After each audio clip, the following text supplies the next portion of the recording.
survived. He just put a shield up. He's fine. Oh, God. Yeah. No, please! He's mine! Give him to me! There's the Eagle Freedom I just saw it. Number one has already made his way to the way. Like, I know you guys are thinking, I could beat them. I could stop them. That one is close.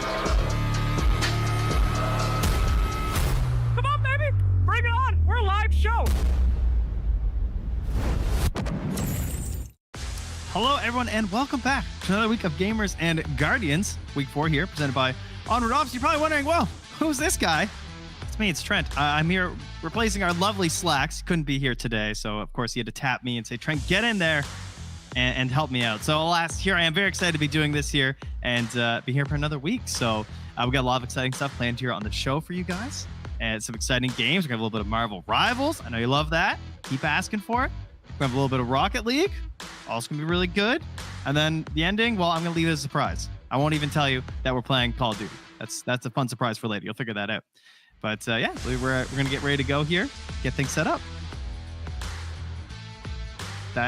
In terms of who's presenting us here, we do have Onward Ops presenting for this week, as we can take a look here.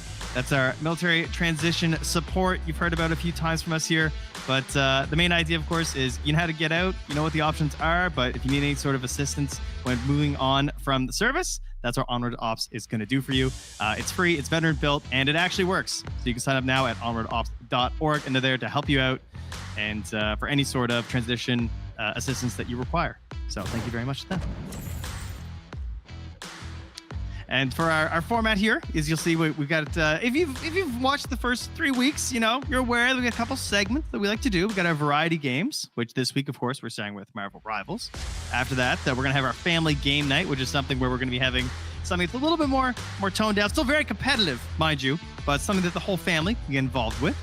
And then after that, we have our super hardcore esports showdown, where the best of the best squads of the service get together here to compete for various ways that they can qualify. That family game that we discussed, that is in support of Gold Star Gamers, who have had some lovely moments here so far in the weeks that we've been doing. And that's where we have our family-friendly segment where veterans and active duty personnel team up with their families to play games in smaller lobbies. And we have multiple rounds. We try to figure out our winners. And all of that is, of course, down at the bottom. You can see we get some scoring. That's for all 3 of our segments where you can win some stuff here, okay?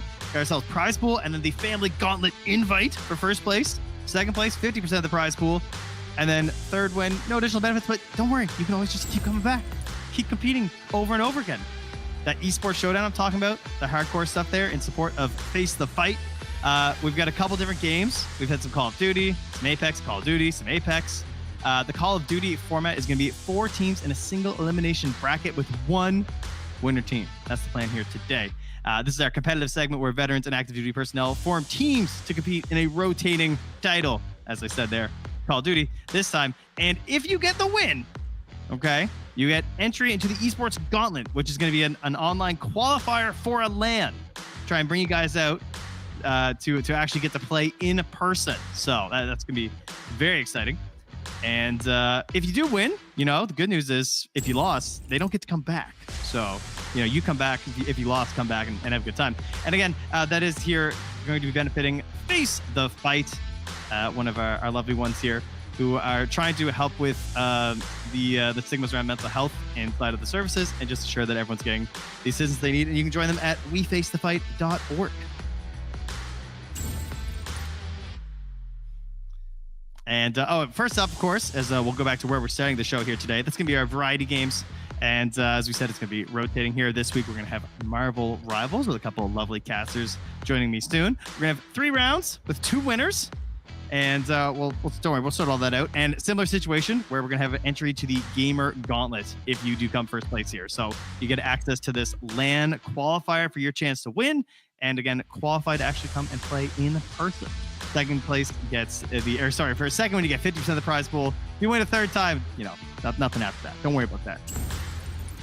And that's where we're at. So, speaking of those casters, I have Iron Shib and that man with a dog inside of him, Dustin, who are here to join me for a little bit of Marvel Rivals. Gentlemen, welcome. How you doing, brother? Good to see you, Trent.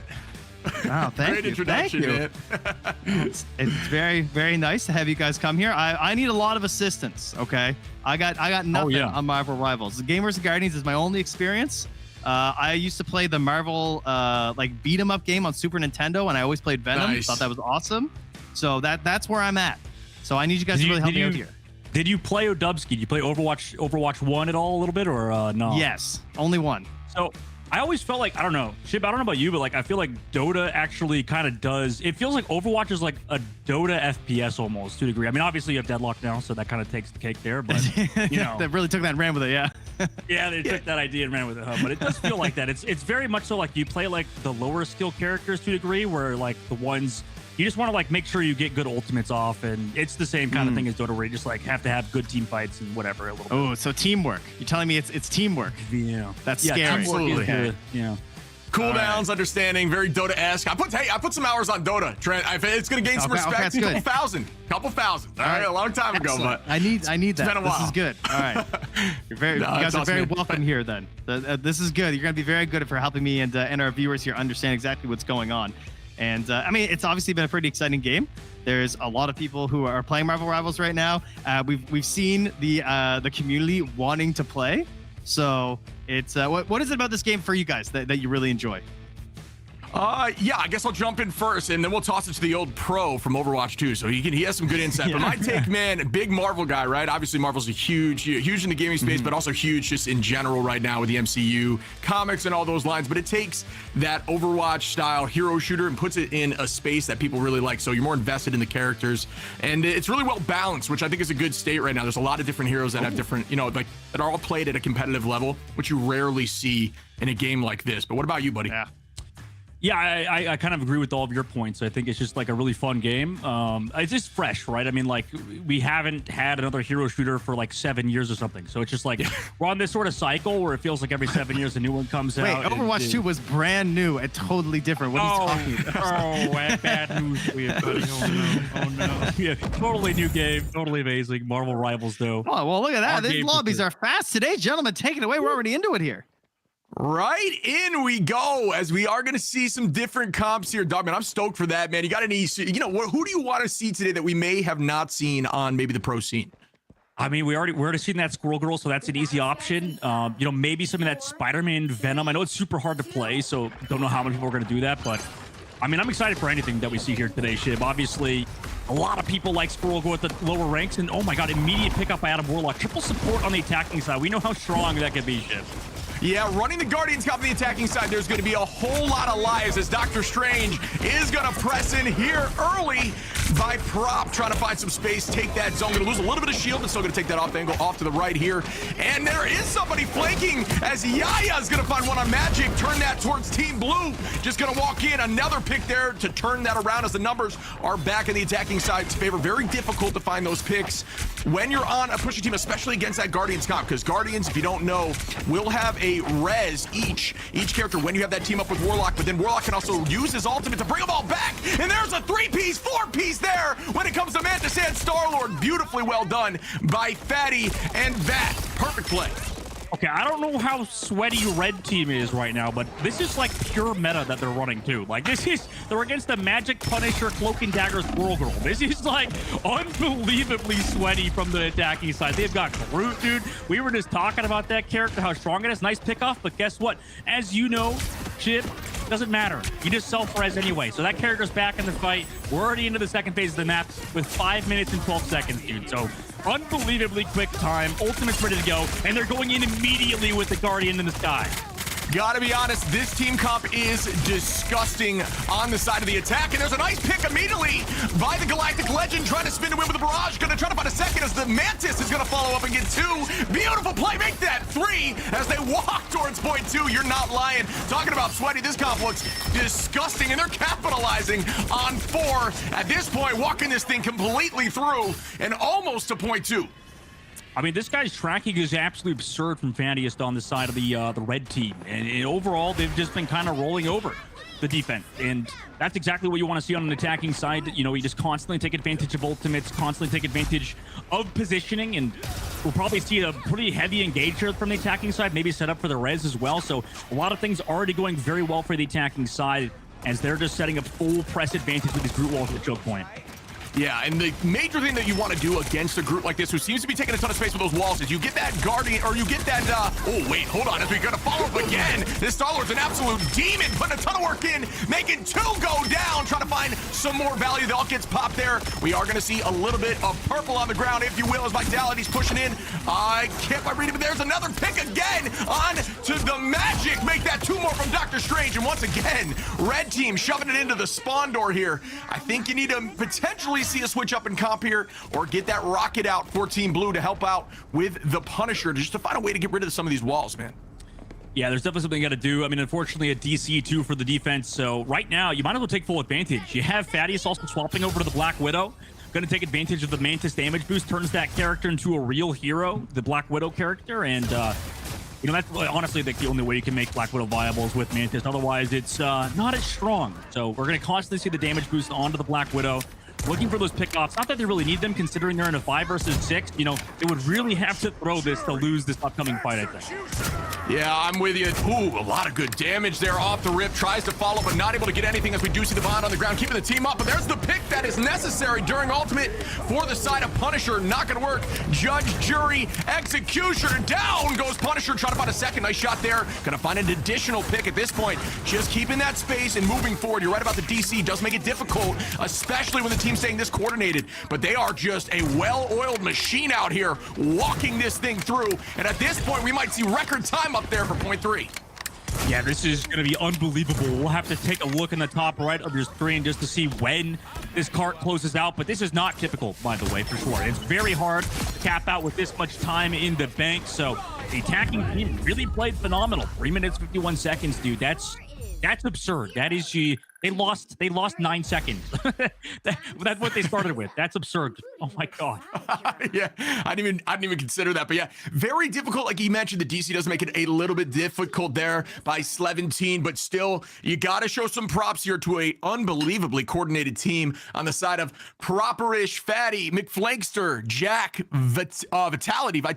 Vitality, excuse me, and then Skeet TTV, who just looked fluid. I'm not even sure if they lost a single one of them in terms of KOs off the rip, and they were just beautifully walking it down. But we are going to see a change up in comp here, as we are going to see the Hawkeye, who will be disgusting in season 2 based on what we're seeing from those nerfs and buffs.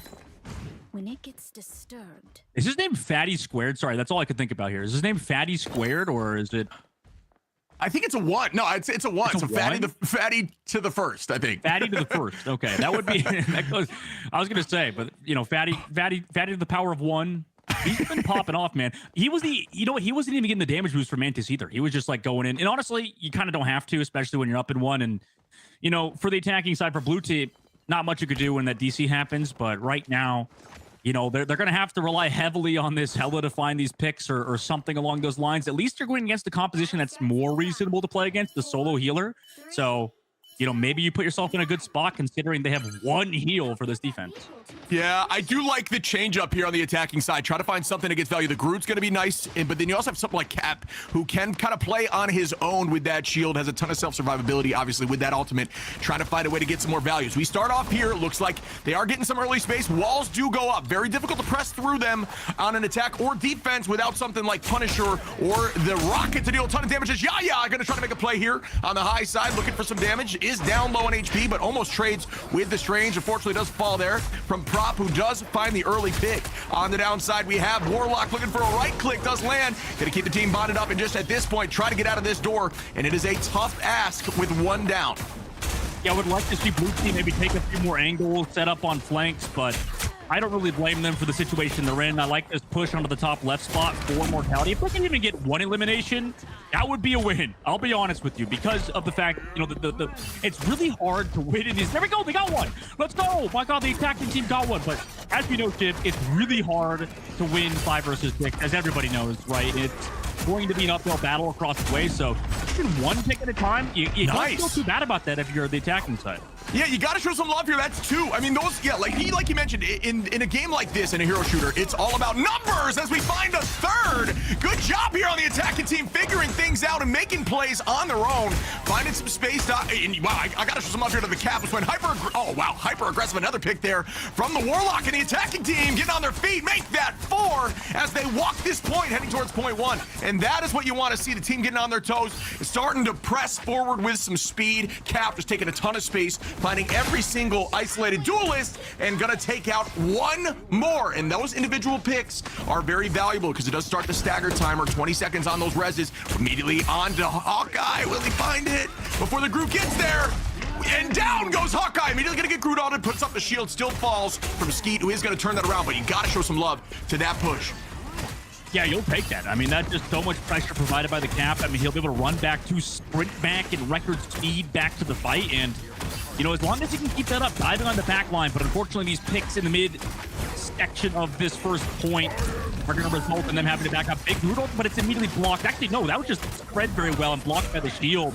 Rez also for the attacking side, and Yaya needs to find his opening pick from mid four.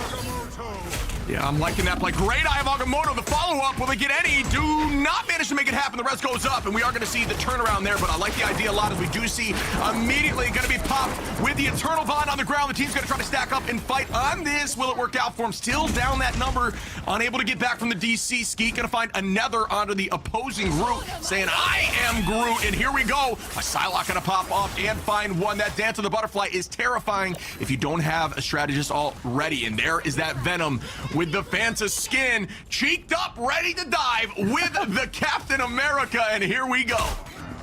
Don't remind me, dude. I can't believe that is the thing that he could possibly do. But incoming dive, immediately met by the See You Later and the Hawkeye ultimate. I mean, this Venom get melted. Holy.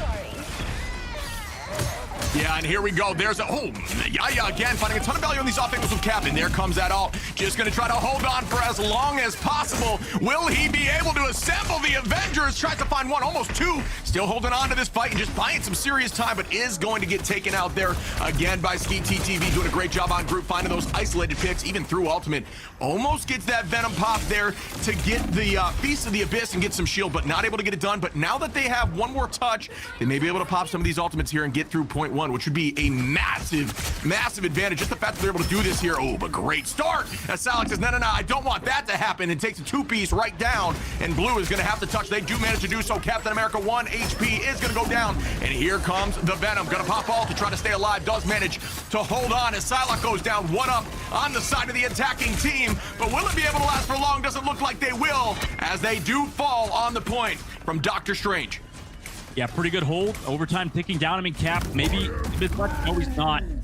And great hold, great attack, too, from Red Team. Unfortunately, for the blue side, they just couldn't resuscitate the hamster that was controlling that guy's computer, dude. It was just like poor little hamster had a heart attack trying to keep his game online. Unfortunately, he couldn't. And, you know, really good hold. This team looks really good, though. Honestly, like, they must be some pretty high-ranked players, considering Fatty and the rest of the team just played so high level.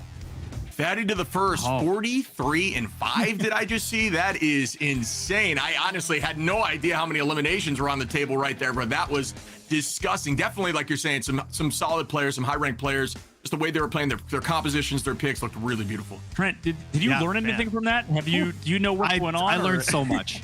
I was gaining all of the knowledge. I learned that Fatty is absolutely disgusting with many a character. Like this tracking here with the Star-Lord was nuts. The sniping as well after with the Black Widow. I was extremely impressed. We see the highlights here brought by ID Me. And yeah, really showing off the way that they really enabled Fatty just go nuts. Because the thing I keep seeing about this game is the healing. It's just like you're in the middle of everything. Yeah. But how's Fatty living here? Yeah, it's crazy, man. It's no joke. I mean, there's so much stress on strategists, I'm not gonna lie. And you know how it is with every game. Strategists or the backline, the supports always catch so much heat, and they're doing all the work, you know what I mean? So it is a stressful position, especially with all this stuff going on the screen, all these ultimates, all these abilities. It's just a lot of tracking. So a lot of the time, the strategists have a very high level of understanding of the game. So it's cool to see them pop up, but yeah, man, it can be crazy in the moment. And the comeback as well there, you know, when they were struggling, they were down, you know, they lost a player, and And Yaya just went nuts on this captain and made so much space. I was very impressed with the way they were still able to fight despite being down a whole player in a lot of this second game. Yeah, Yaya really put the team on his back. He was able to just kind of dive deep, and it was enabled partially the fact they only had one support. You know, they had the Rocket Raccoon being the only strategist for the defensive side, so it sort of helped him get off those picks. But that's what you want to see out of a Captain America player like that. I mean, just constantly diving on your back line and making life living hell for any duelist player trying to do anything, really. Yeah, there's nothing more scary than hearing on your left and then you just get a shield to the face as Cav comes charging in. But yeah, I do like the idea there from the defensive side, throwing in the single strategist, giving the team a chance to make some picks happen. And they did make some of those picks happen, almost pushing through on that first point. Is definitely a sign of a team who knows what they're doing. Just was unfortunate there with the DC. Trent, I've got to ask you, man, are you a Marvel guy at all? Do you have a hero you wish was in the game that you may not know if they're in the game? I don't know. I think they must. I feel like all the ones I know are mostly in there. True. What? Okay, wait. I actually haven't seen it, but I think Moon Knight looks really cool. Is he in? Yeah, dude. Yep. Okay. Yeah, he's in the game. Good. Yeah, he's getting a buff All right. too next patch. He's going to be dominant next patch, actually. Oh, really? Okay. Because I feel like I haven't seen him. Because that's what made me question he's if he was not there very or good not. right now. Like there was a thing where I don't know if it was a bug or something, but like Moon Knight, he has like a big AOE one shot, or he used to. It would just immediately kill you. Like you couldn't react to it at all. He would throw it out there with Brutal. They combo those two, suck him in with the Brutal, and then you Moon Knight combo, and everybody's dead instantly. You couldn't even react with supportals. So now he got nerfed because that might have been like a bug, kind of did too much damage, and he's just kind of been useless since then, unfortunately. Yeah, the crazy No, thing I gotta is, say, I'm very impressed with the cast. I feel like every character I can think of, I have seen for the most part watching it. So I think they've done a very good job. Are there any big ones missing? Like, is there someone who I would know who's just not in the game? Sort of like maybe they're holding it as a surprise for later. Like they even got Storm. So for like the Marvel and Capcom players, they're even psyched up seeing this game be played, right? And blue cyan. If you mentioned Marvel Capcom, blue cyan or cyan Venom's in the game too, like the blued out Venom. That's a throwback to that game too. I loved seeing that when that came out. That was a beta thing. But yeah, we mentioned like, and I'm sure it's similar to Dota, big balance changes, big changes to characters. That's coming tomorrow for this game. So there's a lot of people that are excited for that shift coming up there. As he mentioned, Moon Knight's going to get changed up. Going to be some complete. One of the things in this game that's different than other hero shooters is something called team ups. So something like Rocket, when Rocket's on the team, Punisher gets unlimited ammo with his guns, doesn't have to reload. Or similar to Bucky, it happens with Winter Soldier too. So all those are getting changed next season. So all these metas are getting shifted up, and it's going to be cool, man. I'm excited. So like, do you get yelled at in your game? Is it like, does someone pick one character? They're like, hey, it'd be really great if someone picked Rocket right now. Like, is that? I feel like, you know, like PayPal you $5, you pick Rocket right now. Does this happen at all? Yeah, that happens. Yeah, that actually happens. Professional rivals player incoming here. Okay, I understand here. As you can see at the bottom here, we got a minute 20. So get in that lobby, folks. So we get these games going. So far, so good. Thank you for keeping it on a tight ship with the lobbies. We really appreciate it. And we'll get looking to it to get the next game going. But yeah, that's been very, very excellent. Well, Trent, I mean, you talked about how like people don't die. Like I don't know, Dota, you don't have like true healers, do you? Like not really, right? You don't have like somebody that can just keep. We have like crazy big saves, but not in the traditional sense. Not like you think of like medic in TF2. It doesn't, because it's just so easy to get to the back line a lot of the times that it can be very difficult to play a like dedicated healer who's just like constantly healing. You kind of have like your moment for a heal. And the enemy teams try to stop that moment from occurring, which I kind of saw a little bit here, but just because it is a hero shooter, there's a lot more of this sustained healing required, because one thing I've noticed about this game is that there are projectiles flying everywhere all the time. Oh, hell yeah. Yep. That's what we love to do. We're like, it's like we're actually in like Star Wars or something. It's just like absolute lasers flying over the place. That's just a part of the game, though. We're just like, me and Shib have been doing this for so long. We're just like, yeah, this is great. This is normal. And like the entire screen's like covered in bitrate particles and stuff because you can't tell what's happening. We love this stuff, though. It's amazing. Yeah, it's like he's Stormtrooper POV, man. Just lasers flying everywhere. They're just missing each other nonstop. But no, it's a ton of fun. And like you mentioned, big moments, right? Big moments of all. It's like you'll see that in this game. Those big moments very similar to what you'd see in something like with a big swing in Dota. The ultimates are everything. So we're gonna be jumping in here to game 2, and there is gonna be a complete change up in comps. I am stoked to see that, as we do see a Wolverine, which we make the joke about a lot, that's making certain vanguards turn into a scratching post. But there's a Jeff the Shark. Dustin, do you think we're gonna see something big, some big Jeff ults? And we might one with two supports. You know, we talk about Jeff being like kind of not really a healer. You know, we usually see him more as like a flanker type character, at least in the high level, but you can play him as a hardcore healer. It's just tough because you're going against two Stratus ultimates that keep your team alive, right? You have the Luna Snow, you have Cloak and Dagger. Both of those ultimates prioritize just healing the team up to full HP at all times, whereas Jeff, a little bit more lethality and eating up the entire team. So we'll see if they can take advantage, but they immediately lose their Venom. Yeah, right off the rip, Wolverine doing what Wolverine does. Down goes one. Somo gonna find that Wolverine right after, though, trading that evenly. Nice picks here again. Somo gonna be finding Iron Man as down goes Spoogu. Is gonna fall. Clave into the backside here with Punisher. Just trying to put some damage out, build up towards that ult. But Wolverine already 50% from that first pick. Cloak and Dagger trying to deal some damage onto the group, but does fall. 3 go down as Blue starts popping off here. Really well done by the entirety of Blue to take that point early. And we find at high level play, taking down domination like this early on gives you a large advantage, holding that space now, making it very difficult for the red team to push through these small chokes to get to the point. So let's see if they can do it right here as we push into fight 2.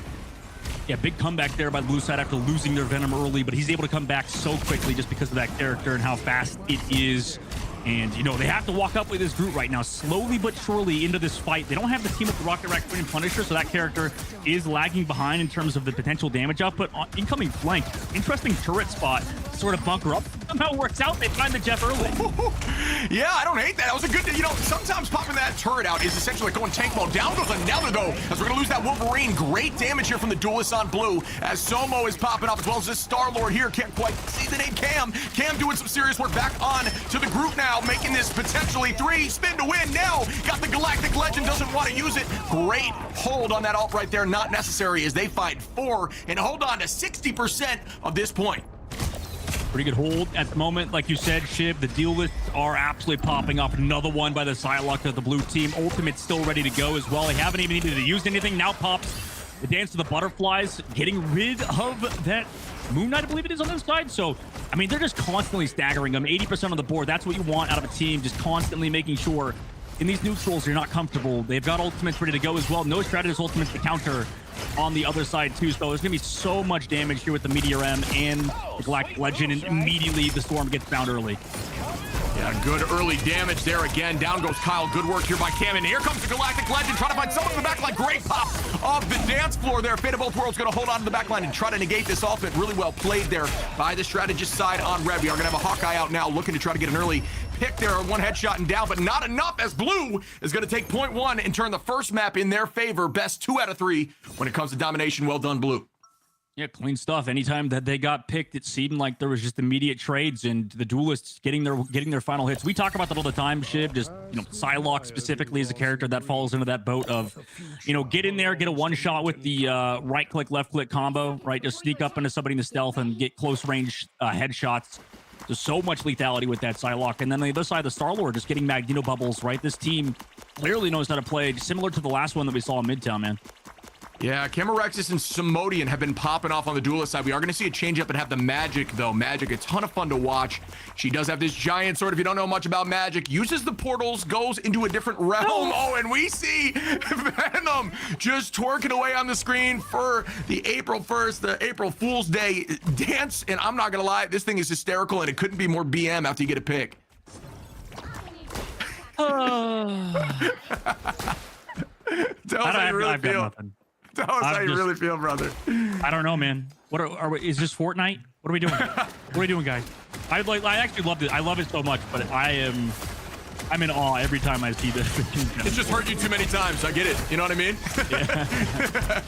And Cam is an immediately find one in the back line there with Magic. Magic, not afraid to send those portals in. Does have some I-frames and vulnerability frames while using them, giving her a little bit of a pseudo-tank aspect as Venom can play very much forward. Again, another pick there by Simodian out of the back line is going to find some value. Venom just holding this space, ready to dive in, does get frozen there.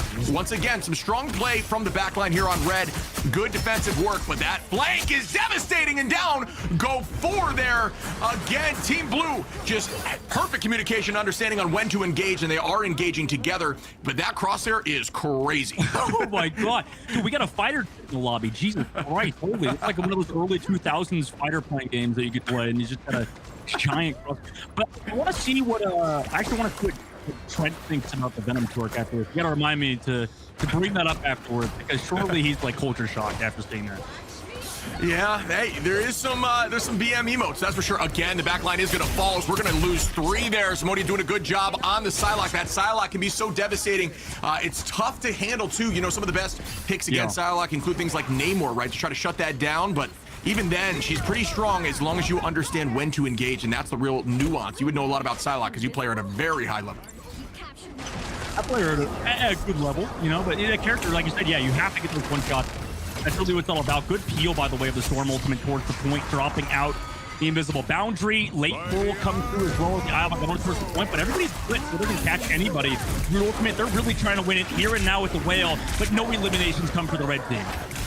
Yeah, good start again. I mean, Team Blue just on their game. Good ultimates out here to try to buy some time. And down, Magneto is going to find one with the Meteor M. Make that 2, and yeah, there comes the magic in Darkchild form. Turns into a demon and deals a ton of damage as they walk them back to spawn once more, holding on to all these ults. But there is going to be one dance floor on the side of red, which could be enough to push them in. But we might see a big Jeff ult here to win the game. Let's find out together as we have one more fight unless red can take this point. I mean, they're trying to run 10%. They're so far away. No portal, too. I don't think they're going to be able to touch, man. They're just too far away from the point. Nobody's quick enough on their side. Unless they went in with the Luno. That's all in the back. Nobody touched. Oh, my gosh. They're just a little bit too slow. Job done there for Blue Team on Hell's Heaven. They get the whole map capped out, man. Pretty good game from them. Yeah, looked really fluid. I mean, you can just tell their engagement times were really strong. It seemed like Psylocke was constantly flanking at the perfect time that they would engage in the front, and no one knew where to look. So beautiful play there. Okay. Well, I mean, you know what I want to talk about. I think that was good. All right, this game, we got some good devs. I understand. I see the love right now. That's good. That's okay. This is the high level analysis we come to the table with, Trent. We got Venom Twerk. That's really all I needed. I knew it was over the second that happened. I mean, what more do you need in your life? It's pure confidence right there. You know what I mean? These devs do not sleep, and they're not afraid to bust out the real emotes that we all want. And again, here's ID me showing you it's a lot of just high flight. Man, look at this guy. Zylo just zooming all over the place. How do you handle these characters? I mean, there's other games like this too, like same issues like Pharah and stuff.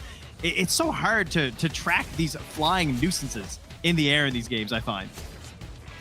Right. Yeah, yeah, I was going to say there's some small character advantages. Like, for example, Namor is, I don't know if you know much about Namor. He was in Black Panther's new season, new movie, excuse me. But he's essentially, he's like the god of the sea. So he throws out these squids that don't miss. So they are, stuff like that really helps with flyers because you can't physically miss with the turrets that are constantly seeking them out of the sky. So sometimes if flyers are a big pain, you go hit scan, you go people that have, you know, guns that when you click, they hit, or you go something like Namor to help cancel it out. Yeah, or like Hella maybe. Definitely a big thing is like lowering your sense, because I imagine you, like in MOBAs and stuff, you have to play with a high sense, right? Because you want to be able to move around you check your minimap and stuff all the time, right? You're like constantly worrying about the macro. I feel like people kind of need to take their time, right? Like it's completely different, like aim wise, and it's always hard, I think, to adapt from MOBA to like a FPS, for example.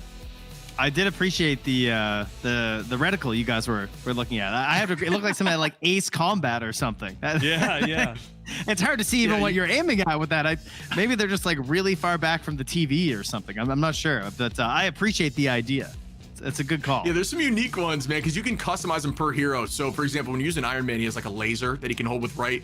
So some people build a crosshair that'll show the laser's path because it can actually hit multiple people. So there is some stuff that you can do to make it work out, but some of them, man, they just get me laughing. You'll see. Well, just full I can tell you what else works out here for us is our friends over at Westgate Resorts, which we have to show you guys right here. They got themselves a little bit of a special vacation offer here where you can get 4 days, 3 nights from 6 destinations that you can choose from for just $99.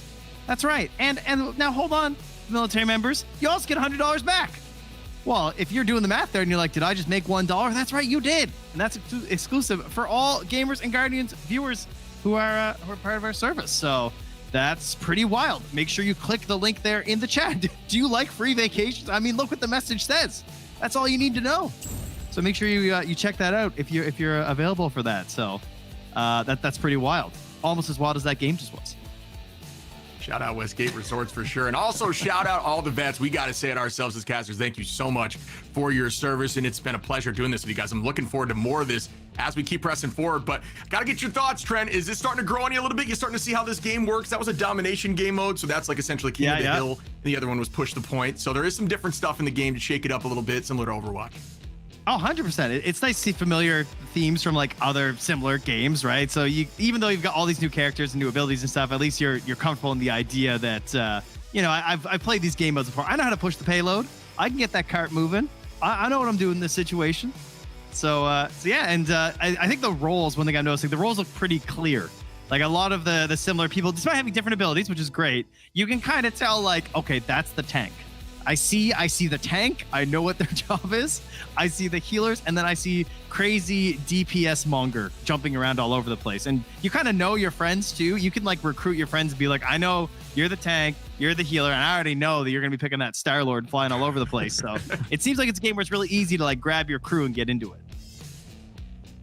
Yeah, it is. It is. I think that's the great part about the game is it's just so easy to play with friends. It's such a casual game. You just at its base level, just able to get in there and just fly around with buddies, and you know, team ups as well make it super. You get incentivized to kind of play things together, and it creates this fun like cohesion for sure. And you also get like personality traits, right? You know how it is. It's like, this character, you know, if I know if somebody's rocking this character, they're this way. You know what I mean? Like all my Hellamains are uptight. Am I right, dog man? A little bit, yeah, a little bit straight right. Over here for sure. Let's paint a scenario here. Okay, you're playing ranked. It's been a bad night. All right, you've lost 3 straight. Okay, put yourself in this headspace. What is the one? Like, what's the number one teammate you want to have when you get into the game? For me, like what character gives you joy? You want a character or a teammate, like personality trait? No, like what character that they pick is gonna make you be like, oh, okay, I'm relieved. Like the person on my team just picked, like I don't know, Groot, Rocket or Groot someone. For me, Groot. If somebody's locking Groot and they're really confident with Groot and you're good with those walls, I'm like, oh, okay, we're gonna win this. This is ours. That feels good. Yeah, Groot sparks joy. I think I always just say Luna Snow or like Invisible Woman. Probably Invisible Woman for me, just because the character, like Invisible Woman and Hela synergize so well, just because Invisible Woman gives you shield. You're able to just like win fights that you usually wouldn't be able to win just because of her. So I'd say her. All right, over Kid now Hero, what's the last character that you want to see on your team? Jeff. The shark. Okay. Yeah, Jeff. I'm with Shib here. Just screw that shark, dude. Screw that stupid bastard. Okay. You don't want that? Yeah. That's not the plan, eh? Okay. All right. This is good. All right. So become a Jeff main. I will write that down in my notes. Wow. Okay. Wow. You got the emotes. I see this. This hatred is big, Shib. What is this? Fans in the chat here spamming the no Jeff emote. Oh yeah, they're killing it. That's my crew right there. Thank you guys. No, you know it. No Rocket. Down. Wow, you've got hater energy. Well, listen, Rocket next season is going to be insane. So I'm gonna have to delete that emote real quick before I get some people on me. But he's really good with the team up, right? So that's the thing about this game that's so unique. Like some of these heroes that maybe aren't so meta, when they're paired with somebody, that shifts completely. But then you'll get the people in rank that are like, I don't care about that team up. I'm just playing this guy either way. You know what I mean? And then that stuff that hits you. We are on the way here to getting our next lobby as well. As to let you guys know, now that we finished our 2 best of 1s, we are now actually going to move into a best of 3. Haha! So we got a little bit of time here, which is great. Sweet. Depending on how much time we have, we weren't sure what we'd be able to do, but we're going to have a BO3 after this, so we can get a real figure out of who's our number 1 team coming up here today for Marvel Rivals. Love it. And you got me thinking now, teammates that I want. You know what I want? Is I want a Dogman Hela on my team. This guy to my, wait, I guess my left on the screen is a disgusting hit scan player. You mentioned, I mean, I'm sure you know the terminology for those who don't. Hit scan, you click your mouse, the enemy, if they're on your target, is getting hit. And then there's projectile like Moon Knight where you throw it and you got to lead them because then it connects. You know, if you lead them properly, then it does some damage. This guy's a demon on the hit scan, man. So you got to love those players on your team as well. And you got somebody that knows how to click the mouse at the right time. That's all that matters. Yeah, dude, it is tough, man. This game's hard though. This game's hard. I've been a little tilted lately playing it just because, you know, now we're going against all like it doesn't matter what rank you are. There's always somebody better than you, right? So no matter how good Shib may say I am, there's like 200 pros playing this game. There's like we have an in-game client where you can play a tournament. So there's a lot of people that play that. A lot of top level players that just play in ranked. So like you hit a certain tier and you go against somebody that's like way better than you. You're like, damn, I just want to uninstall right now. You know, it's not a good time. But that is the issue with this whole online gaming thing. You know, back in the day, you're playing against your friends, you wash your friends. You're like, oh my god, I'm actually so sick. I'm like the best gamer ever. And then you get like one face of competition some other place, and you're awful. But now online, you just get to realize that so much faster. It's great. Yeah. Dude, that was our first time I played against Shib in ranked on accident after we casted together, and immediately I smoked his butt. Sorry, I was about to say the A word. Can't say that here. I smoked his butt, called him up on Discord, and just rubbed it in his face for about 5 minutes straight. So it was great. You can still have those land moments, you know, where you wipe your friend and you just you know, have a little bit of fun, a little banter, right? Yeah, exactly. I barely even cried about it, to be honest. So that was the cool thing. But then, no, but in all actuality, some of the stuff that's so dope about this game that you got to show love for, man, these devs do not sleep. So, you know, you were obviously relatively new to understanding this game, Trent, but they're doing this thing now where in season 3 on, every month is a new hero, fully fleshed out for ranked, like every single month. So we've got Emma Frost coming soon, a hero that maybe not a lot of people know if they know the comics. She can turn her skin into diamond. She's been in the movies a little bit, but then after that, about 6 weeks later, we got Ultron coming, you know, the robot from Avengers. So that's going to be pretty cool. He's going to be a strategist, so he's going to be the backline. I'm curious to see what that's going to look like. But just the idea of a new hero every month, just think of like Dota dropping a new hero every month would be insane for balancing. Yeah, that's pretty these crazy. guys they just make it work. I don't know how. They got a big catalog to work with too, eh? You got characters all over the place you can do. I also did do my research, as you were mentioning. You're talking about characters who I might want to see, and I realized, guys, you don't have Doctor Doom because he's like the main antagonist, so like he can't be in the game. Is that what I'm hearing? Not yet. Reading. I think I don't know. Like, I don't have any information, but I would assume he's going to be in the game at some point because a lot of these like villains, even Ultron was a villain, and he's going to be in it. So, you know, I think that they'll probably add him at some point. I'm just not sure when. There's got to be some storyline shift where he joins up, you know? Is it too off topic to ask you guys what you think about Robert Downey Jr. being Dr. Doom coming up? I can talk about it.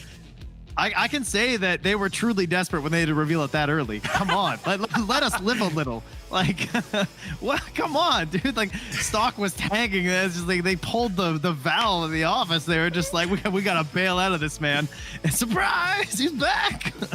That is true. That is how you shoot stock prices up real quick. But I mean, there's like comic lines where Tony turns into Doom, so I think that's what they're gonna go for. It's like a different reality where when he's making Ultron, essentially. And this is the nerd. Hey, giant nerd alert! If you haven't guessed, right? Like at this point, he's making. It took Ultron me a while, but I got there. Yeah, exactly. In the MCU, he like starts thinking like, I want to put a robot everywhere. Like that should work, and then everyone's like, chill. But the dark storyline is he does it either way anyway, and they all hate him for it, and he turns down a dark path. So that might be what we see going on here. Like in a different world, different universe. But yeah, either way, still kind of weird, right? Like I would have rather them do something else, but that's probably what they're going for. Put Shib in charge of the MCU, dude. Let's see what they do. Yeah, what would you cook, Shib? Number one thing, what would you do, Shib, to change everything in the MCU right now? It should change everything in the MCU. Yes, the huge broad question. We will be sending this directly to their CEO and board after this. Yeah. So Please, that would be great. No, I would. I totally hate to work for Marvel. That would suck. No, you know, I want to see. They're gonna soon here. We're gonna start seeing Doom pitting all the heroes together to the death. Is what the storylines are going to be, and that's like what he does. He like essentially makes it a gladiator ring. He puts your favorite heroes against each other and says like, "I'll keep your world if you win." Like, because he eventually like owns everything. And essentially says winner world, like whatever heroes win in this war, it's to keep the world and the other one's gone. And that's kind of what we're going to see coming up, or like at least that's what the storyline is. The Secret Worlds a little bit, or wars, or Secret Wars. So that should be what we. That's how we got here. That's why we have these Marvel rivals. Yeah, that's accurate. I'm in. All right, perfect. Makes sense to me. Yeah. Sorry. Anyway, yeah. Back to Marvel rivals. You guys asked me about characters who I didn't have in the game that I knew about. Is there someone you guys are looking forward to? Someone you desperately need? Shib, obviously you're pretty into Marvel here, so like what's your number one? I feel you've got a few. Yeah, I mean, I want to see like Deadpool. I want to see Gambit. You know, the guy with the cards. Yeah, obviously. I want to see Gambit. Yeah. Nightcrawler, that dude that teleports from X-Men. That was my favorite hero when I was growing up. I don't know if you guys ever saw the show Traitors. You know Traitors, the show. Anyone seen that? No, maybe not. I've heard the host is going to be Nightcrawler. He was Nightcrawler in the past. And he does a good job at Nightcrawler, so it'll be cool. They're bringing back all the old X-Men from when we were, I mean, I'm assuming you guys are around my age. I don't know. But when I was growing up, those old X-Men movies, all those people are coming back. So that's You're making me realize there's not that many X-Men, are there? Because there's Storm and there's Wolverine. Who else is in this game? Cyclops would have to come in. I want to see Cyclops. That'd be cool. Yeah, 100%. We got to get Cyclops. And we have been waiting, but we have got our teams here. You recognize some of these names. It's time for a best of 3. Gentlemen, take it away and enjoy. Oh my God, there's a draft. I didn't realize there was drafting and banning too. This game's hype. All right, go ahead. Yeah, I'm stoked we get to see this, man. As we see the Magic ban, that might be a little targeted there from what we saw in the past games. Magic and Venom, Star-Lord, another one of those bans. But when we were in the pro scene, we see Star-Lord and Luna a lot. But the other two, a little bit more unique from the side of Orange. What do you think, buddy? Yeah, no, that is unique. I think we maybe see that only in like Europe because I think they have some very good Venom players over there. And, over in North America, we do as well, but it's not as priority of a hero as we see in the EMEA region. And, you talk me up shit, but you got hands. You got some hands on the thing, and Emma Frost, like you said, coming up. You play a lot of those characters, so got to give yourself some more credit, Yeah, it's just when you're playing Vanguard, you don't get the love as much. It's called Vanguard aim, buddy. Like when I'm playing Strange and Magneto, I don't got to pinpoint as much as you do, right? Like I can climb up the ladder a bit, be up there right behind you, but it doesn't matter when I'm not clicking heads like you are. But so I just got to throw that love, but I appreciate it, baby. But they only did, by the way, the ban system. Usually we have like a ban protect system, but I believe we just did only bans, right? There was no protect. It was just 2 bans straight up, interestingly enough. True. And that's what we see in ranked on our side. And then when you get into the serious tournaments later on, they do have that protect system, right? And they try not to do that in ranked by assumption. Oh, great camera work here as we're going to start this fight off right off the rip here early on. But we do see that protect system more on a team that's maybe practiced for a very long time, a professional team, right? Because then you know exactly what you want to keep in, where in ranked, it would just be a bunch of people battling over each other. You know what I mean? So right. We are going to start this fight. Well, the system usually goes ban and then switch over, ban, and then protect a hero, and then they ban after that, right? So yeah, it changes up the team who bans second protects first, correct? I believe that's how it works for us. Yeah. Okay. And right now, triple strategist for the defense. This team played really good on Midtown, I think. So I wouldn't be surprised if they do it similar, but both teams pretty equally skill-wise at the moment. There's not really any trades. Yeah, and here we go with the double crude off the rip. Down go 2. Well done by the Squirrel Girl. Getting all that fast is obscene. And Team Orange going to find 3. Make that 4 as they shove them in. The reses are going to be available. Let's see if they're going to be able to retouch here. As Blue's just holding on here. As Warlock trying to make it happen. Not going to happen, though. And the reses are up. Vitality trying to find an angle in. But nope. Once again, Samodian going to find that pick. And Orange is going to get point 1 and turn this from a domination point back into convergence or into a payload push as they start shoving the actually god of squirrels, if you can believe that. Ratatasker, little weird nerd information, shoving that forward. Squirrel Girl feeling right at home as they find another pick here, running it in, make that 2 as we see Bucky popping off here with the Kraken impact. Well, it's interesting how quickly they've swapped off of the. Oh, he's getting another reset. He's going ham, but it's interesting that they just immediately swapped off triple guardians as we see another stagger come through, because this, oh my God, this Bucky player is just absolutely on a tear, right? Just constantly shoving it towards Blue's spawn. I mean, this is the most aggressive Bucky play you'll ever see. He's going to go down, of course, but the space is, of course, created. Yeah, that was a really aggressive push. We see those Kraken impacts providing a ton of value. Ooh, nice strangling prison. Will it find value? But great work by Invis there to pop the invisible boundary, keeping the team up. Does not allow them to look in, but the team does fall out trying to find this pick, separating them from Strange, but no, not going to find much as we do lose another. Blue's going to find one, strangling prison right back, but I don't know if it caught anyone. Unfortunate. Moon Knight gonna get one as Vitality does get an early pick. It's traded again by Samodian back, so it is an even number spread, and Moon Knight with a great ultimate opening up the sky and dropping the moon down on Team Orange, pushing this back towards the spawn. The hand of Tonku has a huge radius, and also the great part about Moon Knight is you don't have to aim. That's why I love the character so much. You throw down that little onk, it sucks them towards it, and then you can just shoot the onk, and wherever you shoot that onk, it'll bounce immediately towards fourth members. But Squirrel, very early ultimate, interesting on the outside. No follow-up there. Usually there was. In this case, no. Goes down, loses their lives. Yeah, good start there again as we do find another early pick by the Dance of the Butterfly. Good work. These are back and forth trades, though. We are seeing some action here on either side as we do have alt advantage on no. Yeah, it's going to be even down on both sides. Meteor Rev up, and it does find 2. Great work there again by Orange, keeping this pressure with these massive ultimates, finding so much value. Make that a 3-piece there for Magneto, who is popping off. We are going to have to reset here. Fatty to the first. Gonna find that heal and just try to buy time, try to get that ult up at 41% right now, ready to get that dance and hopefully turn these tides around.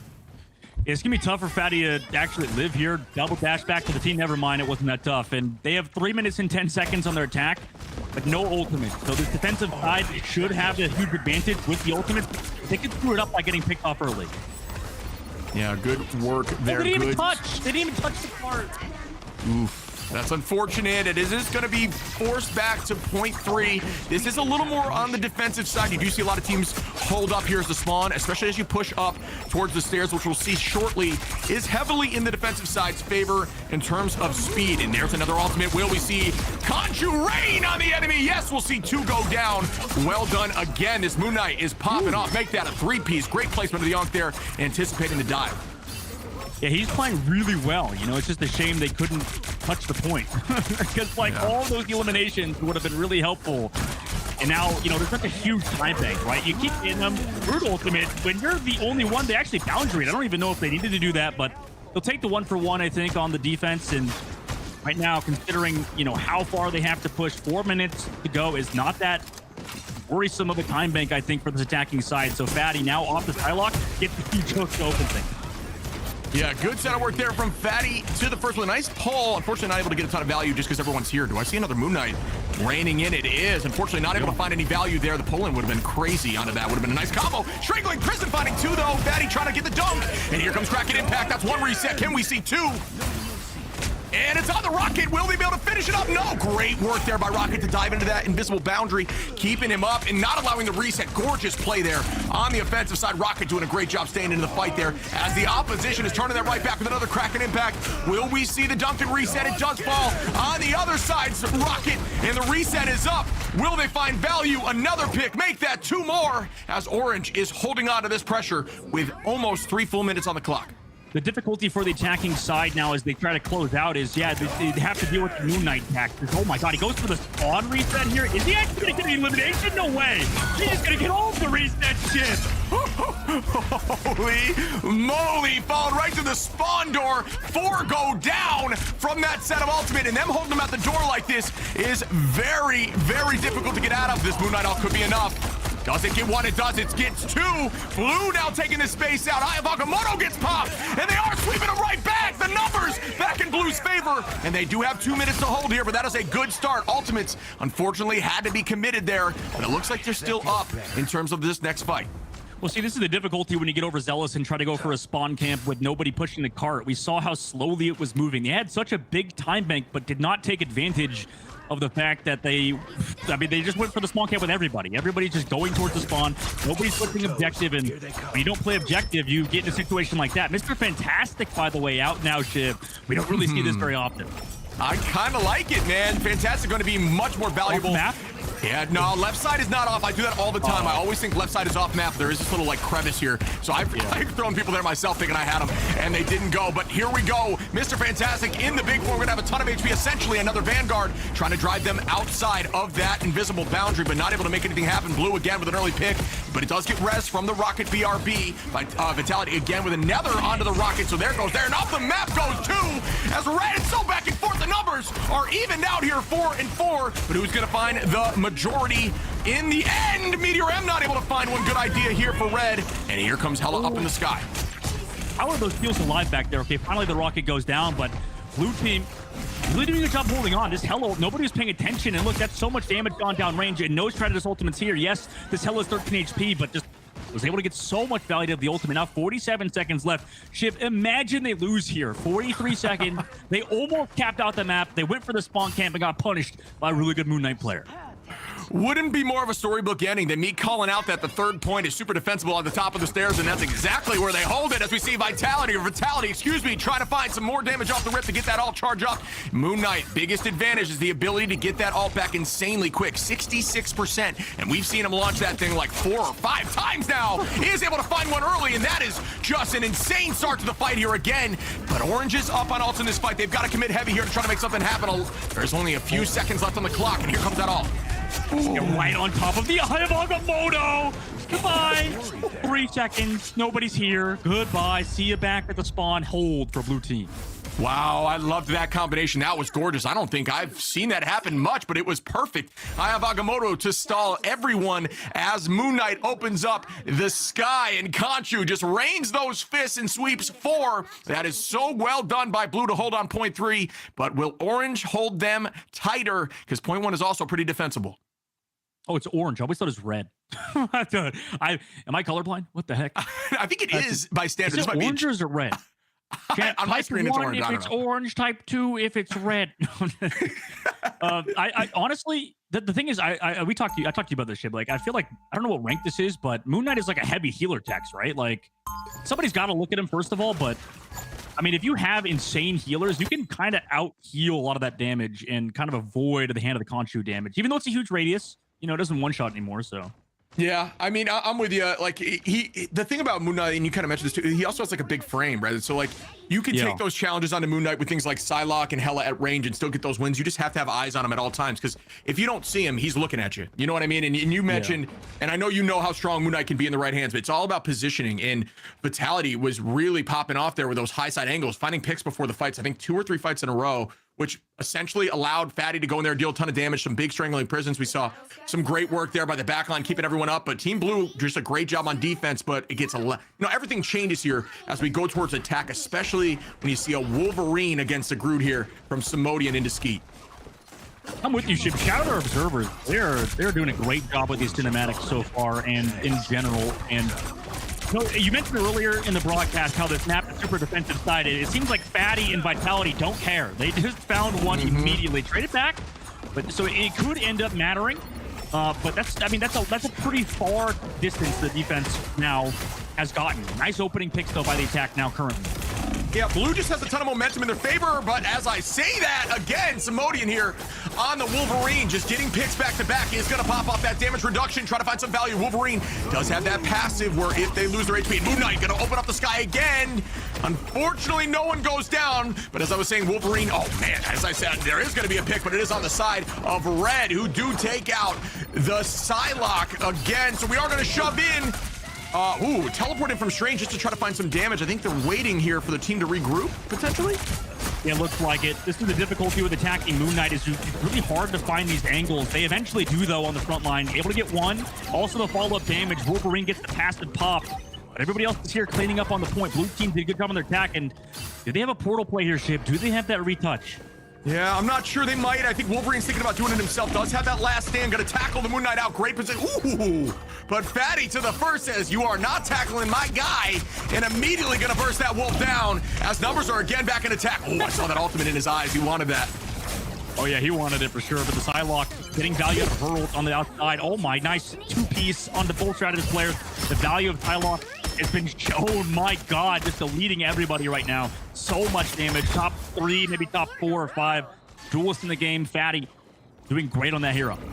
Yeah, I honestly thought that the side of Orange, just the way they looked when they were attacking early on, looked really, really strong. I thought it might be heading in their favor, especially after that first 2 points where they just kind of walked it right through. But ever since point 3, it's looked heavily towards Blue, who's doing a great job finding these picks early. The side right now on defense, sitting on 5 ultimates. You just got to be a little more aggressive because Moon Knight's already had 4 of these things he's launched out. You got to try to make these picks happen prior to getting those against you, and it is back and forth, so we do see that last stand, and there is going to be a trade for both sides, 5v5. Make that one more towards the side of Orange. Yeah, this Moon Knight really has just been popping off, man. I mean, you talked about it earlier. I think he is definitely a star player of Blue side. Vitality, or Vitality, or is it Vitality? Sorry, my bad. Vitality. He's been so good on Moon Knight throughout the series, has been able to find those opening picks. But whenever he's gone, it's been hard for this Blue side to get offense. So he needs to do a good job staying alive, and his healer's got to pocket him sort of on these off angles. Yeah, I do like that call out. Still plenty of time here on the attack, obviously. Alt advantage back towards Blue. The strangling prison. Oh, I lied. As we do see pops over here on the defending side. Now it's up 3. But, defensive ultimate up there with the invis. That boundary's ready to get popped. As soon as they see the strangling prison from Groot, odds are it's going to be matched here from the defensive side. But if Fatty could get that pick early, Vitality does. That is a good start without burning that ultimate. You got to potentially be a little more aggressive. Pure chaos. We see a Wanda out now to help buff up the... Wow, good picks again. Vitality Vitality gets one. We see one from the side of Invis. Make that three as Fatty to the first gets one. And it looks like they're going to walk this thing up here. And it's going to be a forced stagger fight for the final point on point 2. Wanda out in the game now for the side of Red to try to give Magneto that sword. Obviously, that team up, for those of you who don't know, when you have a Wanda, the daughter of Magneto, it'll actually give Magneto a giant sword that when he swings deals a ton of damage at range with a big slice, and they are going to be able to walk that into point 2. And at this point, if they push it up those stairs to where the other point was, that W will go to the side of Blue, who have been looking really good on this offense. Yeah, I don't know what this defense can do to sort of stop it. They're just on a rampage. Here comes the last stand from the Wolverine. That's the way to open it. Great job with the ultimate from the Wolverine. But I want to see what they do from now on. They actually dropped the See You Later. They dropped the Rocket Raccoon ultimate on top of it. They're trying to secure these eliminations, but the heal is so good for this attack right now. Oh my God. Yeah, that is a tough trade. Back and forth again. The res goes up there. The BRB for side Red, who is going to hold, but wow, these fights are up early. But it looks like the blue team is not backing down, finding 3. Wolverine passive pop, make that 4. And at this point, they're walking them in, and it's going to be heading towards that staircase. If I was Team Red right now, it's all about defense. Stop playing a little aggressively. I like the idea of holding them early like that. You do get the res without the point moving, so that doesn't affect their push at all. It just buys them a little bit of time, so it was a good play there. And now it's about this point and this point alone. As soon as they lose this next fight, they are in danger of losing the entire map. So here we go with the next impactful fight, and Moon Knight is up. Doesn't find value, does get rid of the BRB, but nothing else. The Groot ultimate 2 to follow it up with the Doctor Strange is here, but he's got ult again. Fatty again. Fatty to the power of 1 gets the elimination on Rocket Raccoon through the invisible boundary. Yeah, good idea. Again, Wanda is going to find one there. One of the best combinations is using that invisible ult to allow Wanda to use that pure chaos. Down goes Fatty. Nice job there for the side of Red, who do get that early pick. And the Strange trying to hold that space is going to drop back here, but it looks like they're on the, they're going to be on their heels a little bit and drop back. It is going to be a forced respawn. Smodian going to try to get this pick before anything happens. Getting that early pick would be nice, especially into a Groot. It does have Kraken Impact ready. Will it launch? Ooh, if I were him there, I'm going to launch that to try to get the Groot, but I am greedy. It has been known. Hey, I could have missed that, but I like the idea there and the good patience waiting for this next fight, because it's all about this defense. You don't want to overcommit, and there's a nice set of damage there on the Psylocke. Psylocke is going to escape back onto the Strange here, who's about halfway through. Smodian putting a ton of damage out. Yeah, this has been a big catalyst for this defensive side, this Bucky, but I need to see Vitality on the attack, build the ultimate, throw a good ult out with Groot combination potentially, as that's been the reason they've been winning. Here comes the See You Later, though, from the defense to try to hold on, but they kind of get walked past. Here's an Iwagamoto. Does it connect? Ooh, nice bit of damage there. Good follow-up, getting 2, but Moon Knight gonna get 4 on return, and that could be enough here as they do pop the boundary. At this point, it's gonna be a 2v6, and can they hold on? This would be a movie if we see this Kraken Impact pop up. Up goes Smodian. Do they find any value? You gotta get that reset. Looking for Invis. Very close. So close, but not able to get it done, as it is going to be a stagger fight now. Will they be able to get onto this point and hold on? A couple ultimates here for the side of the blue team, who do have Eye of Agamotto. If I were them, I'd try to launch it now before anyone touches. The teleport comes in. Strange is up, and the Eye of Agamotto gets popped. Does get walled off, but it does find Invis, who is able to get that ultimate off first. Right now, you can burst through Invis before that patch tomorrow. We'll get rid of that, but good touch there. They're back in the fight. Oh, up in the sky goes Wanda. They have nobody else here, though. It's just over. I mean, just great pressure from blue team, winning in this first map. Overall, just so clean. I think that their Moon Knight really put the team on the back just with the ultimate. This is what I was talking about. I feel like you kind of need ult to carry in this game almost, and Vitality with every single ultimate got value except maybe 1 or 2. Yeah, it was good work there. The Moon Knight's ults were crazy. Bringing him down. There's just damage flying out from this Moon Knight. It's crazy. That Ankh and the bouncing attack is crazy. That was very, very useful. And using it around the corners when you know they're like pressuring in there. Yeah, Vitality was doing a ton during that. So yeah, very well done. Thank you guys, man. I feel like I knew exactly what was going on. I'm learning. You guys are doing an excellent job here. Trying to get me into this game. Much going on. There's so much going on, man. So it's definitely understandable to just like miss like 1 or 2 things. Yeah, don't be afraid to ask. I feel like I'm missing like you nothing. said, there's just so much going on. I got it all thanks to you guys. Yeah, we got you, brother. Anytime. I mean, that Moon Knight, that Ankh too, when you throw it, it does pull people in. So you'll see them throw that ult and then throw the Ankh down to try to yoink everyone back into that AoE of the Raining Fist, which can deal. We saw him do a ton of work with that right there on the high side. So that was fun to watch. I haven't seen a good Moon Knight like that in a while in these tournaments, man. Yeah, that's of course that's just game 1. Like, we do have ourselves a best of 3, so they will have the chance for their revenge as we get to see a couple of the highlights here from that first game. A little bit of payload action here. This is Bucky, correct? Who has a pudge pull, a little bit of hook action here. I'm a fan of this. Yeah, this character is so strong right now. I mean, I think Bucky is seen as a top character. And it's weird that they swapped off of it because I think Samodi, didn't he swap off the Bucky at some point? Like he went on to Psylocke or something else, and it was not really working for them. So I don't know. Just the Bucky was the reason they were kind of winning, and I think like Shib said, he needed to go absolutely huge with his Kraken impact with his ultimate because you get resets, right? I mean, that character is so interesting because you know you throw out the ultimate, but you have to commit your body almost on the line, right? You have to go in and you have to tap people. It's like is it like a Kali from League of Legends kind of where you just need to get those resets? I don't really fully know my MOBA characters all that well, but that character benefits just from getting resets on getting an elimination and then being able to go back in the air again. Yeah, exactly. Yeah, well, that's a good reference there for League. It's a lot of vitality here in the IDB highlights. There's no doubt about that. Like, absolutely all over the place here, with a lot of help from these shields. I was noticing from the Doctor Strange, like trying to wall out these areas. You guys made a very good description of just like I can see the choke points and like the struggle to like hold that one spot right before the point, and then this final point that both teams were struggling with for a while before we finally had that breakthrough. Was really impressive to watch. But the spawn camp that you guys brought up, I saw it. Was this the turning moment? Is this where it all went wrong?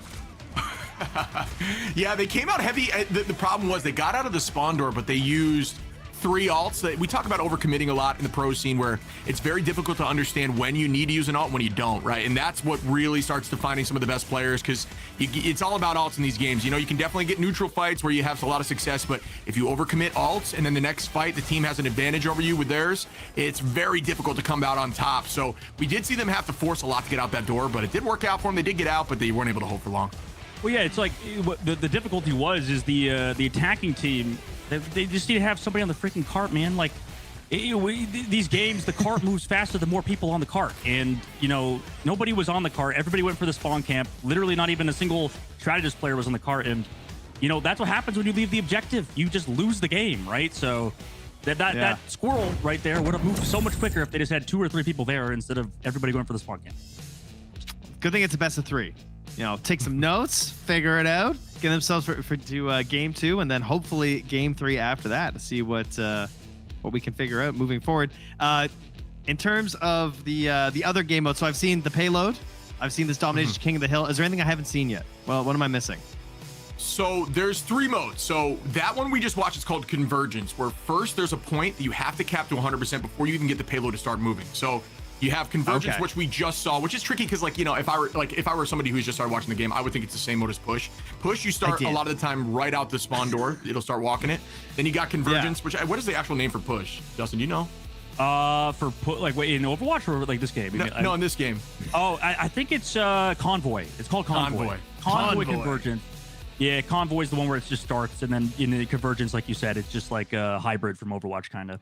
That's cool. And then you got Domination, which is like King of the Hill. So 3 modes right now, and I'm sure they're developing more. These guys are crazy. I hope not, dude. I'll be honest. I hope not, because they screwed up the new modes in Overwatch 2 so bad. They're just not good. So it's like it's so hard to make a game mode. I feel like. I mean, I'm not a game dev, but I don't know how you make like fun and not painful game modes like 5 CP or something. I imagine it's hard to be a game dev. Yeah. Some of them, like, these have been around for so long, kind of the tried and true, like they're working. Maybe don't mess with the success here. Keep working on your characters and your balance, which definitely seems to be one of the high points of this game for me, at least. Yeah, I mean, Chip, these devs, like, I think a big thing is they keep adding new maps and they add more mechanics because, like, I'm sure you noticed, like, you can break the terrain in this game. And, we're already going to the next game already. All right, well, go ahead there with some domination at the Royal Palace there, gentlemen. Yeah, and you can see that Moon Knight. They don't want it. They don't want to deal with it. Goodbye. That's a good band. That's what I love to see. I mean, if anything, one thing I know for certain is when me and Dogman are casting, there is a good chance this goes to a game 3, and it's crazy. So I am hoping that's how it turns out here. As we are going to see some bands. The Bucky's off the table too. We know how strong Bucky could be, really shifting things up. We talked about meta. You and I have this discussion all the time. One of the things that this game does great, obviously, is the balance, right, in general. But if there's a character that's struggling and they get a team up that's strong, it just shifts the game. So there's so many avenues for balance in this game. I think it's what it does so strong is that, you know, characters that may be struggling will get something that puts them on the map with another character. So it just adds so much to the balancing, the banning, and the understanding of team comps. It's just endless brain power in terms of how you want to figure out your team comp. But here we go, starting off with point 1. I don't think I've ever even seen this. We're in the skybox of the map. That's all. Wait, add a mini map, dude. Wait, that was awesome. What the hell? So what all the, thank you, observers. You guys are amazing. Holy, I've never even seen it from this perspective. So we could like go to the, I mean, everybody obviously going to go just straight to the point. So, you know what, at the end of the day, maybe not. Maybe we don't need a mini map since these games are pretty straightforward. Everybody walk to the objective, right? But I think what got banned there? So we have Moon Knight got banned, Luna Snow got banned again. Did Venom get banned again? No, Venom did not get banned. He's played right now. Strange got banned, I saw, and then Bucky. Strange and Bucky. So they're going to be off. I'm surprised we haven't. We seen some Magneto? Oh, there we go. Brown's going to be playing Cap. So that's cool. We got quite a crazy comp over there. We are going to see that Namor team up too, which we haven't seen yet, which can be very strong with Luna. So one thing for those in the audience that don't know, when Namor does throw that whale, which is his ultimate, a big AoE whale, if you use Luna's ultimate and change it from healing to damage, it'll actually one-shot virtually everyone in the back line. So we might see some of that team up here shortly, as Cam is going to be on that Moon Knight on height, holding the point. And there's that Captain America just being annoying like Captain America does. A ton of cooldowns, a ton of survivability, but Jeff on the back line can be a ton of fun and provide a ton of value, but can be difficult to maintain healing onto those Vanguards. Well, Brown is a very good player. I feel like he's probably the best player for this red team, but he can't really do it all himself. He needs his team to show up, and unfortunately his backline is already removed, trying to look for that Adam Warlock. But Adam Warlock has all of that self-heal and so much sustain on this comp in general. I mean, like, what do you do as Captain America except just run away, use all that cardio to get back to the spawn? Yeah, Cap is a ton of fun to play, and I do think we're going to see some changes in the meta with him. Unfortunately, Brown does go down there. Vitality find it too. Vitality over here on, you know, we find a lot of duelist players, those people that like dealing damage. When they're forced onto strategists, they just play Mantis and deal a ton of damage. Well done here by Fatty to the first, who does find 1, make that 2. Can we see 3? Looking for the backline, but it's going to look head towards Venom again, but Venom has a ton of survivability, and now it is on the Venom. Down goes Venom as well. Well done here by Fatty, shoving this back in as Blue is looking really good once more, and just got to maintain the space at their spawn door. Yeah, for as good as Fatty was on Psylocke, I feel like he's even better on the Solar right now. He's absolutely smoking the other team. Really been able to do so much with this support composition. Adam Warlock, Rocket Raccoon, and Mantis keeping him alive, and then also giving them damage boost. Just makes fights so unfair. Yeah, and here we go again. Do have that all up for Soul Resurgence. Going to drive back towards point. Just try to believe at this point the team is getting this space back, though. And that's what you need to see. And once again, Cap just doing Cap things. Incredibly difficult to handle when you're alone. It's like a nightmare fuel when you see a Cap alone and you're a strategist. But unfortunately, really well done there. Turning around and bubbling up the strat line so that Cap can't find much value. Very low on HP, 220 right now. Going to resort back to falling back. And here we go with Psylocke. But another bubble to hold on to group, which will not last long as Red is trying to take this space right back. Make that a 3-piece here for the side of Simodian, who does get a ton of value, but the dance floor is out. And here we go again. Luna, it's on damage boost. Here comes that healing, trying to keep the damage boost up, trying to get up to that team and just provide value. The group wall, keeping the team up on the off angle. Great timing there by Fatty to the first, who is going to drop that Luna, make that 2 as Cap goes down as well. And Blue somehow able to get this point back incredibly quick, or at least the favor towards their side, as Red is just trying to hold on to get some charge. Yeah, I don't know if Red has any other opportunity here, but the only opportunity for Red in that last fight was to capitalize on the Adam Warlock res, right? There was no strategist ultimate to keep everybody healthy. After you get res by Adam Warlock, as you know, Shib, you know, everybody's at low HP. You start at, what is it, like 100 or something at most, so yeah, you have to take advantage of everybody being low HP there. Yeah, so right now, when he reses everyone, they spawn with 100 HP, but in the next patch, actually, everyone will start with 30% HP, so it's a little bit of a nerf to the backline. The backline will have less HP, but tanks will come in with more HP, so a little bit of a change there coming up here for Warlock in the next season, but yeah, right now, like you mentioned, coming back with 100 HP across the board is dangerous, and we do see that res there from Fatty, who's going to be holding it on. Numbers still in the favor of Team Blue, who have 99% at this point. If they win this fight, they do get first map, but there goes another. Yeah, this looks like Blue is going to own this Vitality. Finding one last one. Jeff trying to hold on to the point. Will it last for long? Unfortunately, when Jeff is in that Finn mode, it does not contest points, so not going to be able to do it for long. As at this point, it's just Cap. Can Cap be the hero we need to see? Just dance for as long as possible. There goes the ultimate. Dance, Cap. Oh, he's got to stay on the point. Oh, almost didn't. At this point, just buying time. Holding on. Doing Cap things. Dance in the Cap shuffle, if you will. It's still alive and well. Hold ulting this boy 1v6. Do what you do, Cap. Keep it going, Brown. 60 HP. Are you kidding me? But he does go down for Fatty. I mean, he's got his team here. I mean, could they do something? Venom does a lot of damage.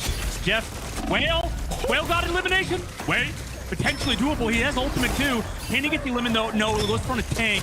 Unfortunately, that's not enough damage to get him out. Also, the res is here over the top side.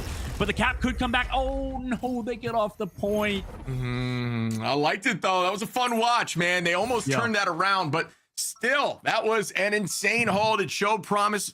Goes to show you that Red has what it takes at this point. Just got to try to get those communication together. I do think, in general, though, the side of Blue had a really solid team comp there. They do have that Guardian res, which is so difficult to handle and just raw damage there because Mantis can play so aggressive as well as Warlock, who deals a ton in his own right. Oh, look at this. These observers are all over it, showing some artwork on the side there. You got, I believe you got Odin. Yeah, Odin, young Loki, and young Thor right there. I'll be honest, I played like hundreds of hours of this game. I don't look at the walls. So this is, I'm learning so much every day that we sit here and we cast this game. Yeah, I feel like it's the Blue Team's mechanics are so good. By the way, oh my God, we're going everywhere. Blue Team's mechanics, I feel like the only person that really could match on the other side is Simodian and Brown. But Brown on a Cap, right? Like you said, Cap doesn't do that much damage, right? He's just there to kind of exist, kind of take eyes off of everybody else, and he needs some help from the rest of his team. They had Cam on Namor, but the difficulty with Namor is you need to hit those right clicks, and against the triple support backline, you need to somehow get a last hit, flank, you know, throw out your squids and get that berserker mode by hitting a right click so your squids do even more damage. But really fast engaged by Red Team now. We'll see if they can take advantage. Yeah, Cam and Simodian playing aggressively. That's what you need to see. Good start there as they are off one. Nice pick, and it doesn't look like Vitality was able to res, which maybe just provided too much pressure and just wasn't able to get it out. There might be a res now, but here we go as Skeet is taking the Space KTTV with the Strangling Prison. Are they going to find more value? Down go two. And once again, Blue just finds their footing and turns this fight completely in their favor. And Vitality trying to find that Star-Lord does manage to do so.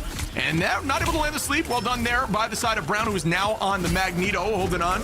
We do have that Jeff in the back line. Once again, very difficult to find value, but Jeff does have ult up. Will we see a big ult from Jeff? Ooh, not able to do so as Jeff falls there from the spin to win on the side of Fatty to the first. Simodian gets the pick right back on Fatty, though, but Fatty does have that res up. That's that pass that we talked about for the Guardian, so the numbers are back. And here comes the Galactic Legend, finding one, make that two. Do I see three? Oh, good hold here, but it's not going to be for long as that's three down. And once again, Blue taking this space back. Do have roughly 21% to the side of 14 on Red. Yeah, Vitality is the same guy who was just playing the Moon Knight on the previous map, now over to the Mantis, so they have that triple res composition and the triple strategist in the books. So that's what happens when you get a really good duelist player onto Mantis. That character can pump just as much damage as a duelist can, and the rest of the team is fully taking advantage of their constant capability to just be in the fight. Yeah, and here we go with the next engagement. Ultimates are in the side of Red here. Cam, wait, who just fell? Did I see somebody fall there? I didn't even see it on the feed. So it was the Mantis pulling back left, but here comes this incoming fight with the boundary on both sides. Keeps them alive for a little bit longer, but Red Team, I mean, they're falling apart at the seams. yeah, I mean, there's just a lot of pressure. Red popped every single ult. They don't even manage to find a pick there, unfortunately. Blue still making things happen. Jeff trying to get some people off the map. It's one. Please don't throw your ally here. Okay, good pick there by the Jeff. I thought Jeff was going to go off the map. A lot of Jeffs are take off everyone in the map with him, so there's no chance of coming back. So I was afraid he had an ally in there as well. Good work there. Again, nice pick on Red, but it's immediately returned. And Blue with the res is unfortunately not able to get a ton of value. Those picks just get negated immediately with those res. We do have Warlock who can turn that around in the fight. We do see Galactic Legend pop as it does find one. The back line make that 2, 3. Fatty is going to get a 4-piece and make that a penta. An absolute pop-off there with a 94%, and that could be enough if the teleport doesn't come through. Yeah, nobody's switching to Doctor Strange. It's over. It's done. Your champions in this finals is going to be the Blue Team, who played so well throughout both maps.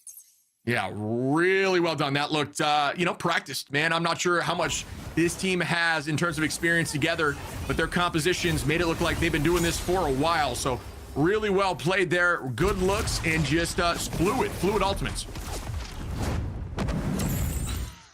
Fatty. I think maybe Fatty squared is earned. I'd like to see that 1 turn into a 2 after this performance here today. What do you guys think?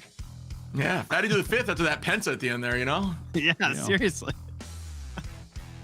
that was a ton Oh of my fun, man. God. These teams looked really smooth together. You can see some of these replays coming up here right now. I mean, they're just really aggressive Guardians comp, and they didn't ban it out. You know, if you see a Guardians comp popping up, you can't be afraid to ban it. But you know, Simonian obviously really strong in the Psylocke too, so was a bit back and forth. But no, that does go to the Guardian squad. Yeah, that was vicious, really, especially map 2. Like, and for a second, like I saw, you know, red team are leading. I was like, okay, they got something going, and then the Guardians, they came in full force here, as you can see in the ID.me highlights here, and it was a lot of this. It was a lot of fatty flying and tracking people with guns, and people's health bars just going really quickly. That's what I learned. Yeah, you were talking about Star-Lord in the previous map, how strong that character is, and yeah, I mean, imagine that, but also now when you get the team, because that's what we were talking about with team-ups earlier, with because Adam Warlock is the anchor. There's like anchors that sort of enable the team-ups, and Adam Warlock is the one who creates the res.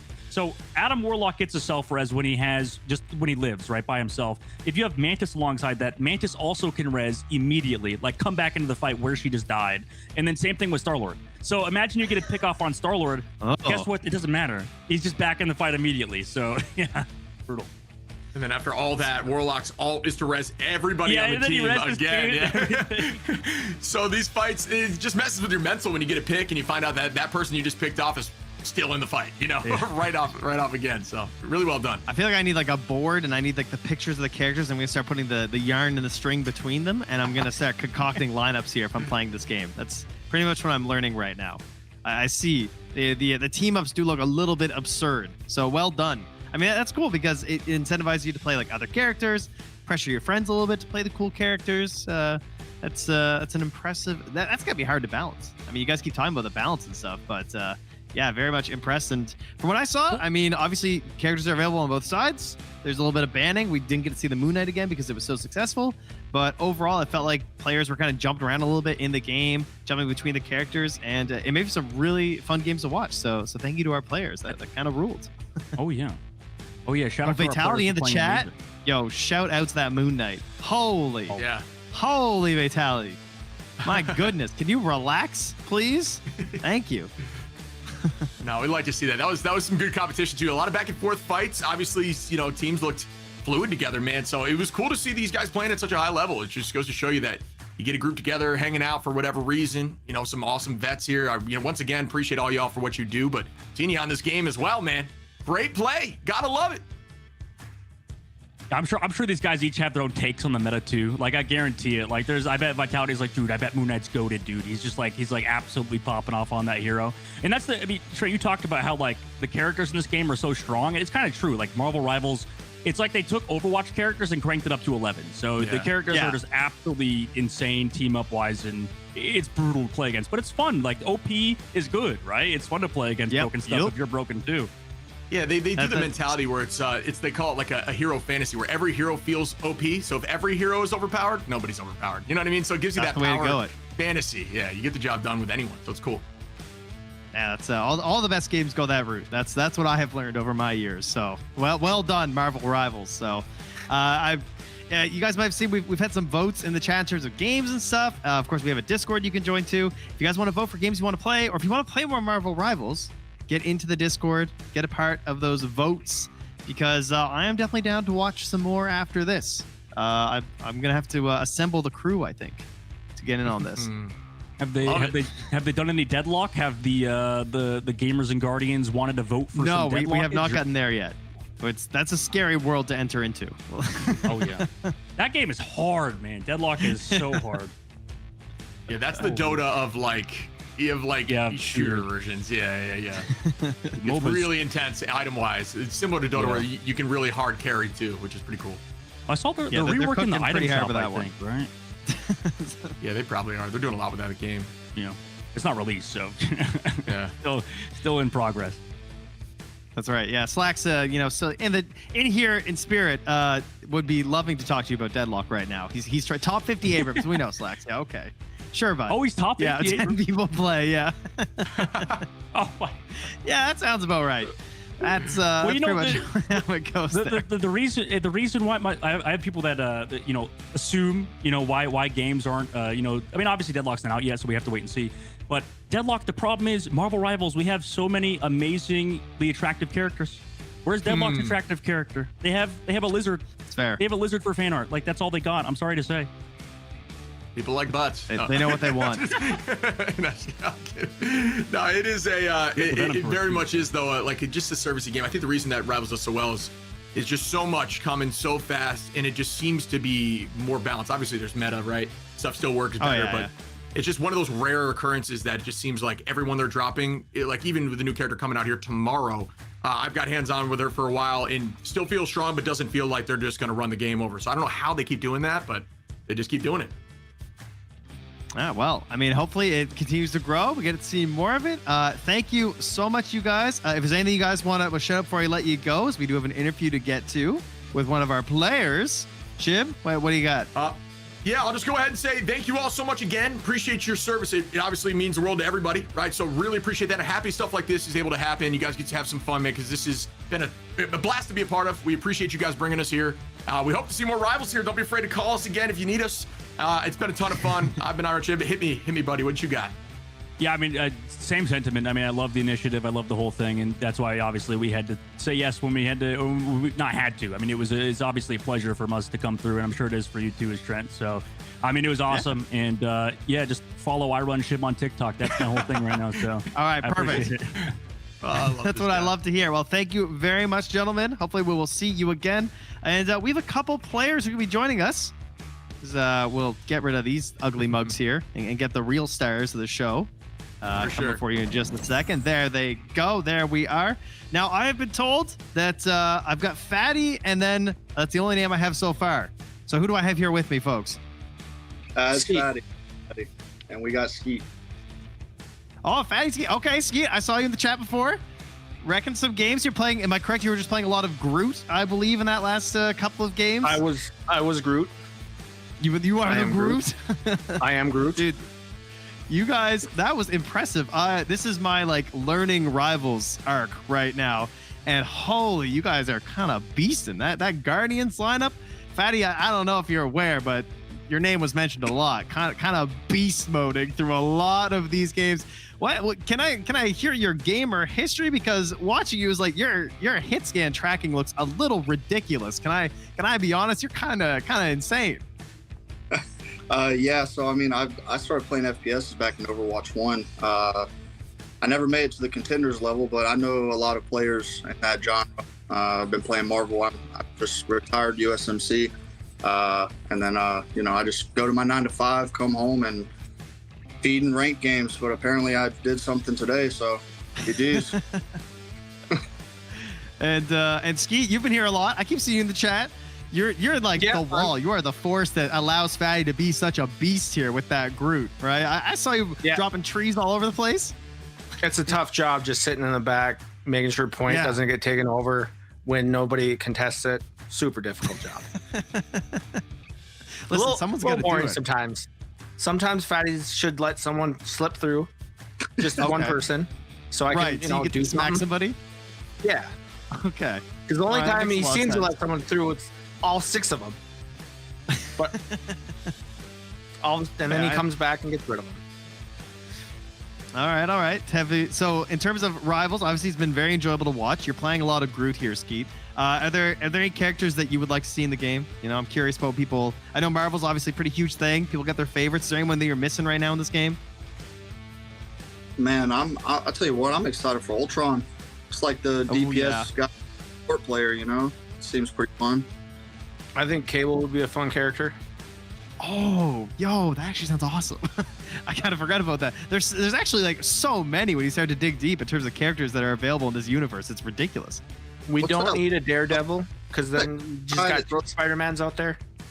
Okay, true. Oh, Gambit, Fatty. It throws the cards. Yeah, we got to get Gambit.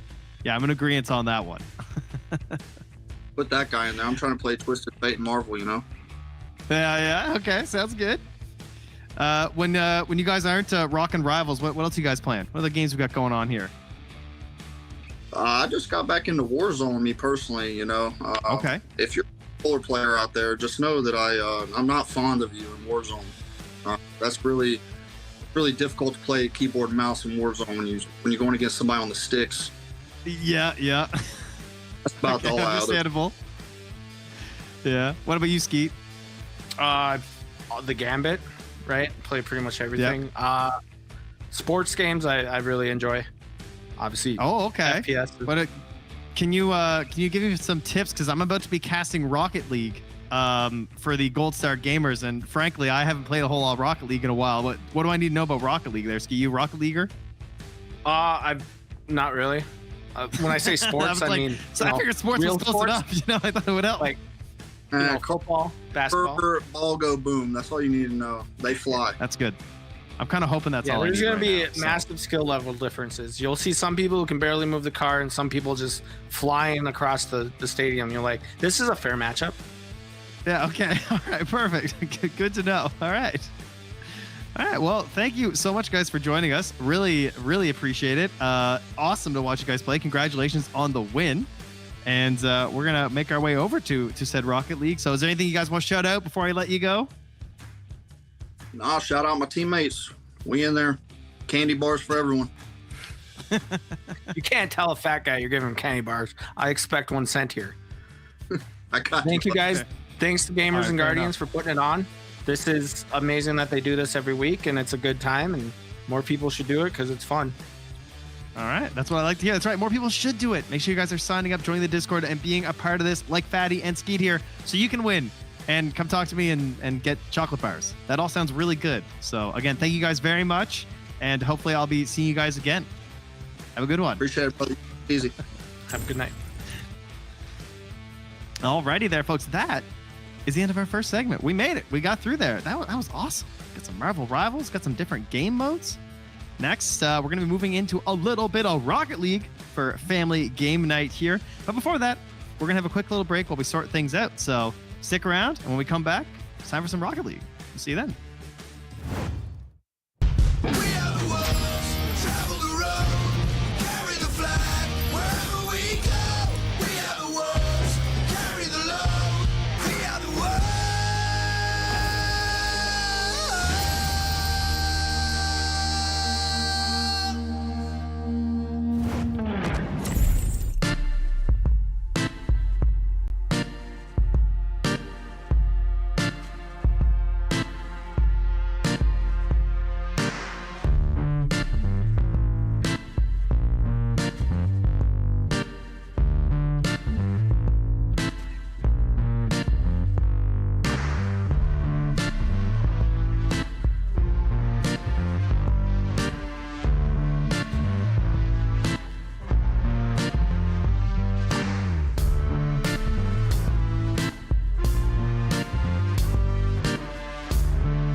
All right, we are returning here for some more Gamers and Guardians. This time, we're going to be going into a little bit of Rocket League here. Going to be presented by Onward Ops, benefiting the Gold Star Gamers. If you've seen some of our family segments before, you might be familiar with them.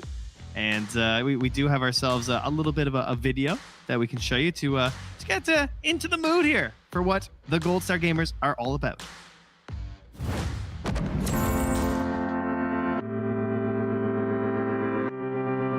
If I were to describe Gold Star Gamers as someone who didn't know what it was, I'd say it's like an organization that helps people who've lost their parent to the military and help them cope with that through video games. Gold Star Gamers means I have a place to connect with other kids that have gone through the same thing, and we all get to have fun.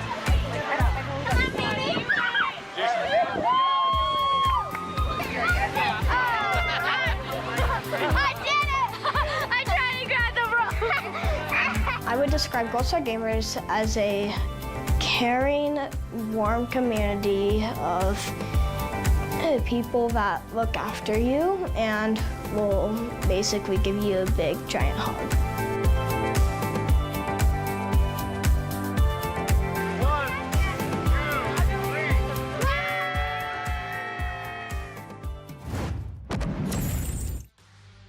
That's right. If you want to take a look at that, you can visit goldstargamers.org to learn even more about this wonderful organization here that we've got, and some wonderful people who will be joining us from there, where we're going to have some of these gamers and their guardians here to play a little bit of Rocket League. And to bring you that Rocket League, I have some of my good friends here to join me. I've got my buddies John Xfire and T Panda coming in to rock some Rocket League. Well, what's going on there, boys? How you guys doing?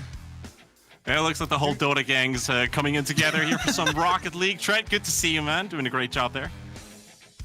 Oh, thank you. Yeah, I was brushing up my Rocket League there. I was gonna have to get tapped in here, but we got T Panda come to bail out me and John Xfire. John Xfire, how are you doing there, friend?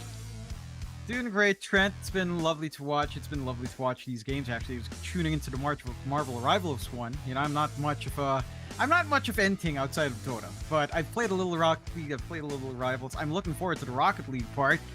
There's a couple of things you need to know, Trent. There's rule number one. Ricky was clarifying for me: when the cars touch, they shouldn't leave. You should never leave. That's community rule. That's the most important rule. It's rule number one. Let's see if we get into a circumstance. Just keep driving. Call it out. That's the rule, right? Yes. Okay. Yeah, that's the most important part. There's something, it's like a gentleman rule that has originated like maybe 9-8 years ago, and people have respected it ever since. So let's see if we have some gentlemen on the server. All right, perfect. Thank you. That's very important information I need to know here. Hopefully our Gold Star gamers are also aware of that, so that we can just get a couple people locked in and really get these games going for as long as possible. What's T Panda? What's your Rocket League experience? I feel like you're a Rocket Leaguer. Yeah, I mean, I think I've been involved with the game for like 8-9 years or so, and I've been working as a tournament organizer in both the Finnish Rocket League scene and the Nordic Championship scene as well for the last 6 years. Cool. So I think I have like 2,000 hours of Rocket League. Not as quite as much my Dota hours, but you know, rookie numbers. Good thing he showed up. I'll tell you that much. Yeah, it's I mean, Rocket League is a great game. We've been looking for more and more games to play here for the Gold Star Gamer segments, our family fun segments. And we're talking about games and what to do, and you know, Rocket League comes up as an idea, and it's like, yeah, it's great. I feel like everyone I know, like to me, it is the one thing where I can talk to pretty much anyone, and their level of gaming can be very low. And I say, have you ever played Rocket League? And they're like, oh yeah, I played Rocket League. Like car, ball, net. It's beautiful. It's truly magical. As simple as it is, right? It's a great game for friends and family. You can say that you can play Rocket League, and then you can say, can you actually play Rocket League? Like the Marvel Rivals guys said as well, right? So you got people who are flying around. You've got people doing like double taps or doing musty flicks, breezy flicks, whatever you want to name it. There's so many mechanics. There's people who know what those words mean. Yes, and there's people who can barely pass the ball. Yeah, I think that's a beauty of Rocket League. It's such an accessible game across every age group, across every skill level. There's always something to do, and it's always a little bit different. So I think it's a wonderful game, and we should have a wonderful time here today. We should play a match, actually. We're three of us are here. We should play sometime. Yeah. We should log up. Going together. We'll queue up. We'll see how we do. I feel like it'll go fairly well. I'm definitely more of a goalie. I like to hang back, just so I can spam the what a save. That is my main goal whenever I'm playing Rocket League. But I'm not playing. You guys are casting. We already got some players. So, gentlemen, take it away. All right, so as I somehow I was looking at what's going on with this tournament here, we're playing, if I understood correctly, Chaos. And do you know what that means, John? Oh, yeah. Oh, yeah. 4v4. You've got all sorts of things going on. I mean, I know Rocket League is designed around, like, I know 1v1's popular, 2v2 and 3v3 are probably the main comp modes. 4v4 is what you normally do when you're kind of hanging around with friends, having a chill time. It can go chaotic. I love it. It is literally in the name itself. So when you're queuing up for Chaos, what usually happens is you queue for a game, you look for a couple of minutes, you get the game to pop, then you take a little break in between, you queue again, you're going to get the same opponents because it's not likely there's going to be different players coming out there. But as we can see, our first goal's coming out already in the first minute. Nice play there from Creeper from the side, and a bit of an unlucky bounce up at the defender from the blue team, and that's going to be Orange team taking 1-0 in the first minute. Yeah, that's a beautiful setup there. Great usage of the boost right after topping up. And pretty nice kickoff as well, not quite lining up for too much. This is definitely starting to shape up. You know, the start was a little bit maybe chaotic. We're seeing some good hits, man. Those are some good hits. And yeah, you could almost say that it's another unlucky bounce. You got two guys going for the aerial duel. They both miss, and then crossbar defender in for the tie. So, yeah, I think this is literally what we should be expecting from this game mode, and I'm loving what I'm seeing right now because anything can happen. I think one of the most fundamental basics when it comes to Chaos, there's a limited amount of boost pads to pick up because there's 8 players instead of the regular 4 or 6, like you mentioned, 2v2, 3v3. So you've got to keep your boost up, and you need to maintain it. Yeah, just manage it well. Seeing a lot of back and forths already. I do love the custom stuff we're seeing. It's been a while since I've played Ricky, but the cosmetic game has picked up in Rocket League as well. It's kind of fascinating. Like, I didn't know there's a Hatsune Miku goal effect now. That's kind of wild. Yeah, and also like they just added the fresh crossbar sound effects, and of course some people like to use this mod called Bacchus mod, which is for people who like to have like extra cosmetics and, you know, training packs and stuff like that. So you can change that crossbar sound to say a metal pipe dropping down to the ground as Walters is going to be taking the blue team in a 2-1. And that all starts from ex-Pepino coming in with a pass from his own side, and Walters, well, you could say that's a goal steal, but hey, it's a goal, it counts. It's a goal, it counts. I always appreciate a simple ground game. You were talking about different styles. Me personally, I just love playing the ground ball, my goodness. Make it 3. Yeah, it happens, right? Kickoff comes out, you don't get control, you're all scrambling for some boost, and well, it just slips by. It happens. Yeah, just let's see how this kickoff goes, because in the previous one, the Orange team wasn't able to get a player going in there fast. We can see that ex-Pepino is coming in really hot with those speed flips towards that face-off, and that gives you a tiny edge in terms of momentum and speed. So if your opponent is only boosting towards the ball in the middle, there's a chance you're going to lose that 50. But with Creeper leading on the next attack from the Orange side, he's going to start dribbling the ball. Nice flick towards the goal. Anybody going to catch that one? It's going to be Spoog, and clears it to his own corner. And at the same time, Walters will actually benefit from this situation, but that's going to go slightly wide of the goal. Just an infield pass with Spoog still looking for another touch, but that's going to be 50 feet away and all the way back to the blue end. Yeah, they've still got control. Maybe get some setup out. You still have good positioning out in the midfield here for Orange. Another aerial attempt for tossing it out on the other side at the very least.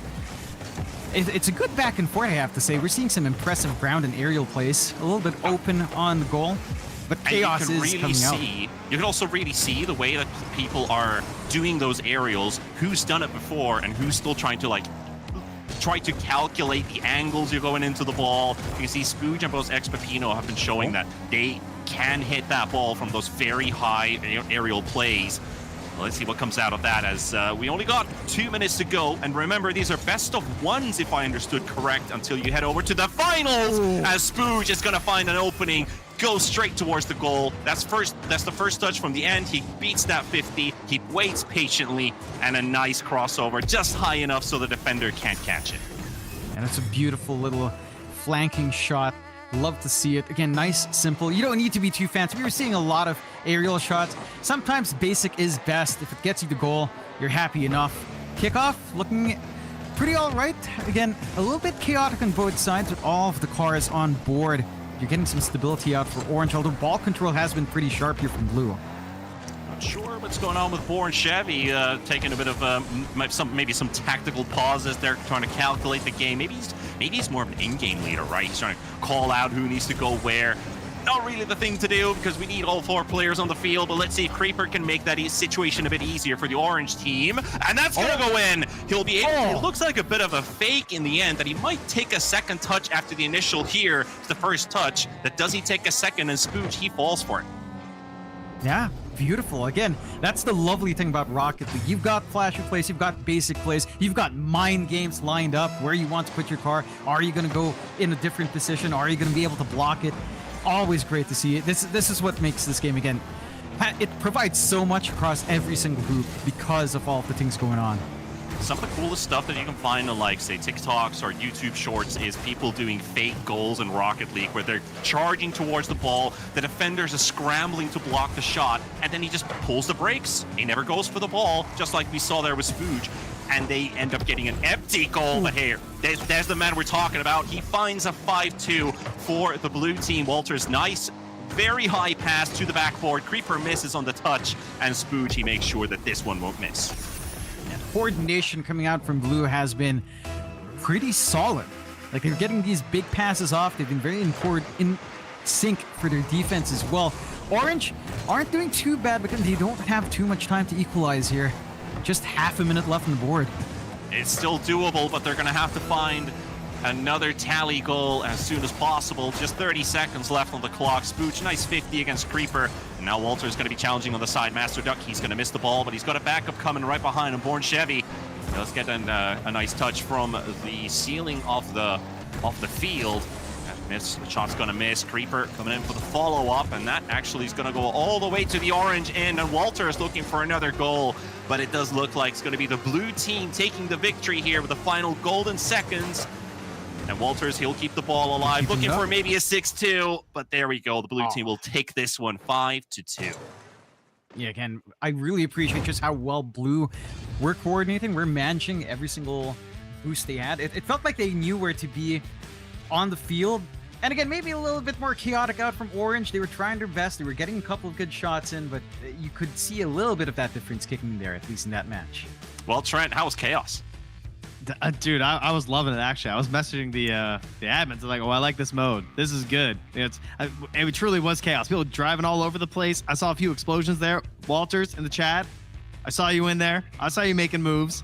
And started out looking okay for the orange team, but unfortunately not quite able to clutch up. I mean, that was our first goal, right? It was Creeper off the wall. I was like, oh, snap. Okay. Might be some big moves here, but then blue team with the big comeback as we see here in the ID Me highlights. Yeah, you got the first 2 goals, bit of unlucky bounces, you could say. The first one going off the defender, the second one crossbar to their own defender, and then the blue team just took it away from there. You got a couple nice goals here, Spooge, with those high lifts. Some of those shots that are close to the crossbar, but not too high, not too low, really difficult for a defender to catch. That's why you usually have somebody at the back post, so you can jump an aerial with your boost, try to catch and defend it. But a lot of those just caught them off guard in defense. Yeah, Spooge in the chat. Beautiful play there. Did say, I hate Walters. Maybe because of that goal before. So, Spooge, you did get your revenge at the very least with a nice play at the end. So, well done. Trying to set your teammates up more than score yourself. Hey, Walters, all right, I saw it. I could see that happening there in the gameplay. Well done. So, that was great. Yeah, it is, as you said, a best of 1. So, that's just our first match here. It's Spoog. All right, got it. Spoog. Solved. Roger. Thanks, Right. Spoog. Yeah, it's not like Uncle Scrooge, you know? No, it's really not. I don't know. Like, I love Rocket League. I love this gameplay. It's always fascinating to me how play comes out from such. I don't know. Like, I studied game science. It's like ludological. It's about actually interacting with the systems, and Rocket League is such a wide system for how few actions you have. You have boost, you have jump, and you have like turns. So I'm keen on seeing what we get for our next match, whether or not we get some fancy plays again, maybe some more ground game. I'm just a ground game enjoyer. Just simple flicks, simple tricks. That's just because you can't fly, I assume. Steady foundation. I can't fly. Look, I can't fly. I just can't. It's not a choice thing, right? This is just, that's all you got in you here as the protective play of the game here from one of our friends there, Angel Armor, looking for some of our best defensive maneuvers, our best saves, and in this case, it's a little bit of both. Oh, look at that from Creeper with the butt save. Just backs it up with the trunk, gets that ball right out of the danger zone. Excellent play. Yeah, and also the previous play there from Spook, who was able to catch that early high shot going straight to the upper corner, and that builds up the whole play from there and kind of just solidified their lead and the win for that game. So I'm excited to see what they're going to do in the next game because, and now we have 2 more teams of 4 players, and then after the grand finals where the both winners meet, the winner team gets split for a 2v2, and I don't know how that's going to work, but I'm excited for it. I mean, we're just furthering the chaos, right? That's the whole idea. It's chaos absolutely all over the place. That's what we're doing here for the gamers. Hey, could you imagine if, from Dota 2, after, say, you win a grand final, you split the team into 2-2 with one guy just hanging back? They have to play a lane matchup for whatever reason. I think that would be a fun mode for whatever, like a bonus for the best lane combination. We should. That's what we need. We should probably get that breaking up the teams. That's our big plan right now. That's how we're gonna do it. Yeah, should have really shuffled the pro scene, huh? Oh, I would love to see that at some point. I mean, as you can see, we got ourselves our little lobby as well. So if you are in our next lobby, make sure you're getting in there. We got our admins working things out here, ensure that everyone's gonna get their chance to play. So it's all looking good so far. Thank you very much. The lobby's all been very quick today. So I gotta say, all very organized here today, Gamers and Guardians. Like I can feel it. So well done. One of the big things that I really like about Rocket League as a game and like talking about like cultural differences, North American, you have like collegiates, you have like academy teams building up. I feel like there's this whole system of grassroots to the next piece whether you're casual or pro or semi-pro or just, wishing to be a good gamer. And when it comes to like the European scene, like we have like the French are really dominating the scene. We got a lot of great UK players. We've been able to at least push a couple Finnish players as well, sneaking into top 64s, top 32 in the world as well. So I'm really hopeful for what Rocket League's still going to give, like from all these young youth growing up. So for these young youth, some of our Gold Star gamers, what do I need? What do I need, T-Panda? How do I, as a young Gold Star gamer, get so good at Rocket League? How do I practice? Where do I go? How do you practice? I mean, a lot of people, of course, they do training packs outside of grinding towards SSL, the Supersonic Legend, which is the highest rank. We talk about like Immortals and Dota. SSL is the one for Rocket League. It's a very big MMR ranking system when you get to SSL. But once you get there, that's when you're really good at the game. Like Grand Champion is nothing compared to that. Okay. All right. You heard it here, folks. This is what you do. Got it. I'm just trying to encourage them to drop everything else in their lives and become professional Rocket League players. I think it's the most likely thing they should be doing. Just makes sense. I mean, you talk about like pro games, ranked. It's a grind. But you're still gonna enjoy the game. You're still gonna love the game, right? It's not like you're forced to play something you don't like just to be a pro. That ain't gonna work. You need to have the passion for it. How viable is my just try and explode cars nonstop strategy? Running around the field and just demoing people can work. Yeah. To some extent. I wasn't expecting that. Okay. I mean, good at John. We know what to do. I feel like you're going to have to touch the ball. You've got to touch the ball at some point. But yes, it's actually pretty tactical. We saw some demos a while ago, and it's one big part of, I guess, mode in chaos where that's more likely to happen. I think when we see the 2v2s, some big demos can actually make a big difference. It's all about timing. Right? Like it's all about, are you going to be setting something up off this demo? Are you negating something from the enemy team, taking away maybe their big boost moment when they could try to make some play happen? All right, well, I'll let you guys have a little bit more chaos here as we get our second game underway. Well, let's see what we're going to find in our second lobby, our second best of one, to look for our grand finalist as the first goal is already going to get kicked in 12 seconds. And that's a friendly defensive bump. Barrel Muscle and Michael having a bump. And then also Aldrezic, if I saw correctly, also runs into his own defender. So that's kind of a free goal for the blue team. Hey, man, it's called chaos for a reason. Can get a little bit wild, whatever. And I think we're going to hear that a couple times today. Yeah, no, it certainly is going to be team until we get to those 2v2s. A little bit of sporadic action. Everyone blue right now kind of clumping up. They do have ball control, at least. Here's the ground play you were looking for, and that's going to sneak all the way into the blue goal. Volatile is Nitro. Will get the equalizer for the orange team. A little bit of a pinch there coming out from the corner, and that's also another bit of a pinch-looking play there between the both blue defender and the orange attacker for the tie. Hey, look, if you can play the ground game, you can get away with it. I would say it's the more mind game part. Like, are you going to jump in? Are you going to be able to sneak through? Sometimes, are you just going to be able to run down? And sometimes that simplicity is enough. As well, this is what I wanted to see when we were coming into the 4v4. It's just a lot of ball tackling action, almost like American football. Kind of, yeah. I mean, you got a lot of physicality going on in this game, and let's see what Chatty the Fatty is going to be able to do here with a nice air dribble. Wow. And he finds the empty space. Nice double, triple tap. Not sure if it was that 3 hits that he gets at the first one. There's for the double, and then there's the peak. Yeah, you got a triple tap goal here for the lead here for the blue team. I cannot fathom how people do that. Like, again, I've played some Rocket League. I'm a ground game player. Ricky, I cannot fly. Even a simple triple tap like that just looks amazing to me. I'm always astounded. So you're kind of like a penguin. You're still dreaming that you can fly one day?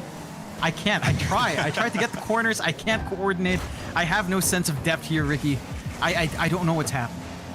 I hate to be a bummer, but you know, the world usually revolves around mathematics to some extent. We all use maths in our everyday lives, but this is where Chatty the Fatty, no way. He is the true Einstein on the field right now, because you just watch how he reads. Just look at the angles. He goes in, he gets the front of the car. So if you hit it with the bottom, it's going to be like a real belly flop. But if you hit it with the with the top of the car, you get more power. You don't lose control of your car, so he bounces it off the ceiling for a double tap in, and that's just, you know, Chatty the Fatty's really showing that skill that Rocket League can truly be at the highest level. Yeah, I mean, he is just popping off. 3-1 already, 3.5 minutes. Still a lot of time here for Orange to try to play catch up, as they're trying to reel that ball control their way. I mean, it's an open goal if they can somehow take control and get aggressive here, but not the most time. Still enough. Yeah, Volatile was, he spent, I think, like 70 to 80 boosts just trying to keep that car going forward. We couldn't really get much air into that battle. Meanwhile, you've got a pinch going off a barrel muscle to the orange end, and now you got that demo play. Nobody hits the ball, Chatty. But it's the man for the hat trick. It's Chatty the Fatty going in for the 3rd goal already. You see both of his players are putting in the pressure. They get a bit of bumps. They put a lot of nervousness on the side of the orange team, and Chatty's like, thank you, boys. I'll take it from here. Now, beautiful demo off the back of that as well. 4-1. Time starting to tick down. Still enough again. Finding 3 goals within 3 minutes. Not the most impossible thing in the world. But Chatty is just dancing around him.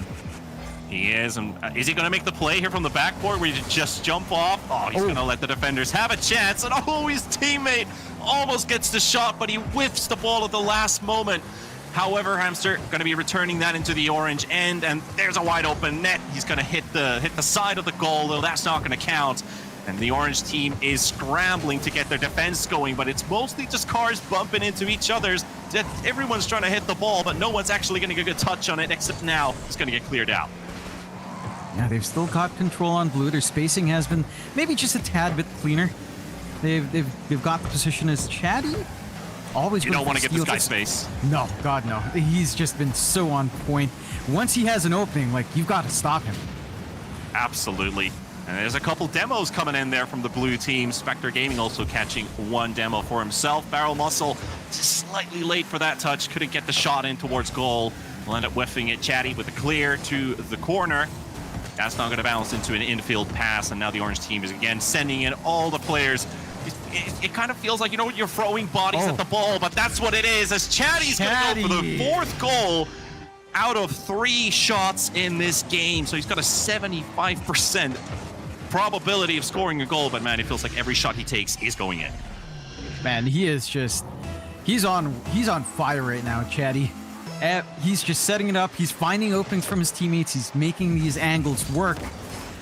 And for Orange, again, time is ticking down. 1.5 minutes for 4 goals. Still possible. Just, it's getting harder here. T-Panda. It is. And who's going to take the cape? I mean, you're going to need a hero on this orange team to at least try and score a tally here, trying to get it to 5-2. There's still time, but every time Chatty, he gets the ball, he's got the time, he's got the space, he's going to put this into the empty net, isn't he?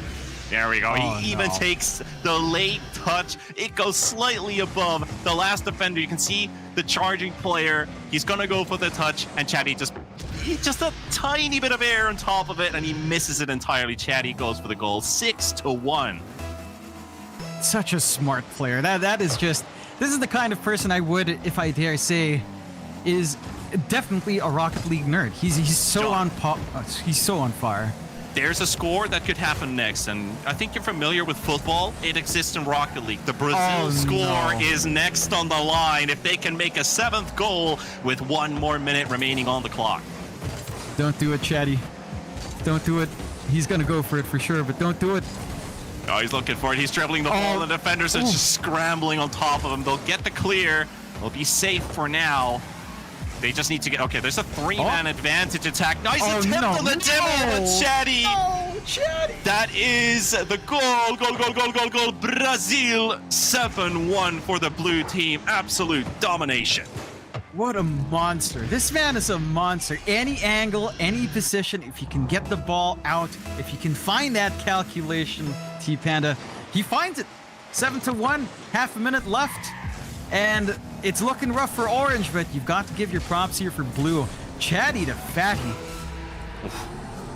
Yeah, he's definitely showing some skills, and I think the teams that were just playing X-Peppin and Spooge, the guys are gonna have to keep an eye open on how do they shut down Chatty, because this guy is out of control. But at least with Hamster, he'll find a goal of his own as well to make it 8-1. Yeah, it's just a bloodbath so far. Blue again, fantastic plays coming out. Orange, they've been trying. They've gotten some good blocks. They've gotten the ball into the other half field every now and again, but it's been challenging. What can I say? Chatty's he's a monster. I mean, I'd love to be Chatty's teammate right now, because the guys are just like, he's scoring all the goals. We can just make sure that the defense holds. The orange team is not going to find a shot in, and we can just, enjoy the game as we go. But for the orange team, it's going to be a bit of a brutal loss, but it's a tournament. Teams get knocked out all the time, and that's going to be the 8-1 score for the blue team. Take the victory and march into the grand final. Well, I mean, a little hard to choose an MVP. I'm not really sure. Personally, I think maybe Hamster. I thought that last goal off the wall and then trying to sit and let the ball bounce and go in looked really nice to me. Might be my choice. I'm not sure. No one else really standing out. Obviously there. Did that Grim Reaper just dab at the end when a goal happened? Is that what I saw? Unfortunately, yes. Okay. All right. I just want to make sure here is the IDME highlight. There's Hamster. Like I said, of course, #1 player in this match. Okay, fine. After they got this great goal from Baltas Nitro, after this, it was a lot of the Chatty show here, guys, for the IDB highlights. Am I right? Yeah, the Chatty highlights. That's definitely it. But you can see the skill of play as well. The way he takes the aerials. There are like so many small details to it. How you jump, how you use your boost when you jump, how you double jump without making an accidental backflip. And it's so much easier when you're playing with a controller compared to like KBM, like the keyboard mouse. Every 1 in 1,000 players is a KBM player, me included, but I just can't handle the controller, even though it's a lot easier with it. No, it's understandable. And again, seeing Chatty dance around like this is just amazing. This is, again, it's the different kinds of plays. We had a little bit of this a while ago in our first game.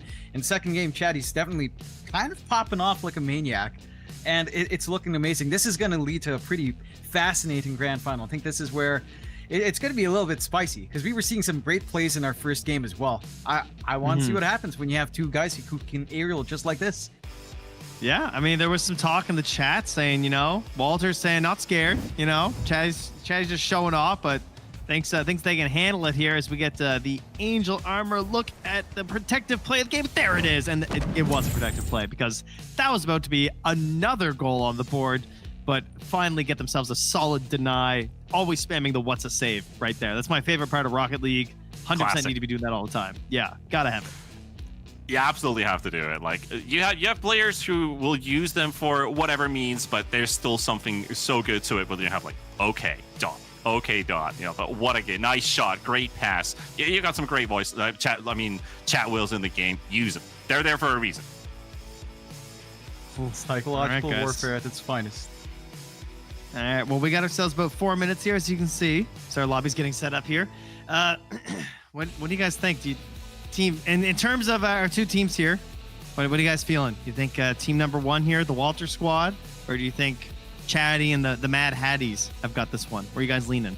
What do you think, John? Oh, I want to believe in the Walter squad. I want to believe in teamwork. I want to believe in working as a unit.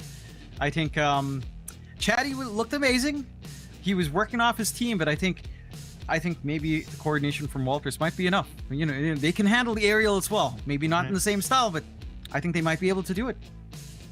Yeah, I think the Walter squad could definitely do it, but if they can just close out the space and time from Chatty, if not, I feel like this could be another Chatty show that just shows up and they take the win. And the thing is, if we have to look at forward, like just one step forward from this, where the teams get split, for that reason, I'd like to see the Walters squad to win, because I saw 3 good individuals on that team.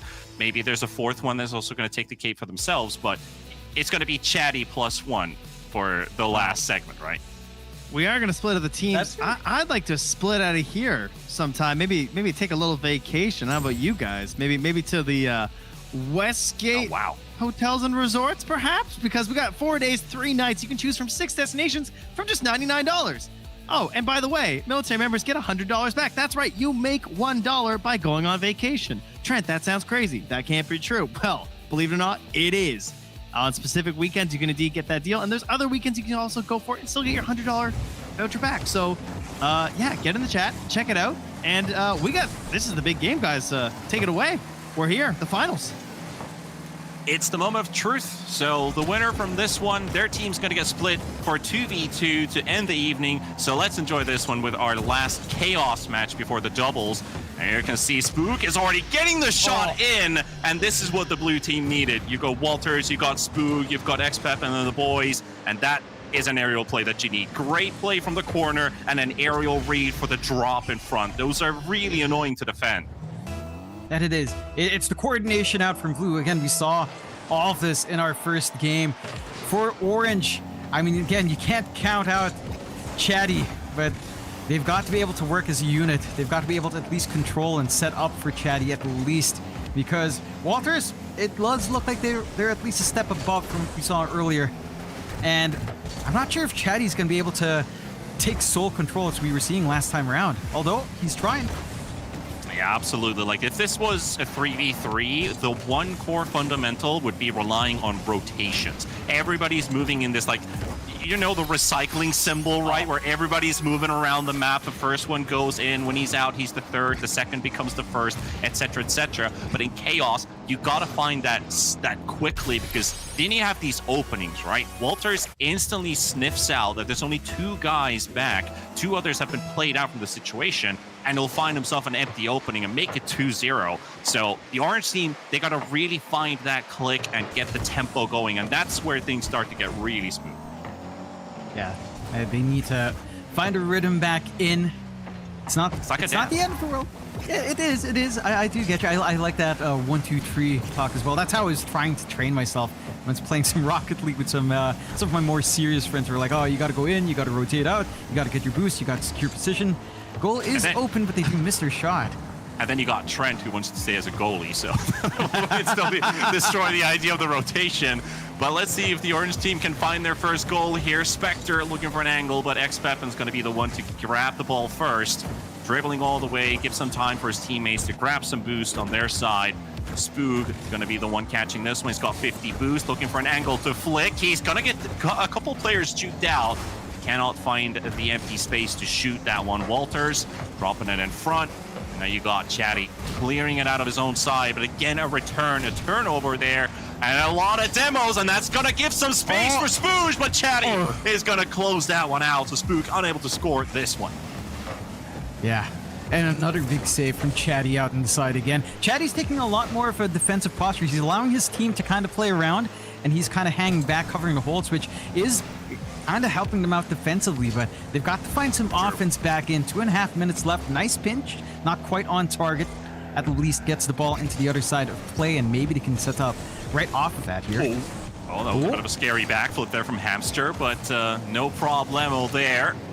There's also a possibility if you get that ball on the side, just hugging it, you can maybe go for a nice pinch off the wall, and you can shoot some crazy kilometers if you land your car at the right time. Walters, though, wants to read the block from Chatty, gets the demo, he'll clean him out, and now Spook has an empty goal, and he hits the post. He's not going to get this one in. That could have been the third one for the blue team.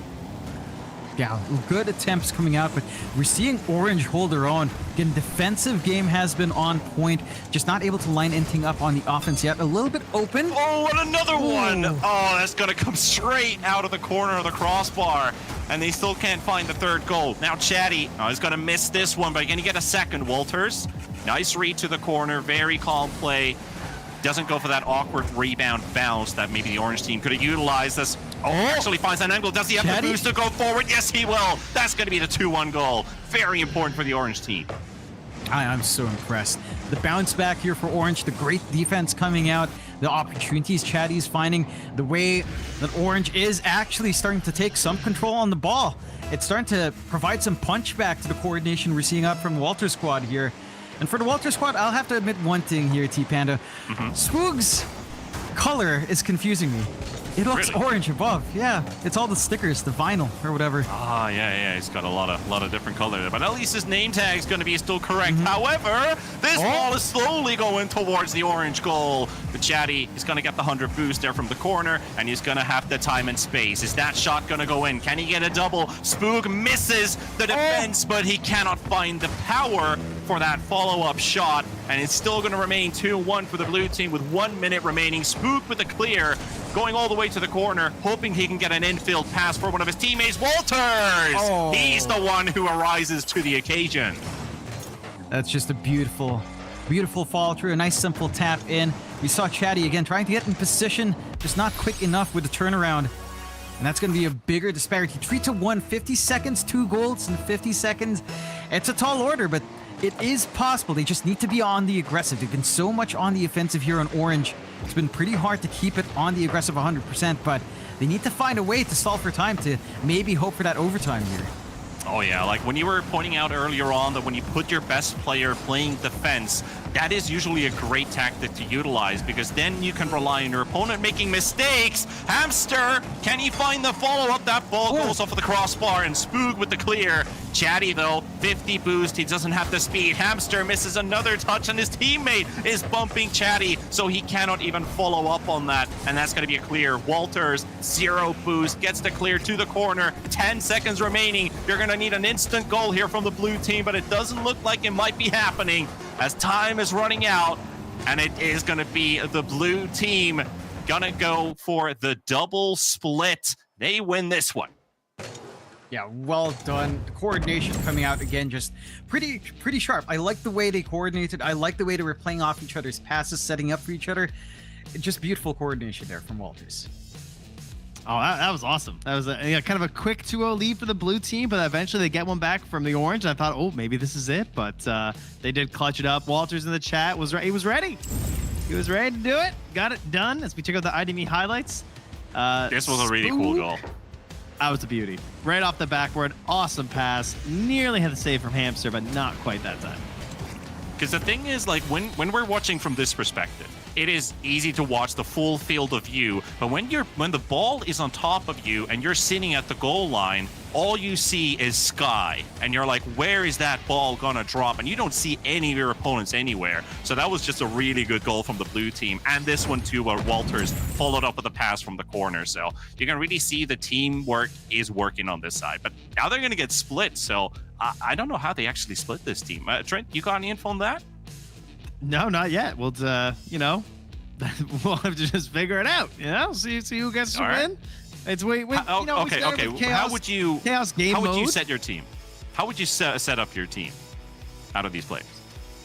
I mean, the go-to is probably gonna have to split up Spook and Walters. I would think seems to be the way to go. I hate to break it to you, that would be the way I'd start. Yeah, that's the way I'd expected. Put the mechanical players on the other sides. I think that's one way to look at it, and then just have this. But when you go to doubles, it's a whole different field. There's so much space. There is so much time to look at.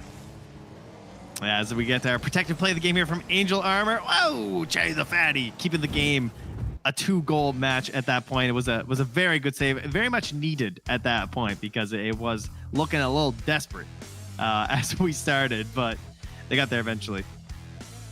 Yeah, I love the switch up from Chatty again, playing the defense. Like T-Pan was saying, it can be a pretty valid tactic. You can play from the back when there's an opportunity to take that from the goal into the enemy goal when everyone's rushing in. Just not quite enough there from Chatty. Unfortunately, has the coordination again from Walters and Spood and Hamster, and everyone else was just on point. But back to T-Panda's point, I have played a little, doubles. It's certainly very different. There's more boost around the map. There's less people running down the ball.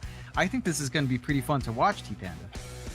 Absolutely. I mean, you have these tight situations of like, is it going to be a 50-50? Is it allowing the other opponent to dribble and reading what's the play gonna be? And you have to really rely on your teammate. Every time you're sending a double commit, you send both players in, it's an empty net on your side if you fail that attack. Oh, well, so I don't get to see the like 6 cars all around the ball anymore because I was enjoying that. When they're all here and the ball's like bouncing right on their head, we're done. We're out of that mode? Okay. No, all right, maybe next sadly. Next time, hey, again, if you're missing some Rocket League action, you can queue up, of course. T-Panda would be down for it. I'd be down to play on ping. It's a fun time. Yeah, I can always blame ping. That's the great part. You guys can do whatever you want. I'll just blame lag. We'll even allow you to play goal, Trent. Thank you. Yeah, I did hear those shots fired. Listen, I don't just stay in the goal, but I'll get the save and turn it into a goal. Just you wait, all right? It's my natural born idea. I want to be in the net, I believe in you. I believe you got it. Thank you. What, John, in your limited Rocket League experience, what kind of car are you driving? You like the low ones, or you like? I feel like you're a big van guy. I used to follow the meta. There was like a whole thing where people thought hitboxes were different. I used like the Octane ZSR. Actually, I think that's what it was called. It used to be like the peak. I had even a special pattern where it was kind of shimmering, kind of. I had it. I was like, this is going to be nice. That's it didn't so help me play, John. But it felt cool. Yeah, I didn't expect that from you. I'm sorry. Okay, look, my actual passion. This is a secret. I like Twin Mill. I love Hot Wheels. I use Twin Mill. I like it. I'm a kid at heart. Okay, what about you? What about you there, T-Panda? What's your car looking like? My guilty pleasure is the Roadhog. That's something that I don't usually always play. But you talk about meta. There was a time when a lot of players played the Merc, one of the original cars. I was like, I wanted to be a little bit different. I played the Roadhog, which is somewhat similar to the hitbox of the Merc. But it's like, when you see that on the field, people start to feel scared, right? But then I quickly shifted over to Octane because that's the mechanic car. Oh, we need a shout out for Spook. Spook deserves a shout out there. Subs and witches, or sub sandwiches if you prefer. Yeah, I was very impressed. Spook's our go-to. So yeah, all the shoutouts that you can ever imagine. And here we go. There's our 2v2. It is Spook and Walters versus X Pepino and Igloo. By the looks of it, good luck. They already got 1 goal. See if they can take the win here. All right, you got 2 very talented players on one side, and X Pepin did show a couple good moves in those earlier 2 games. We haven't talked about the big Igloo, so maybe this doubles is probably his more forte because chaos is chaos, and this could be a moment for him to shine. Yeah, more opportunities, but again, we're seeing just Spook and Walters just take control.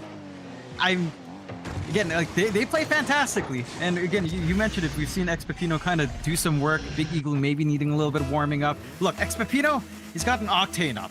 He means business, from what I know at the very least. Absolutely. Hey. When you're try-harding the game, Octane is the one to go for. It is like there was a time where it was 60% was Octane, and the next card was 10%. It was like Dominus, and the rest of the cars were like 1%. So it's like all of the cars divided. Nobody else played anything else except for the Octane. And you can see why Walter is going for the 3-0 here already. And we're not even past the first minute, John. No. It's just been open goals, and this is going back to the format change, right? 4v4 chaos. You had everyone on the ball. It was less boost on the ground. This time, it's much more open. It's much more opportunities. Committing for the push across the field does leave you exposed. You have to watch out for that right now on X Pepino and Big Igloo. You got to make sure someone's back there, which you don't really have right now. The double fake there from Spooge. And actually goes for another one and makes it 4-0. Yeah, it is humiliation for the defense. They're trying to catch him off guard, but this man makes no mistakes. No, certainly not. And again, that's the one thing I appreciate. That's the kind of play that's cheeky. It looks simple. It does take a little bit of finessing, and they're getting it done. Oh, even the kickoff, just a tiny touch. Yeah, you don't see that too often, right? Usually it's just full on straight to the ball, go for the 50, look where the ball's going, go for the follow-up. And now he just, breaks straight towards the ball and see what happens from there. And they're just styling their way through the defense. There's no player to challenge Booj, and that's going to be a 5-0. Yeah, a rough opener. Considering how fast it's been, there are still opportunities for Blue, for Big Igloo, and for Ex-Pepino. They've still got a shot. 3 minutes for 5 goals. I mean, we've seen it in less time right now. They just need to be able to take control somehow. And maybe just coordinate their movement, go for the in and out. Unfortunately, that's another one for Walters, or fortunately for Orange, as again, they've been showing off those mechanical skills, that decision making, just a great understanding of the game. And that's I think what was also mentioned in the at the end of the Marvel Rivals interview. The guys were also talking about, like, when there's a skill difference, you can see it. Like, when a player is good, he is really good. It's not like someone says, like, yeah, he's good at Rocket League. Usually say, like, you don't want to play against him in Rocket League. Yeah, that's definitely the vibe here right now from Walters and Spook. Both of them just showing off that finesse in the game. I will say, I again appreciate the Hatsune Miku goal effect. I just did not know that was in the game. That's just kind of nuts to me. I know you're a fan of those. I know you're a fan of those, right? Yeah. I mean, I think we can convert a few more people I know in the Dota scene, because they'll say, "Oh, there's anime. Oh, we're all in on that now." Oh yeah, that's the trend, right? But that's the thing, right? With these great games that are happening currently, is like they live with the times.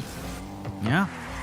They adapt, they learn, they implement new stuff. I think that's one thing that Rocket League's been really good at as well. Say what you will about some of the, some of the DLC, some of the packs they've released, but again, like having stuff like Hot Wheels makes this connection to a game that naturally feels like it kind of fit into that universe. It's cool, it's fun. That's absolutely it. Just there's something for everybody, right? Yeah, there is. Walters with another clear, and that's going to be 8-0 on the board, and we're not even halfway into this game. It does feel safe to say that the blue team is going to feel a bit demoralized. I think the moment where the classic wash your face. Yeah, clean up a little bit, wake up. Look, I would say they had a fantastic time in their 2 games they've played in Chaos. Again, they've gotten that opportunity. I think just that chance alone to play with the coordination you're seeing, there's going to be a lot to pick up. There's going to be a lot that they can look back to that we're like, hey, you know what? This is what our teammates were doing. This is what we can kind of learn. This is what we just played up against. This is some tricks they were showing off. This is how they played their ground game. This is how they set up for aerials, It's still a pretty nice chance, I think. In the moment, you're not thinking that, of course, but down the line after the game, you're like, oh, they played really clean. I want to play like that. We can watch the replay. We can learn. Always, when you're playing against tough teammates, right, that's the best learning experience, even though sometimes it might feel a bit hopeless, but you're absolutely right. Looking at those replays, how do they make these moves? How do they play?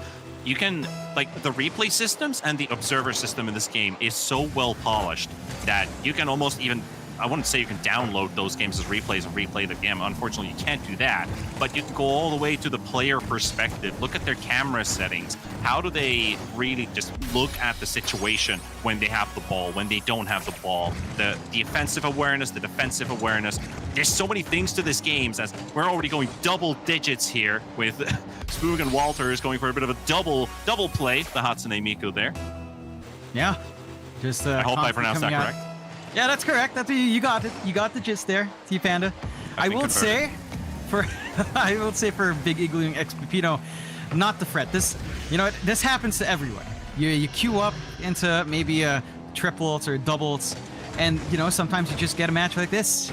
You're trying your best. The other guy just styles on you, and all you can do is just kind of try to have fun, kind of try to figure out, all right, this is what they're doing. I'll maybe just watch a little bit again, maybe just look back. and maybe just try to have some fun. There's always something fun in Rocket League. You could look for demos. You could look for just blocking off somehow. We're seeing Xpipino trying to play in the goal, at least trying to get some control back from the posts here. You know what's one of the coolest things in Rocket League that's been pretty much in the game since the release is local split screen that you can play online. So if you have like a decent sized monitor, you can just sit down on the sofa, both have your controllers, go online and play ranked or whatever, or play casual, and just, you know, enjoy the vibes, enjoy the game. You can play locally, you can play online with your buddy. Like, I think the split screen system has been really good with this one, even if it's not that often you see split screen players play this game. Yeah, I think that's a feature that I definitely appreciate that, especially on PC gaming. It's not the most common thing in the world, right? On our platform of choice, it's definitely more common in like more traditional console games. There were some good blocks coming out there from Xpipino. He will at least get control out of the way. Maybe have an chance for an attack. Goal here. Blue team goal would be really welcome here if they can make that one happen. Spook, however, takes those hopes away. We can't let it be 12-0. We need the one game. We need the one goal here, guys. So chat, I hope you're all rooting here for that one blue team goal. It could still happen. Still 50 seconds on the clock. Yeah, they're trying. They're getting control. I'd love to see it. See if they manage to kind of get that kick away. Although it's open, Walters. Oh, not enough boost there on Igloo. Can't catch that one.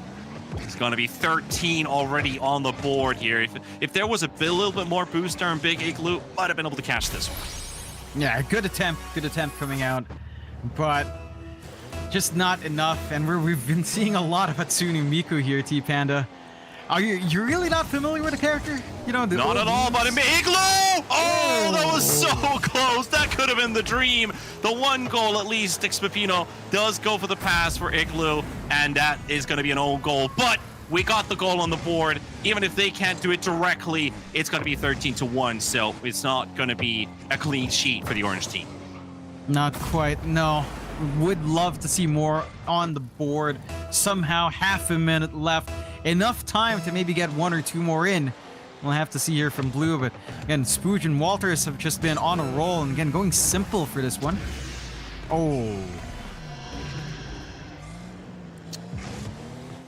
But outside of that, I mean, even with the score pretty much tells everything here. The orange team is looking to take the victory here with 30 seconds remaining. With players like these, like, I still hope when we're going to be hearing from the players that they have the passion, the drive. We talked a bit about the esports level as well. Big Igloo will get his goal as well. So that's one goal for each blue player here to end at least the dry drought. Yeah, it's a good swing. Yeah, right from the open. A little bit open left there by Spoog and Walters, but hey, we'll take what you can get. Still half a minute. And this time it's them that's left open and orange, Sam. You know, 2 to 15. We're just doing face-off goals some, now. Give some. Yeah. Nice tap. Yep. Mechanics, you can see the way you take that face-off.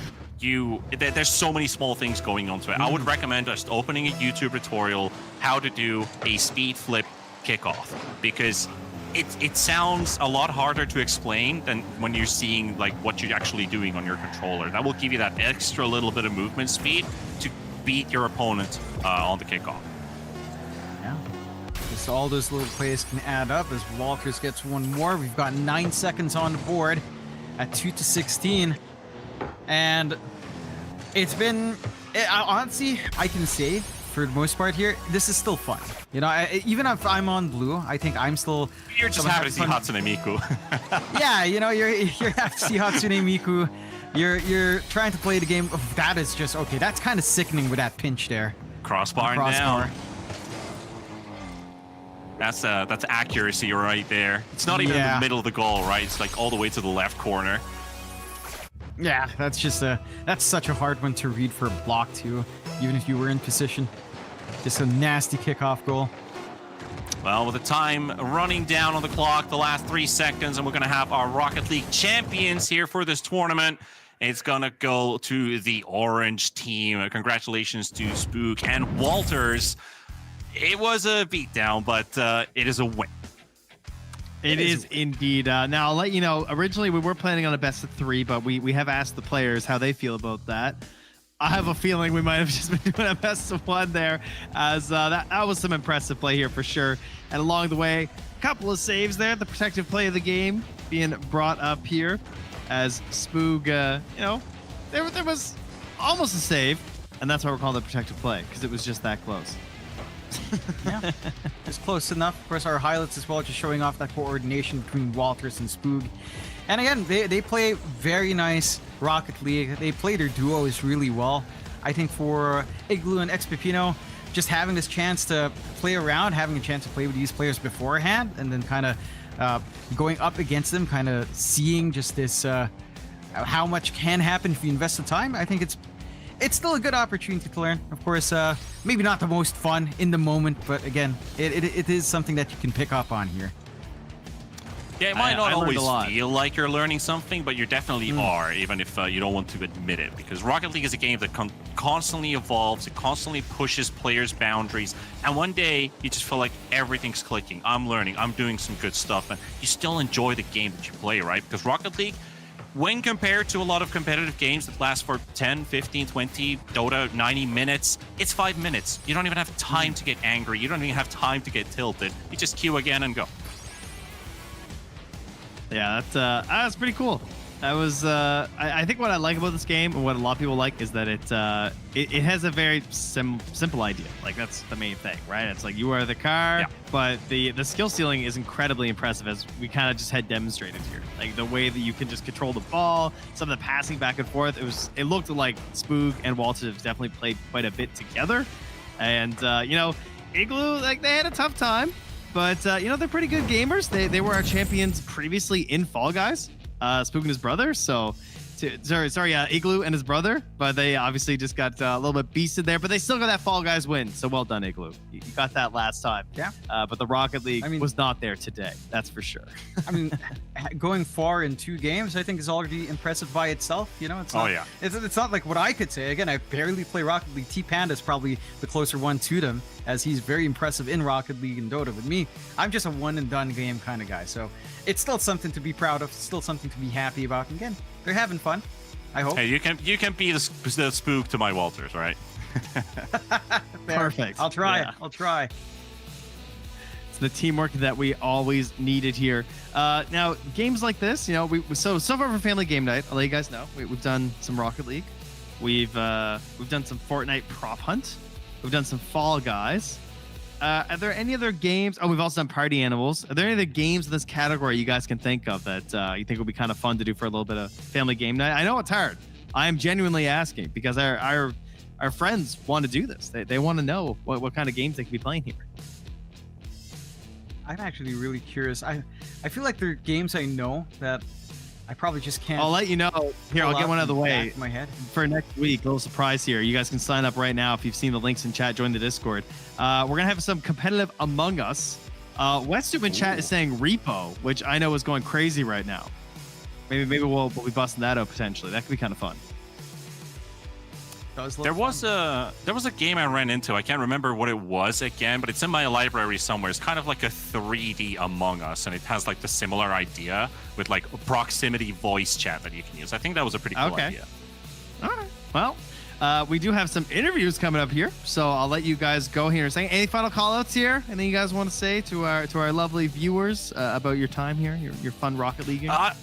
I just want to say, just thank for the opportunity for having us. I think me and John both had a great time casting some Rocket League together. Missed my buddy with working events beforehand, so hopefully that showed to you guys as well that we had a great time. And this whole event, I feel like this is for a great cause, a very important one as well, with family and friends playing video games and having the opportunity to bring everybody together. I feel like this is all just a very, very important mission.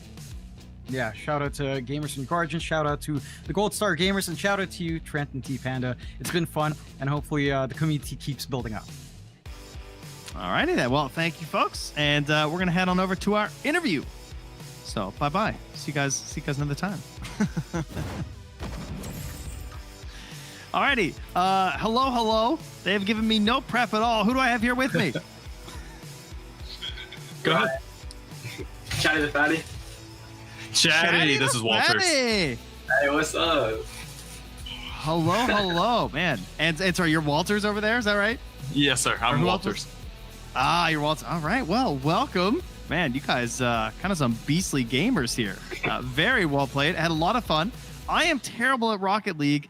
How did you guys get so good at Rocket League? I'm still terrible at Rocket League, if you ask me. Yeah, okay, I know that mindset. Yep, fair. Playing since I could pick up a controller, bro. Like, okay, so I just buy a good controller and I'm just good to go. Is that all I need? Yeah. Buy the most expensive controller and I'll be really good. Okay, Oh, yeah, that makes a lot of sense. yeah, 100%. Yeah. All right. Perfect. That seems absolutely reasonable. Wow. All right. I'm very impressed. How long have you been playing Rocket League? Can I ask that? Since 2021. Oh wow. Okay. I really expected longer. You're kind of a beast. What about you? Since like 2020. During COVID. Damn. Okay. The shutdown. I've been on Dota for like 11 years. You guys are so good at this game. Okay. All right. Oh, sorry. Family game night. Okay. Whew. All right. So I've asked some other guests here and whatnot in terms of other games. You guys have any ideas? Family game night. You know, Rocket League, you're obviously crazy at it, so you can't pick Rocket League because you're too good. We've had a lot of fun with some of these other games with Party Animals. But what other games do you guys think could really fit into this that we could get going with here? I know they did Fortnite prop hunt, but I'd like to see like a Fortnite build mode, just like a normal, smaller, like zone battle royale mode. Yeah, that sounds like good. Zone Wars or something. You said Yeah. 0 builds? No, it's Zone Wars. Oh yeah, Like a okay, smaller. yeah, I don't like 0 build. yeah. Okay. All right. I can send that up the chain. That sounds pretty good.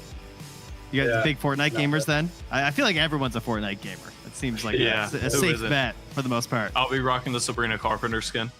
Dude, same. Okay, that's good. That's team cohesion. All right, I'll make sure. Yeah, got to be on the same squad if you guys are gonna rock that. Is that the best skin in Fortnite? I feel like it's a pretty big one. Well, it just dropped, and I do feel like it's already the best skin in the game behind the LeBron skin. Bro, LeBron James. Ah, dude, that guy's everywhere. He's like a fighting game character Rightfully too. so. Yeah. that's true. He's kind of the GOAT. And I'm an old man, and I'm still gonna call him the GOAT. I'm sorry, Jordan. This guy's kind of putting it up there. He's 40. Look at that man. How's he still doing it? I don't know. I can't explain it. All right.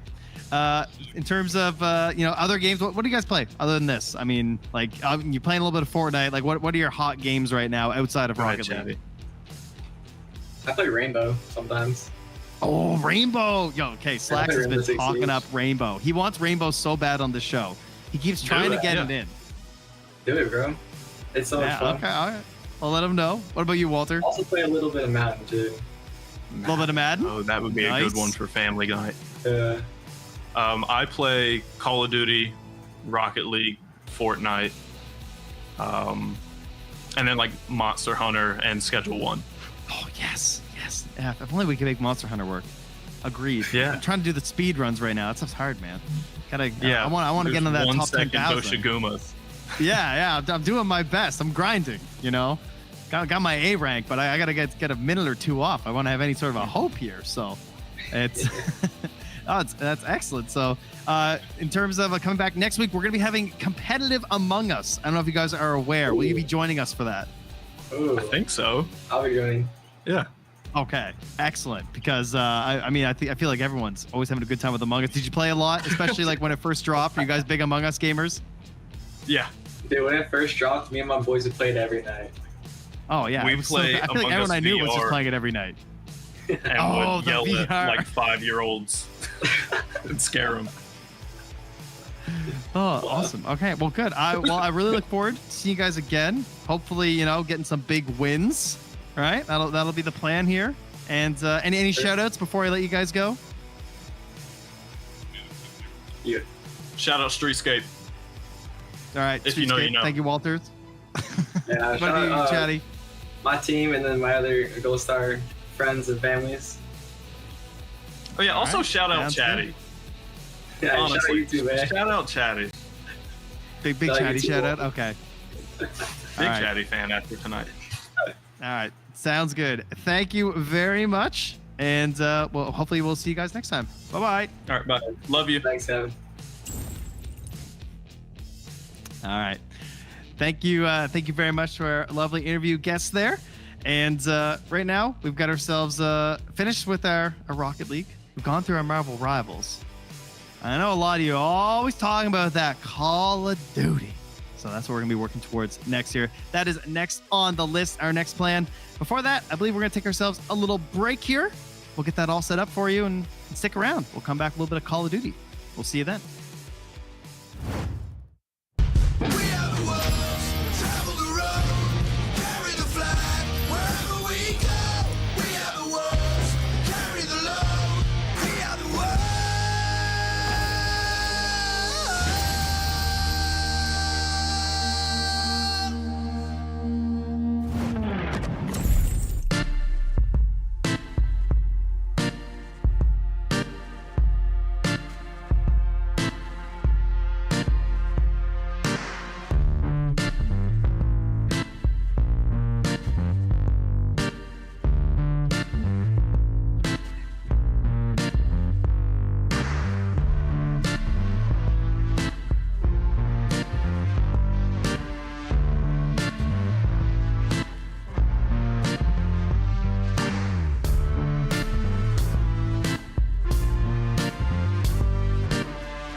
He just survived. He just put a shield up. He's fine. Oh, God. Yeah.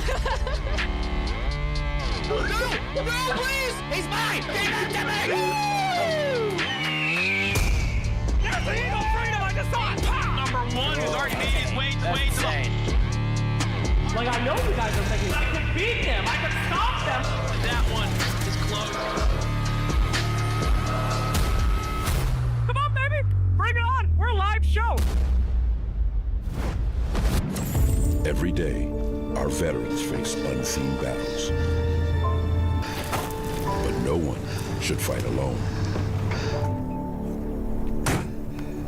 Face the Fight brings people and organizations together to reduce veteran suicide. Every life is worth living, and every veteran matters. Together, we can face the fight against veteran suicide. That's right. We are back here now for the Esports Showdown. benefiting Face the Fight here, presented by Onward Ops. And we're here for a little bit of Call of Duty Black Ops 6. And I know all of you out there are very excited. I know you love Call of Duty. It's the big game. I know it's what you want. I know you want to get in this big, nice, sweaty, good game. Get your aim on, running around there. And of course, it's all here for such a good cause here for Face the Fight as well. So we're really happy to have that with us here. You can always join them at wefacethefight.org. And we have them there to hope that we're envisioning a military community where mental health stigma is dismantled, ensuring that no veteran, family member, caregiver, or survivor feels isolated in their journey. So they're committed to supporting every veteran, regardless of their unique needs and challenges. And we want to help dramatically reduce veteran suicide. And again, to learn more, you can always go to wefacethefight.org. So thank you very much for being a part of this with us here as we try and benefit them. And just having a good time here to come and play some Call of Duty. That's what we're here for. And I mean, you know, I've now gone through my Marvels phase. I've learned a lot about that. Got Rocket League. I'm learning about that. And I guess this is my last mission here. So I need a little bit of help because I'm not the Call of Duty guy. I need my Call of Duty casters to be joining me here. So why don't we bring them on in here? Got ourselves the excellent Dandro and Enigma. Hello, gentlemen. Thank you for joining me. I need your help desperately. We're here. We're here to help, Okay. Trent.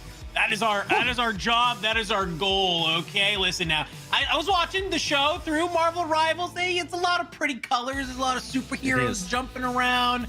We got cars flipping balls and stuff in the air. It's time. Let's get out of brass tacks. All right, Trent. It's time for some serious Call of Duty here on Gamers and Guardians. Okay. I'm ready to help teach you. Ready to help teach the folks at home, and I know Enigma's just as excited as well. Yeah, absolutely. I mean, me and Dan have been casting over some challengers a lot recently, so doing a lot of work there with the level just underneath the Pro League. So we're coming off the back of that. We were feeling nice and frisky early. We're getting pretty hot, and then now we're looking forward to doing some of that over here as well. Very much so. Don't raise your eyebrows at me. I see that look. You know we had a banger of a cast over there, and we're ready to bring that into this today as we cover over what happened here in the Gamers and Guardians section here. Oh, thank you very much. Yeah, it's as we say, it's time to get serious, time to get competitive here, and I believe we got what, single elimination. We got 4 teams of 4. We got best of 1s. We got all kinds going on. All right, now they were trying to explain this to me. That's why I need you guys. Sure. We think we're gonna have the CDL settings this time. What does that mean?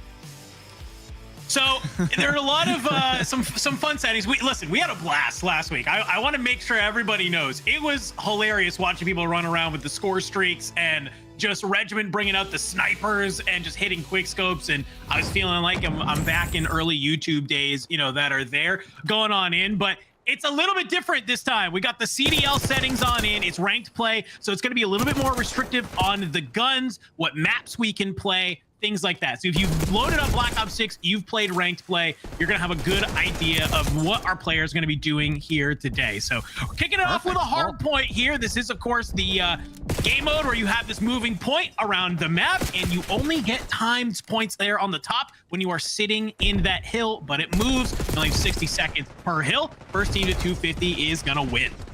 Yeah, exactly. And for P1 here, this is smack bang in the middle of the map. So you're going to see a lot of bloodbath here, trading back, forth all over the place. If you look down the bottom left corner of your screen, you can see what's called a mini map. This is going to be basically an opportunity for, you know, it's kind of track where these hills are going to come up next. You can see a little lock icon there for where P2 will be next. And for a lot of these players, it's going to be about fighting over that side of it. At least it should be. But Flameberg, well, he's decided he's going to go head off in a different direction, just take this fight where he wants. Yeah, it wasn't too long ago that we watched Flameberg at this very event put on a show when he was on the LAN, actually, for that first Gamers and Guardians. So glad to see Flameberg back on in. Back to full form already. I mean, he is lighting up the kill feed left and right. So you can see that the hill has moved from that first spot over here to what we call P2 up here on the top side on Skyline, the map we are currently playing. And you can see number 1, Jamaican in Tech.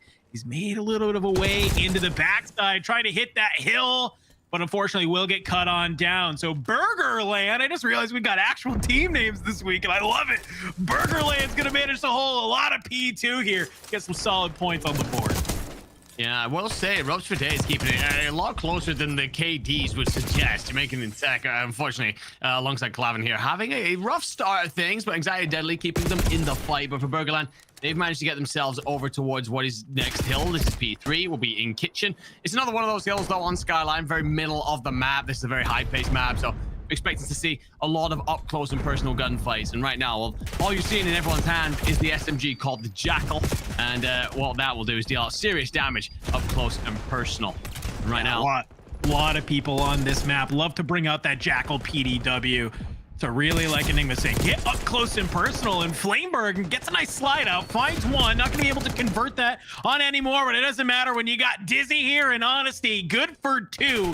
You find Deadly and Anxiety in the back, and you see on the mini-map in the bottom left, it's going to force Rope for Days to keep spawning onto this side. Now you can kind of see right now, number 6, Ron Skills, he's trying to be able to go all the way back. He's holding spawns. This is exactly what you want to be doing on this type of map as you get ready to go to the next hill. So if you are Ropes for Days, it's looking a little worse for wear here as you are trying to get back on into this game because it was close before, but after a couple of those hills, Burgerland, they're kind of pulling away with it. Yeah, I think Burgerland have done their homework as well. Get themselves well rotated. They set up. You end up with Clavin trying to make a route through the underground, but he ends up getting picked off anyway. So fantastic job here from Burgerland to just lock things down. But Deadly's going to try and put up a little bit of resistance. Takes damage. Just trying to delay, let his teammates arrive in through the front. Unfortunately, they're not winning those gunfights. Burgerland will retake the point and pushing ever nearer to going up 100 points. Clavin got to be careful not to fall off the map. Stays inbounds just about, but unfortunately, that's 4 more dead in the feed if you're Ropes for Days. This P4 will go ahead, tick on out for a final 20 seconds. And for right now, you are holding on, but Anxiety finds a nice solid little 2-piece, but will get cut on down. So it's basically a full 60 hold right now for Burgerland as they're going to start to poise themselves for what we call the second set of rotations. We're going to go back over here towards this P1 on the hot tub side to see who can start gaining some of these points on the board. Now, if you are Ropes for Days, I mean, you're looking at this scoreboard right now. You are down more than 100 points. This is where you really need to come alive. And it's going to be hard when so many members of Burgerland are just looking over some of these parts on the map. You got Ron Skills up top, who is just raining terror with his aims. And it's just so hard to get back into this game. It's going to be pretty perfect from here. And well, Dizzy's going to explode in for 2. Honesty with another. So Deadly's the only player that's going to avoid being dropped in that gunfight. And he was underground. So for Ronskis, might have something to deal with whether or not you hear the player dropping up and down the elevator shaft. Ron Skills, sorry, will be trying to just pay attention to holding this backside of the map. This is where P2 will move on over to, where you go and stand in moments like that, depending on where your team spawns. And that is why you see Ropes for Days make a very heads-up play there. Yes. They all push out the backside in order to ensure that their team will spawn closest to the hill. That's often what you're fighting for in so many moments through these maps. But, well, Dizzy not going to stay away for long. He's 21-8, and he wants to get a good hold of these P2 spawns. Yeah, you do all of this work to get on into this P2. You set up beautiful, you set up great, and you got Dizzy just banging it out through the bottom. Put all of your work right into the gutter. Not going to be able to take advantage of that anymore. So it's a break that comes on through for Burgerland. They're going to start to continue to grab this as Flamebird catches a player trying to drop down through Secret.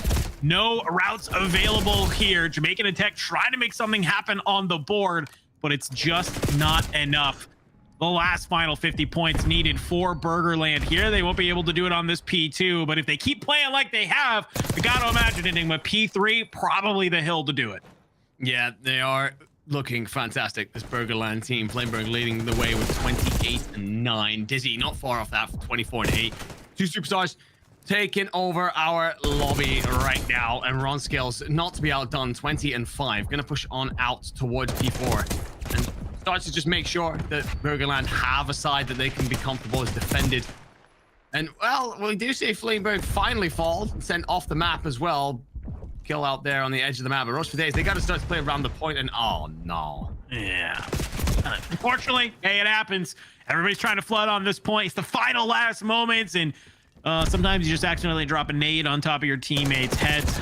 A little unfortunate that's there. So Burgerland, 5 seconds left here in this Skyline hard point, and they will be able to close it on out here. A very decisive game for our first match here on Gamers and Guardians, Burgerland really coming out swinging, maybe fighting the allegations of their name enigma, because I didn't really see many burgers on that team. No, I'm not sure if it may be aimed at them or aimed at what they're trying to say to some of their opposition, because that was a drubbing for sure. Well, I mean, what I gotta say, first two hills felt like ropes for days were still in there, very much so. And there was a couple of attempts to try and control spawns and whatnot, but I think Burgerland showed up. I mean, 3 of their players in particular are going to be way over double positive, nearly triple positive, some of them. So impressive performance from a couple of players. They're definitely going to be a group to watch as we get any more opportunities to kind of check those 4 out. Yeah, that was very impressive. As someone who's not the most well-versed in this, like, I could see what you're talking about as you're explaining, like, the idea of like controlling the map, creating the spawns, and you could see that they had these ideas and ropes for days, but as we go through the highlights here from ID.me, Burgerland were just like outgunning and outrunning a lot of these moments. Man, they are so fast across this map.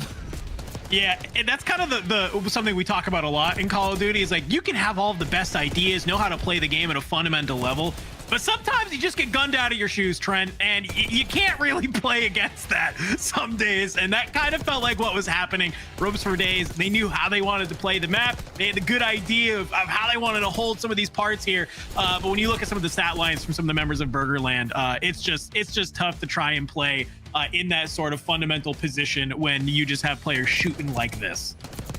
Yeah, no, impressive performance this. And Dizzy will get best play there. Not a surprise after the kind of things he was doing out there on the map. And you talk about fast pace. Skyline, to be fair, is our fastest paced map. I mean, I'm a 31-year-old father of one, and I cannot stand this map. I struggle so much on it because I'm letting my boots. I'm hitting those rotations. I'm the guy looking for the spawns because then I go and let my younger guns try and fry out a little bit. So if you were not the task of the frying there, that's a tough map to be stuck on for sure.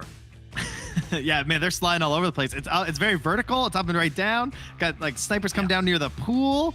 That was very cool to watch. I'm very impressed with the speed at which they're getting across that. So, and after this, we get to just 2 fresh new teams here. And we'll try and we're gonna slowly eliminate and push these teams together and try and get to the cream of the crop here. But Burgerland is, I gotta say, looking like a pretty early favorite. And you said you've seen them before. You've seen them on land as well.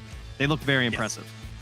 Yeah, Flameberg, when we, at that first Gamers and Guardians show we had where we brought in some of the Russian forces, we had some veterans here from, of course, the American Armed Forces as well, kind of joined up in a fun little, we mixed up the teams and eventually we got down to just like a straight up 4v4 against them. Flameberg was one of the players that were in that event that really kind of just showed on out every single map. So I've known Flameberg for a little bit. He's playing in the Call of Duty Challengers for a little, has dabbled over there, right? So don't let him fool you. He's been around the block a little bit. I guarantee, I would be surprised if he is not what we call iridescent. That's the highest rank besides top 250 that you can be in Call of Duty rank. So if he's not iridescent, he's at least crimson. He can talk about me. And Chloe also was there as well. I see you, Chloe, in the chat. Chloe obviously feeling pretty good as well. Oh, Jesus. Okay, well, I can't talk about everybody, okay? You're all great. Everybody was great. Apparently, Chloe. I didn't know that. Wait, Flameberg, you were top 10 in all of ranked? Oh. If that is true, then that is actually really impressive. I'm not gonna lie. And also, you are rigging. You've got a lot of time on your hands. This is a massive grind to get that to that level on ranked. But fair play. Okay. So Claw was actually Ron skills. All right. Okay. So yeah, it's not surprised then that this Burgerland team are really good. That is a stacked roster for sure. I mean, Jesus, that's. Why aren't you guys playing in the cup? Like Flameberg played with Roma and Hagi most of the season. All right, yeah. So you very much so used to stepping it up there. Some great individuals in rank. So I mean, yeah, impressive performance. Definitely, again, a team I'm looking forward to seeing again at some point. Hopefully in a bit of a tighter matchup, so we can assess exactly what they look like when they're applied under some sort of pressure. You know, how do you guys deal with getting punched in the face a little bit? That would be a nice thing to see at some point. But for now, nice and easy, rolling on through. Incredible stuff from those guys. All right. Well, in terms of other maps, so you said you're maybe not so much a fan of this one. Very fast paced. What can I expect on the other maps? Like, do we get to like spread it out a little bit? We get a little bit slowdown, or what happens? Yes, that's kind of the strategy for some teams. A map like Skyline will favor people who really can feel very confident in their gun skill and be able to kind of make some of those reads and your ability to manipulate spawns. We have a couple maps that are a lot bigger, literally almost like probably twice the size of Skyline, that really kind of feel like you actually have a chance to maybe spawn in and have a chance to move around a little bit.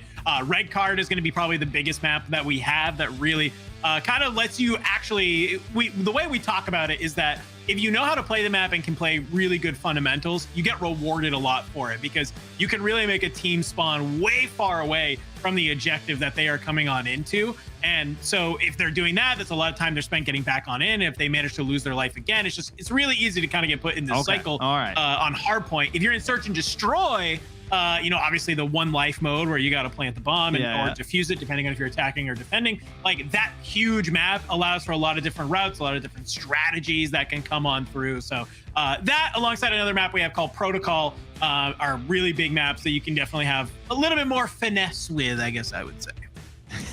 Yeah, I mean, I think one of the things as well to talk about with the maps, the different roles in the team and how that impacts you. So for Skyline, for example, if you're a straight up like slick shooter, great on the SMGs, you're having the time of your life on Skyline. It's an incredible place to be. You're getting involved in absolutely everything. You got a technical skill, that map is going to reward you for sure.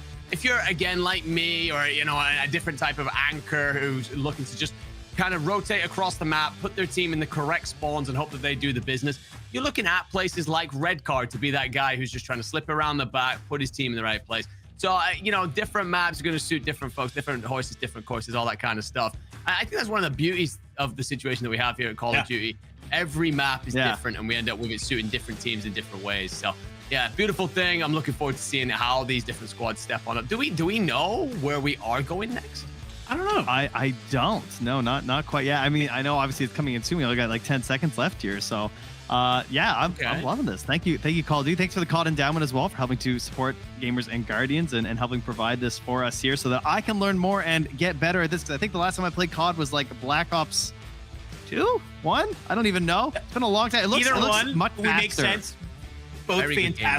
Both fantastic titles to dabble in. Hey, if you're a boomer like us and you play Black Ops 4, Hacienda's back here in Black Ops 6. So that's great. I love that. Hacienda is one of my favorite maps, and we have it here in the map pool. So I'm crossing my fingers that we get to see a little Hacienda at some point here tonight. Okay, all right. That sounds familiar, actually. It's a very pretty map as well. I know that sounds like a ridiculous thing to comment on, but we've had a couple of titles over the years where it's a bit grayscale and a bit like, all right, you know, you're in the trenches, it's snowy. Whereas, this one looks nice. You guys can go here. Let's go. We are the stunning Spanish villa of Hacienda. Oh, and we got Walters back on in here. Let's get it. I know. I saw Walters in the chat. I believe played in the Rocket League segment earlier. Said, I'm going to be back for COD. So you love to see that. Search and destroy. I kind of mentioned it, but in case this is your first time tuning on in, you have one life, similar to other tactical shooters you might be used to seeing, such as Counter-Strike or Valorant. Very similar vibe you got going on here. So you got to try and got one team on offense, one team on defense, rotates every single round, and you got to plant this bomb at one of the sites or eliminate all of the opposing players. Yo, can we talk about the fact that this team are called Human Fodder? that is wild. Boy and Chevy going to pick up 2 kills here to start this round off. Of course, extremely impactful because you only get 1 life in this S&D, and therefore you need to apply some sort of value to it. And Chevy's on for an ace, which is the potential to take out an entire opposing team in that 1 round. And Walters will at least answer back with 1. And this is what we like to see. Oh, wait, we're seeing some snipers come out too, I think. I saw a little bit of a glint there. Okay, wait, Walters answering on back, and I think we're coming back here. Maybe we had to deal with some of the rules there because I saw a sniper glint. I'm like, we had an issue with the team names. We needed to restart apparently. Make sure we got things totally sorted. So just a little warm up there. Now, I'm glad that we're back here because I also saw that and I thought, does that guy have a flashlight on his gun? But that was the glint of a sniper. So we're about to see some scoping. Is that what I was about to get right there? Because now I'm just disappointed. So, I forget, Enigma, because I think technically these goes off the ranked play playlist. I don't think snipers are allowed in ranked play, or are they? I always forget because we never play with them because they're like the pros like do this GA thing where they don't allow stuff. So. But like it's still in the game, but they just as gentlemen go, hey, we're all going to agree not to use this, and snipers is one of those. But the ranked does make it a little bit more loosey-goosey, I guess I would say. So I forget. Do we have snipers?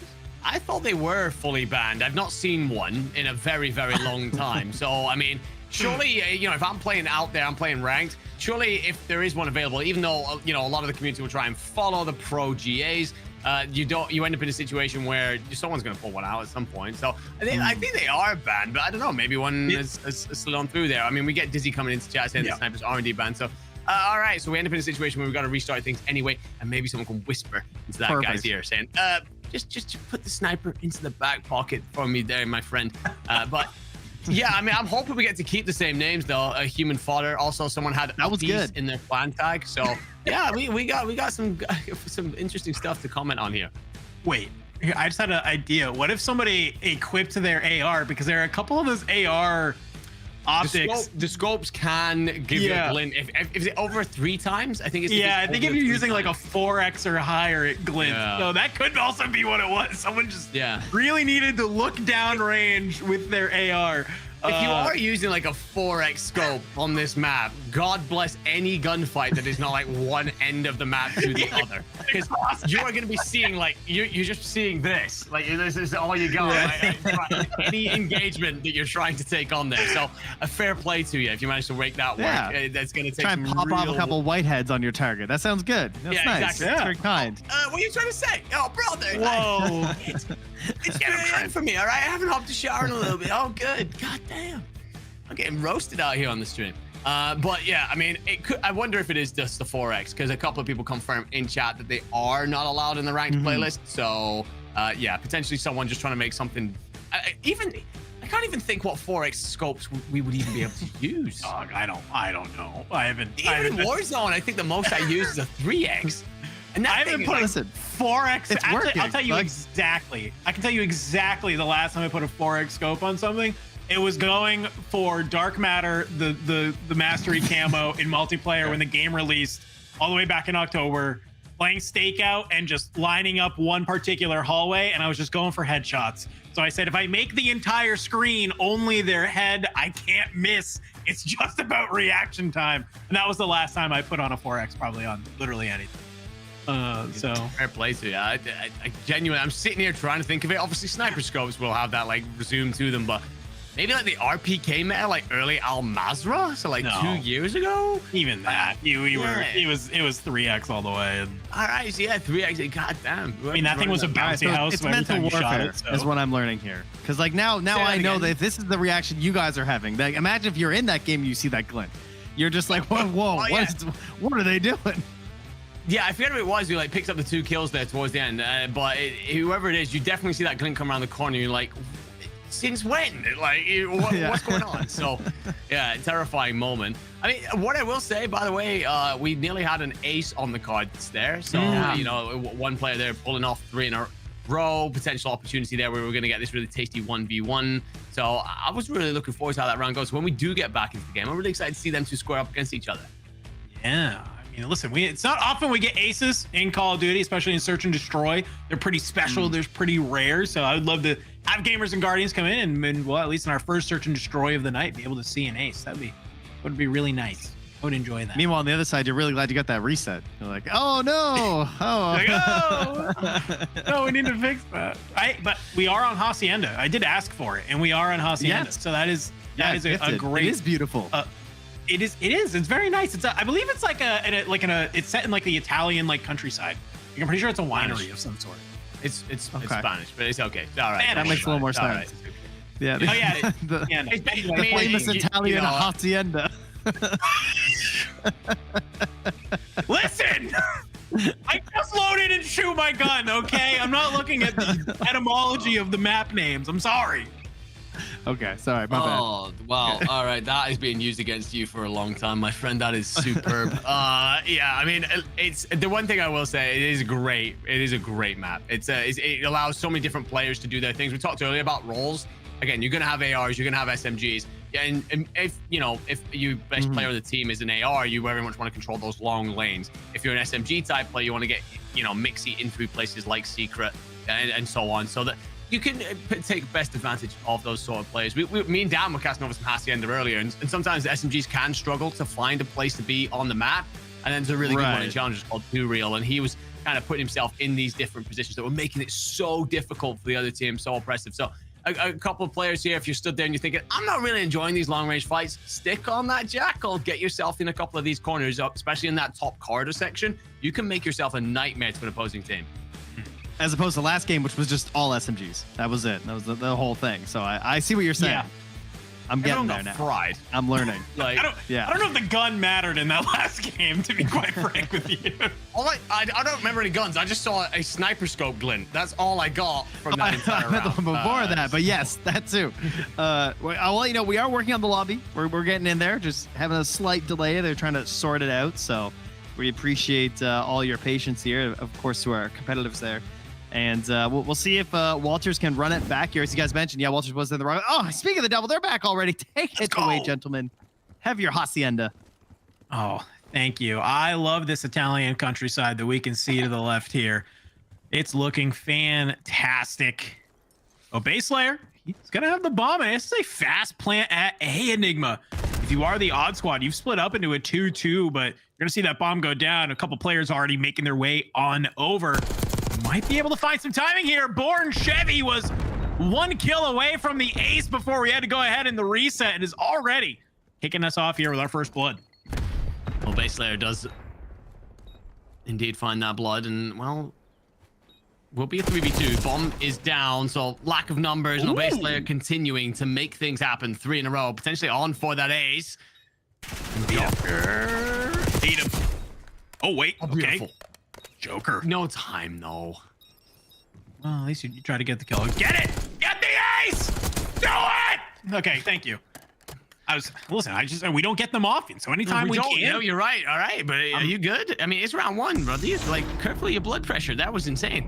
Base Slayer picking up all 4 here. That is indeed what we call the ace. He did indeed deliver for Dandro. But great work.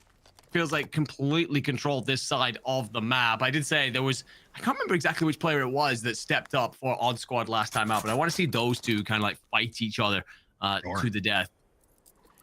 I believe it was Born Chevy the last time, so not built Ford tough, I'll tell you that much. There we go. Round number 2. Bomb has been picked up, and we're looking like another sort of a reverse hit back over to A yet again. Obey Slayer. Slides on out, makes a little bit of a chow here, top mid. Well, back on up, and oh no, Sergeant Hellcaller has accidentally team killed your best player on the map. So that's gonna put Human Fodder into a 3v4. And Cav Devil is not watching their outer flank. One of the things that will do as well, Base Slayer working towards some streaks. So those little, kind of think of them as like power-ups that you can get for going on multi-kill runs. And well, Base Slayer will of course fall short of that then. So a 3v1, Sergeant Hellcaller to try and make amends. Bomb is down on the site. He's gonna get it. He's not gonna get a freebie. He's not. Although you get a team kill that comes on through. Brother, what is it with the team kills? I think maybe players maybe not used to the fact that maybe we probably should have let them know in this type of mode, friendly fire is on. So you have to be really, really careful when you're starting to send rounds down range. If you've only ever played, normal multiplayer, you're probably not used to that. So I feel like that's probably what we're dealing with, right? It's just people who say, hey, I see a name, I'm shooting, right? Not really ready for it. Sergeant Hellcaller, I like the idea you're playing in this top window. Could have had the opportunity to get that player off bomb, stop them from planting, but unfortunately, you got that one last person to come up. Go ahead, they check the window, they bring you on down. So it's a team kill for both sides, but it will tie us up into the 1-1 right now. Odd Squad answering back. Yeah, I felt like Odd Squad felt bad about the fact that Human Fodder had lost their best players with team kill, so they decided to move out into one back of their own. Sure. Sportsmanship, to be fair. Human Fodder with a quick rotation over towards B. Master Duck is waiting for this, but is he aware of the amount of numbers, and is he going to be able to do anything about this? Oh, Walters. Top side, we'll be able to bring down Joker. That is a solid pickup to be able to get there. And you can see Master Duck on this outside. Yeah, you're laying in wait. You find Cap Devil. Do you manage to surge on forward and find the bomb planter? No, but the bomb planter runs away and you actually take out Sergeant Hellcaller in the back. You have a teammate coming on over here. Master Duck, 1 kill away from the ace, but it doesn't matter. Born Chevy is there for the trade. They'll be able to answer this one on back. Some great plays there from Master Duck. Just some patience, the trigger discipline coming on in, activates at the right time, helps you win the round. Well, I did ask, was Master Duck gonna be ready for the amount of players that were coming on forward down your side? It turns out absolutely happy to take on anybody in front of them and cuts them down as they try and get that bomb plant on through. So great work from Master Duck.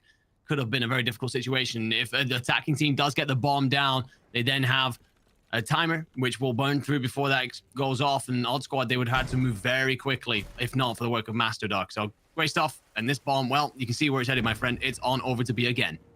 No reads coming out from the human fodder. You have Obey Slayer, maybe the only player who's done this to 50-50 on the way out.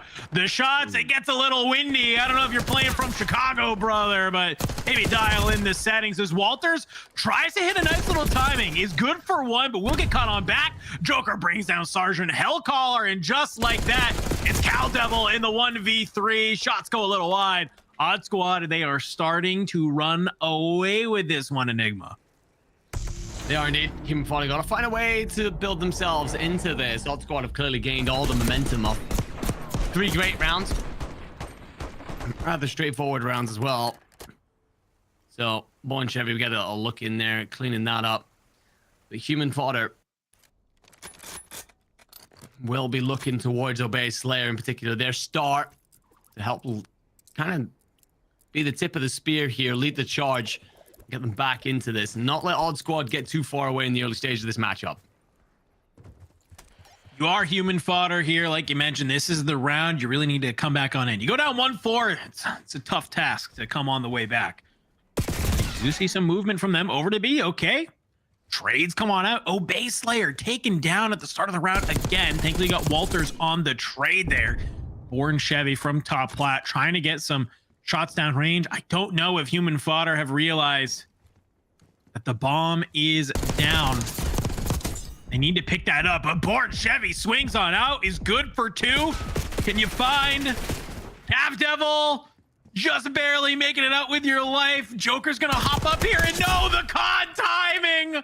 Oh man, if you just hold that angle for 5 more seconds, it's an easy kill. You turn around at just the wrong time. The Odd Squad, Enigma, they're looking good. Yeah, ridiculously unfortunate here for Cav Devil. Look up card timing in the dictionary, and that is what you will find. One of those moments where, as you said, you hold that angle for just an extra second, you get yourself a free kill. Instead, it's the other way around. And it's difficult to stomach for Human Fodder, who were already down 2 rounds, and started to worry about the fact that Odd Squad are sending up over towards that 6-round limit, which will guarantee victory. And speaking of 6s, Born Chevy on a 6 spree of his own, looking to make it 7 in an opening engagement. That would be nice. Okay, some early shots come on out. I like this. Invest the stun. You get the confirmation it hits. It's going to be Obey Slayer playing this top side. Walters will find Echo 5 Papa on the outside. So it's going to be a 3v4. Human Fodder finally answering on back. That's a huge pickup from Walters.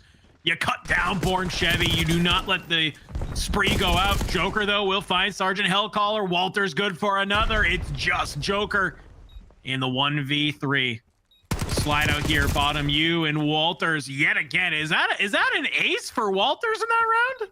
Yeah, I'm pretty sure it is. Incredible work from him, because not only do you get that ace, but of course that means you also remove Born Chevy off the board, and that is the queen on your opponent's pieces here. So huge stuff. Also managed to defuse the bomb as well. That'll be lifting you towards some streaks. Superb work. And it felt like an important round. We speak about this sometimes when we talk about Call of Duty, and especially Search and Destroy. 2 rounds feels attainable. 3 feels like a very difficult task to overcome, especially if you'd put Odd Squad in a spot where they're up 4 rounds on 5, needing just 1 more. But you keep it interesting for now. Walters doing the Lord's work, and Odd Squad trying to now give themselves that advantage back again. Walters yet again just making this read. Yeah, a little bit of an ego chow maybe. You lost it last round, so Born Chevy says, I want to come back. I'm going to win it this time. Walters says, no, waggles the finger at you. Says, we are not letting that happen. So here on the attack, Human Fodder, they get the first blood. They get the bomb down at A. Time will start ticking, and Walters on this backside finds one. Sergeant Hellcaller will find Master Duck at the top, and yet again, it's Joker in the 1v4. You get a little COD timing there on Sergeant Hellcaller, but it is going to let the rest of the team know exactly where you're coming from. Human fodder, get it back on into the game. They're starting to drag it back indeed. Odd Squad looking over their shoulders suddenly feel the squad that they thought they'd seen off a little bit, that they managed to run away from, but they're breathing down their neck, applying pressure. And you look then for this Odd Squad lineup at their stars that have been quietened, muted, humbled just a little bit. I'm looking at Born Chevy. Started off so well, but hasn't really had much impact over these 2 rounds that you've let slip through your fingers. Master Duck as well had himself a fantastic round earlier on. You need those 2 to step up again. Otherwise, Human Fodder going to continue to run off the back of Walters, who's on a 6. Yeah, Walters just doing what they've done the last couple of rounds, and that's basically take the chow here at the top side. So nothing will come in. Do you get the stun check? Nope. Nobody's home. The outside, the Odd Squad, though, they have made their way over to this A bomb site. And I like this. Master Duck finds Sergeant Hellcaller and immediately gains top window control. But Walters yet again winning this gunfight against Born Chevy. You take out one of the best on the Odd Squad. That's going to give you a lot of opportunity. Surges on forward. Echo Papa taken out. Cav Devil with a frag on top of Joker's skull. Walters immediately gets taken on up, but hopefully the calls come on through. It's Obey Slayer and Cav Devil in the 2v1. Master Duck here needs to get this bomb back, needs to plant it out of sight. Yeah, that's the difficult situation. The bomb is down. If you had it in hand already, you'd have been able to rotate it over and over to B, but Human Fodder don't seem to be aware the bomb is down because they're splitting, they're turned, they're unaware. Cav Devil should see his opponent now, and that will then give Obey Slayer an opportunity to rotate back in. Master Duck needs to deal with this first fight before that happens, before you get put into a direct 1v2. You get it, you turn into a 1v1. Master Duck doing what you need to do best, but you don't make the read that the last player is you. So Human Fodder, 3 rounds in a row. They tie it on up. Okay, I think they might have found the sauce, Enigma. That sauce being comprised of ingredients that are Walters win the chow top mid against Born Chevy. I feel like that's what the secret to success is right now for Human Fodder. 100%. It took Human Fodder a moment to understand what it was that they needed to neutralize on this Odd Squad team, and Walters took that very personally, made sure that it was his responsibility to cut down Odd Squad's brightest star so far through this matchup. And as such, we are tied all back up. Only 2 rounds for either team here to try and win this. Here we go again.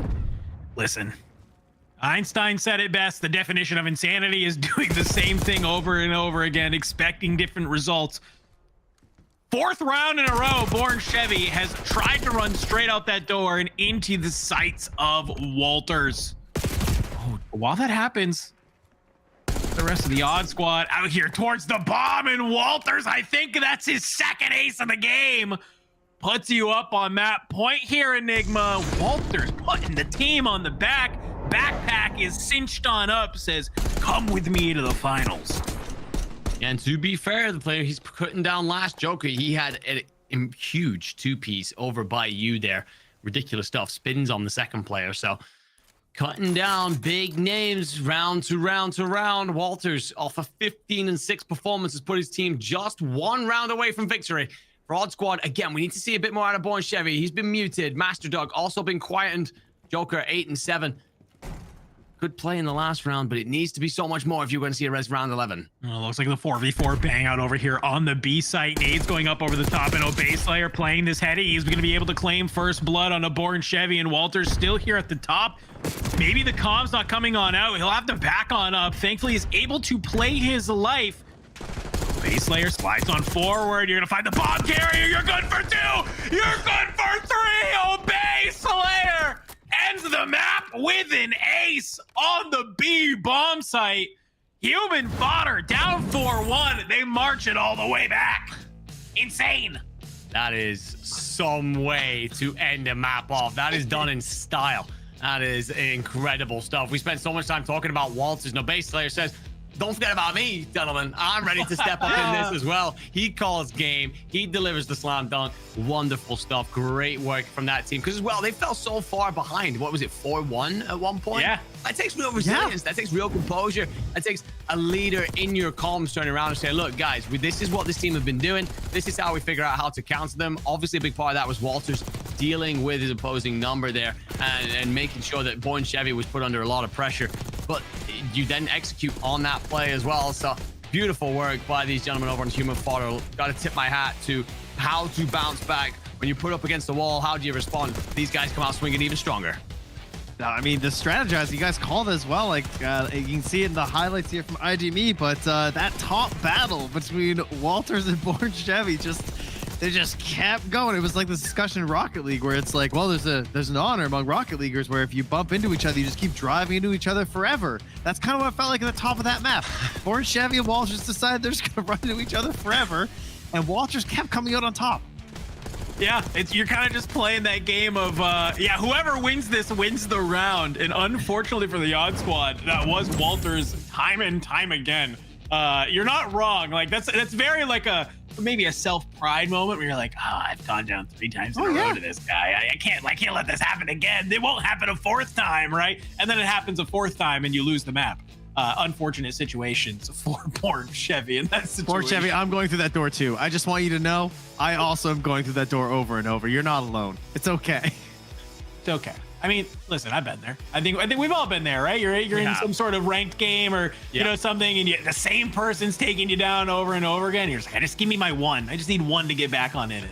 Yeah, no, you're right, ranked. And as well, it's so often it's against a guy who just doesn't really know you're existing. It's just like, that you're taking it very personally. I keep losing this fight to this guy. I can't let them think they're better than me. They don't really care.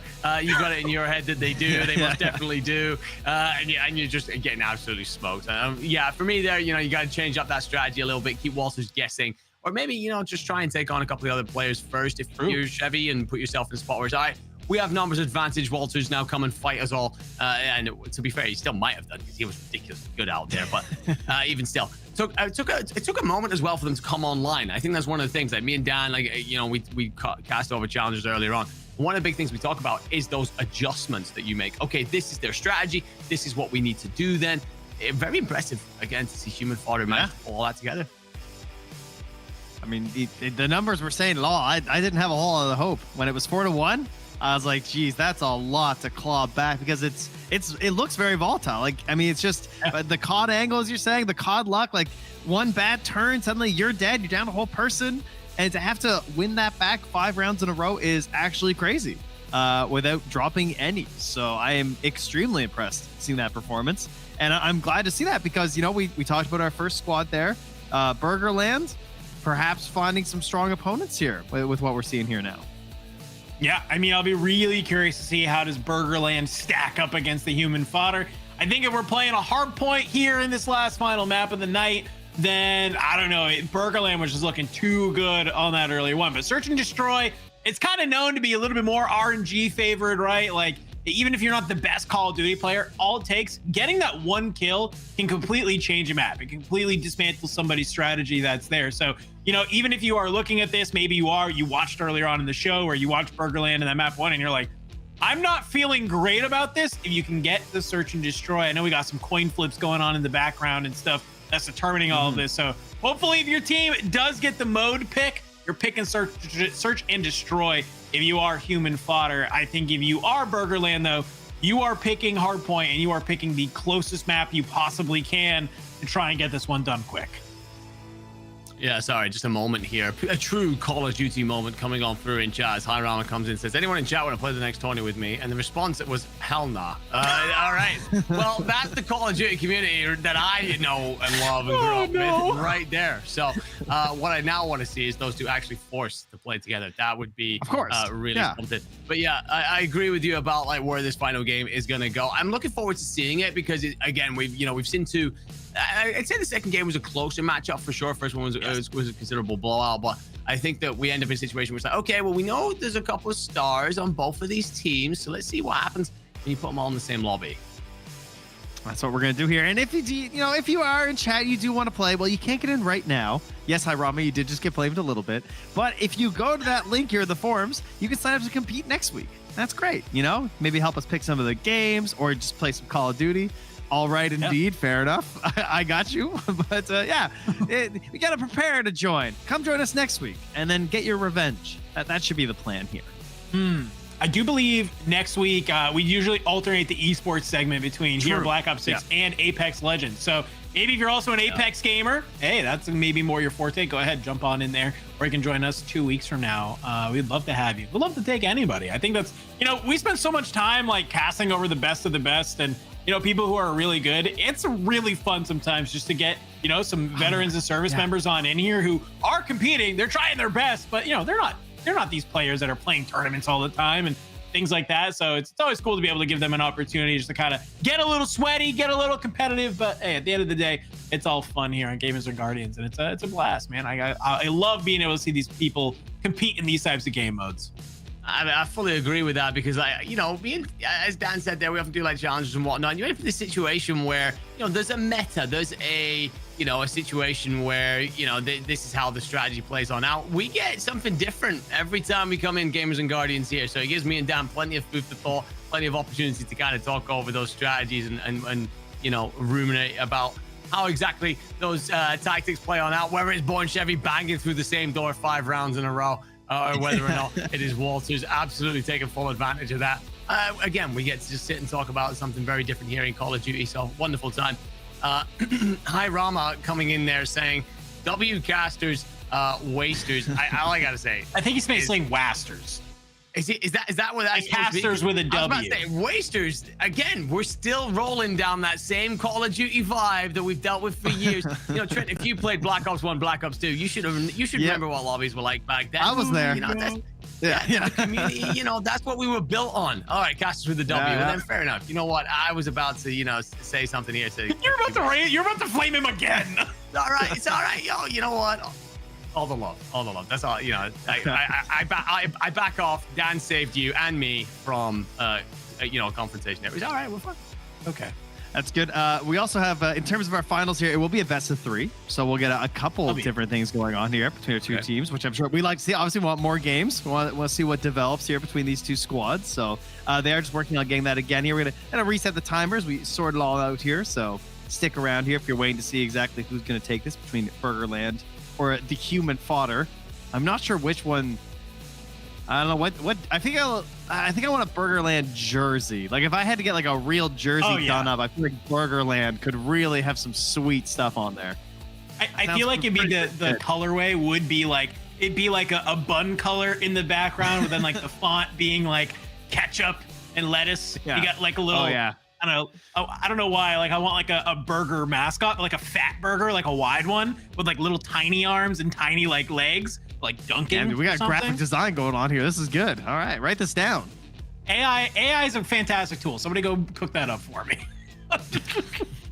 We have a burger mascot dunking on a burger. I'm not even sure I want to ask what you would put together for a human fodder. The mascot sounds a little dangerous for that. It's that scene from 300. That's all it is. Scene from 300. Yeah, I don't think I want to know where we could end up going with that, especially if as well we stuck it through an AI machine. So whatever it is, 2 wonderful team names. And of course, we've got our eyes on a couple of the players out there. Walter's, of course, going to be one of them. I have some info I need you guys to translate for me. Okay, you guys ready? I've been told that control on protocol is game 1, and there you go. Tell me what that means and enjoy the game. Okay, well, the good news is that of the control maps, this is the best one. The bad news is control as a game mode is questionable at best. It's played in the CDL. It's here. Nobody likes it, but we do it anyway. It's kind of like going to the gym. It's A-okay. So to explain it, you have 2 points on this map. You rotate between attacking and defensive, similar to Search and Destroy. You can see there at the top of the screen, there's lives remaining. You spawn into the game. Your team only has 30 lives total. Okay, so if you deplete all your lives, the game ends. What you're trying to do if you're a team on offense, you are stacking this point. You need to hold it for a certain amount of time, and if you hold it on down, you actually add time to the clock. So the teams on offense, they are trying to secure one of these points. They're trying to lock it on in, like we're seeing right now with the A point, and they are trying to be able to win this offensive round. Yeah, human fodder here are in quite a bit of trouble as Burgerland managed to find that A capture really quickly. Dizzy gets in around the back. I believe he's trying to go for some sort of execution or even a body shield, just to rub a bit of salt into the wounds that human fodder will be feeling nice and early. Well, basically, they will find one, but will be traded on out, and this should give so much map presence to Burgerland and an opportunity to see this round out very quickly. Some solid progress at B. Walters, though, with a fantastic pickup. Got Flameberg here along the outside. This would be a huge snag. You're able to do it in Burgerland. They will capture all of the zones. So that is an offensive round. Now, to be honest with you here, friends, mainly offensive rounds, they're not uncommon, but you got to really work for them. Like, a team really has to come out swinging if you manage to capture an offensive round. So the fact that Burgerland here are going to be able to come on out, they grab this first offensive round, is really, really nice, because now the sides are going to flip. Burgerland's not going to be on defense. Human fodder will now be on offense. They're going to have an opportunity now to try and capture those zones. Yeah, and the way it works is we play 2-3, but if we end up in a situation where it's 2-2 and it's got to be decided in a fifth, then the team with the most captured segment ticks, which is the things you're going to see there for A and B, where it's split into 3. The more of the team, with the most of those will get to have defense on the 5th round, typically because defense is preferred. And that's kind of like your reward for the whole situation. But right now, offense is on top, of course, after Burgerland's great work in that round 1. And, well, human fodder, they have not got off to a stronger start as their opponents because, well, they're trying to crawl out of spawn. Yeah, the unfortunate scenario of this map is that you can spawn trap people, and it looks like that is exactly what Burgerland is doing. You kind of heard us talking about in the hard point where you can manipulate spawns a little bit, and that's what's happening here. You're forcing them to only spawn in this one particular area, and you're just not giving them any space to move on forward. Okay, shots coming out. Oh, you saw the melee. Somebody was trying to go for an execution there. Dizzy. Oh, okay. Well, yep. Welcome to Black Ops 6, everybody. Yeah, so this is called the human body shield, ladies and gentlemen. So if you do get up behind your opponent, you can grab them, you can use them to kind of wander forward. And what that does is it means your opponent will actually absorb the damage for you. But also the other thing is it actually makes you insanely accurate. Usually if you're not aimed down your sights like this man is here, your gun's a bit, you know, RNG when it comes to that fire pattern. But if you've got the body shield, what it does is it makes you incredibly accurate with your weapon, put out a lot of damage. And speaking of which, Burgerland, that was ruthless. That was, well, very one-sided. 2-0 up, and I'm struggling to see the not a 3-0. We actually get the best play is the body shield. Oh, Dizzy. I mean, listen, it's not every day you see an execution immediately into a 2-piece. Dizzy. You saw him looking for it on the first player, wasn't able to get there. Thankfully finds it on the second. But 2-0 right now for Burgerland. All they need to do is secure this attacking round, and they will take the map, actually. So first to 3. Normally, it's, you know, we see teams go to at least to a round 4, round 5, but it could be a quick 3-0 here for Burgerland. If human fodder are going to do anything, it's got to be right at the start. You got to try and push these players back from whence they came. And, well, first 2 kills will go the way of Burgerland. Make that 3 of the 4 in the feed. Dizzy, well, he's getting aggressive through back grandmas here. Great work just to punish these human fodder players coming off spawn. This is a, you know, you can just spawn trap so easily on these control maps if you start to chain a couple of kills together, and Flameberg just going to bottleneck a couple more to their death. Yeah, unfortunately, human fodder living up to their name a little bit too much here in this third and final round. As you gain 1 tick at B, and you can see some of these players start stacking over here at A. You're finding these kills left and right. No real opportunity right now for any of these members of human fodder to go over here and stop you. So you do manage to secure A. You add another minute to the clock, and well, you're starting to make your way on through. Flameberg catches the player that is here on plat, but Walters trying to do something here, trying to help get the team back on in it, but it's going to be hard when you have Flameberg and Honesty just literally watching these players spawn and getting the shots out. Yeah, it is tough reading. Superb work, of course, from Burgerland.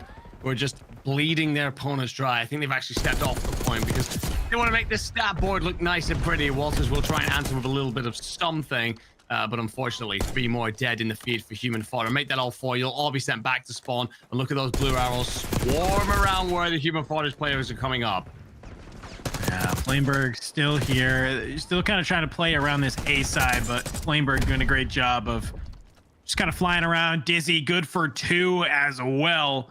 So only 2 members remaining of human fodder. Make that 1, and well, Cav Devil unfortunately not able to do it. So Burgerland here in map number 1 of our finals. Well, they come out swinging on the protocol control, and of course, well, I don't think any of us are surprised that Dizzy yet again taking on this best play. Yeah, I mean, we're gonna get to see it. Oh, it's actually gorgeous as well. It's actually a turn on. That is, ooh, spicy. Somebody, yeah, whoever that was who dies there, thankfully we peel away just before the name tag comes up, because that's not one you're gonna want to watch back later. That's not one to show the wife and kids, that's for sure. That is real bad. Not a problem. You guys didn't warn me about the body snatching, hostage stealing. That was. It doesn't happen often. Yeah, it's rare. I will actually give Dizzy some credit too. That was a lot more tame than it usually is as well. People like to get a little crazy with that ability to make that happen. But you know, is able to do it, gets a couple kills off of it. That's what we like to see. Okay, but looking at some of these highlights coming in from ID Me, I mean, it was just basically, you know, we watched it happen. It was just Burgerland dominance all game long. Fun to watch, I'll say that. It was great. Yep. Great POV watching, but didn't always end up being the best for the human fodder. No, I mean, you said it yourself. It was kind of brutal, but you know, I'm just going to follow up on it. You know, human fodder by name, human fodder very much so by nature. You get to see a couple of these moments here where they're just spawning up, and Flameberg just not giving them a moment to breathe. I think that is kind of one of the things I want to see a bit out of this Burgerland team, hopefully down the line, some further tests, because, you know, they've clearly got a very strong roster here, clearly got some very good players. I've been back and forth with them in the chat here about how a lot of them are very high up when it comes to the multiplayer ranked side of things. But I think even they will want to face tough tests. Then, you know, unfortunately, this was a very one-sided affair. For human fodder, I think, you know, Walters or Base Slayer, you had a couple of moments where you tried to help your team dig into something. It just unfortunately didn't materialize into much.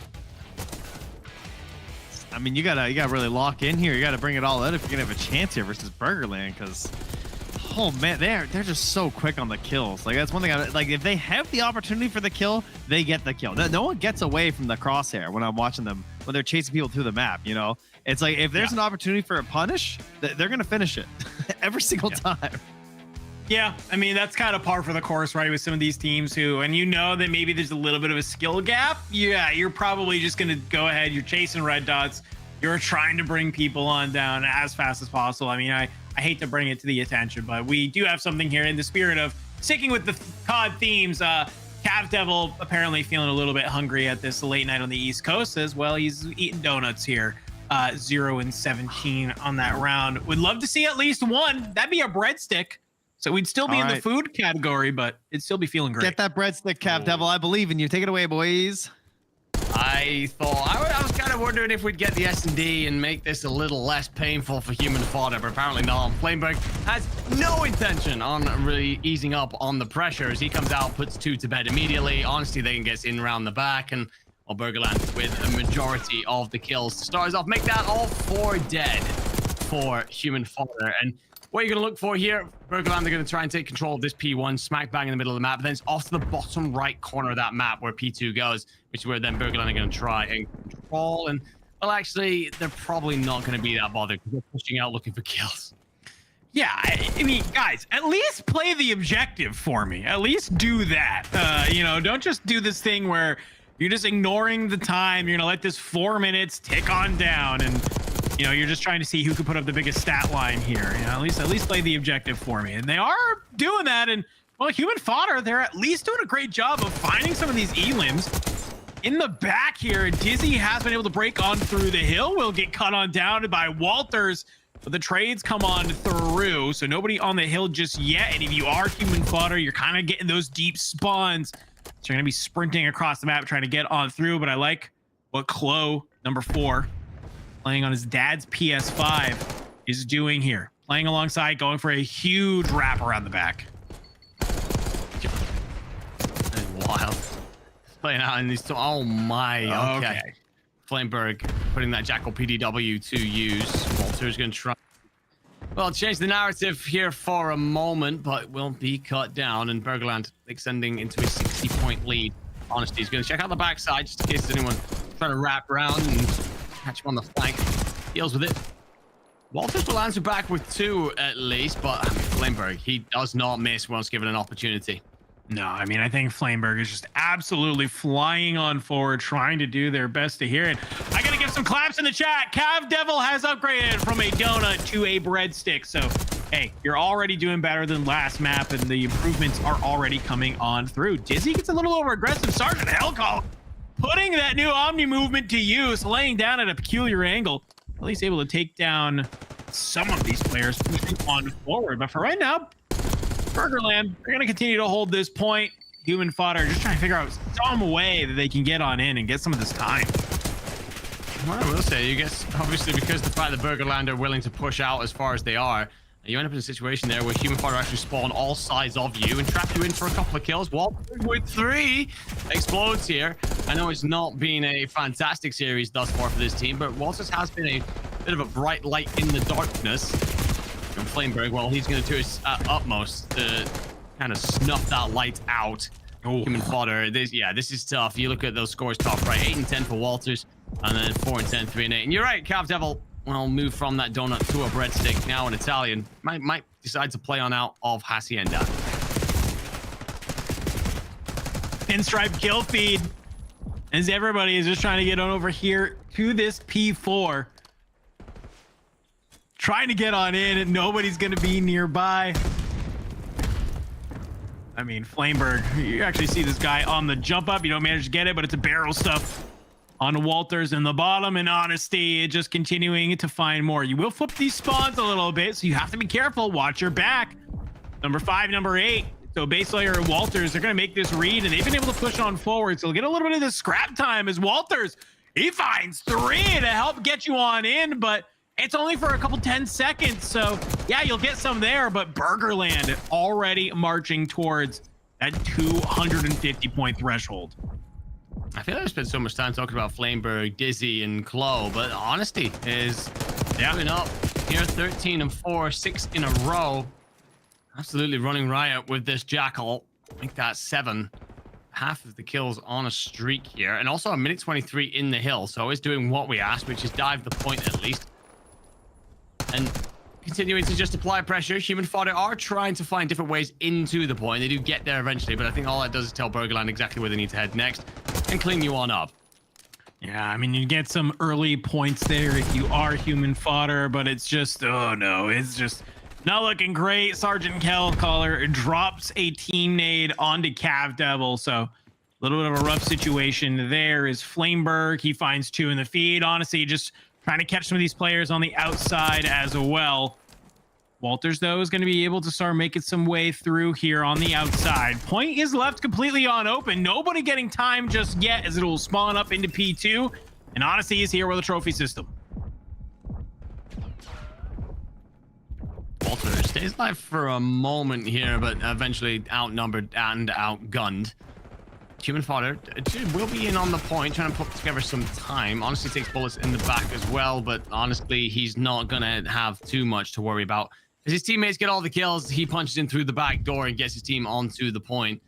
I actually feel a little bit for Honesty here. He's on an 11 sprint. You can tell that he just wants to get out there and does indeed dive off the points and check the backside. I think that this is a case of Burgerland trying to make that scoreboard look as pretty as possible. I did see a Hellstorm missile from Honesty. Yeah, you're going to drop this in. Can you use it to break the point? Well, you'll find a base layer, so that's at least one way to make that happen. As the final moments of P2 will finish here. P3 spawning on up on that other side of the vault. Just kind of cleaning up some of these players here in the back. Walter's still managing to be close to a 1.0, which, considering how much carnage we've seen coming out from Burgerland, still very impressive. Yeah, it is, to be fair. This is a difficult situation to be in. No one's really got your trade. And you're still putting on. But Honesty will check on Al, and he will find you tucked into the doorway. Honesty on a killing spree of 15. My guy is going for a nuke. As this continues to be ugly for human fodder. Burgerland in a 150-point lead almost. Okay, Flameberg, okay. Snap, crackle, pop. Flameberg finds one, immediately snaps to the player top art, brings them on down, spawns up, and is immediately back here again. It's a 5 spree for Flameberg. So you can see this P4 coming on in. Nobody really gaining any time there on the P3. It just kind of was like, hey, everybody play TDM for a little bit. P4 will spawn on in. Honesty, yet again, just going to be the player holding down the OBJ. Not going to let any of these members of human fodder on the way in. As well, you have Flameberg, who's just running amok in the front line. Yeah, he's just trying to catch anyone who dares rotate on Al. Now Devil found this time. Walters does come back to at least answer. But Dizzy dives off the top rope. Will be dropped to 48 HP, but won't care. Won't chow absolutely anything in his path up to 10. Burgerland, they have moved over the 200-point marker. Human fodder obviously have so much work to do to try and get themselves any sort of pride out of this right now. Burgerland just looking super pretty. Okay, I think we're close to smiling face there. I think so, but it's literally shooting the ground, 360s up for the elim. I mean, I don't know. 25 seconds left.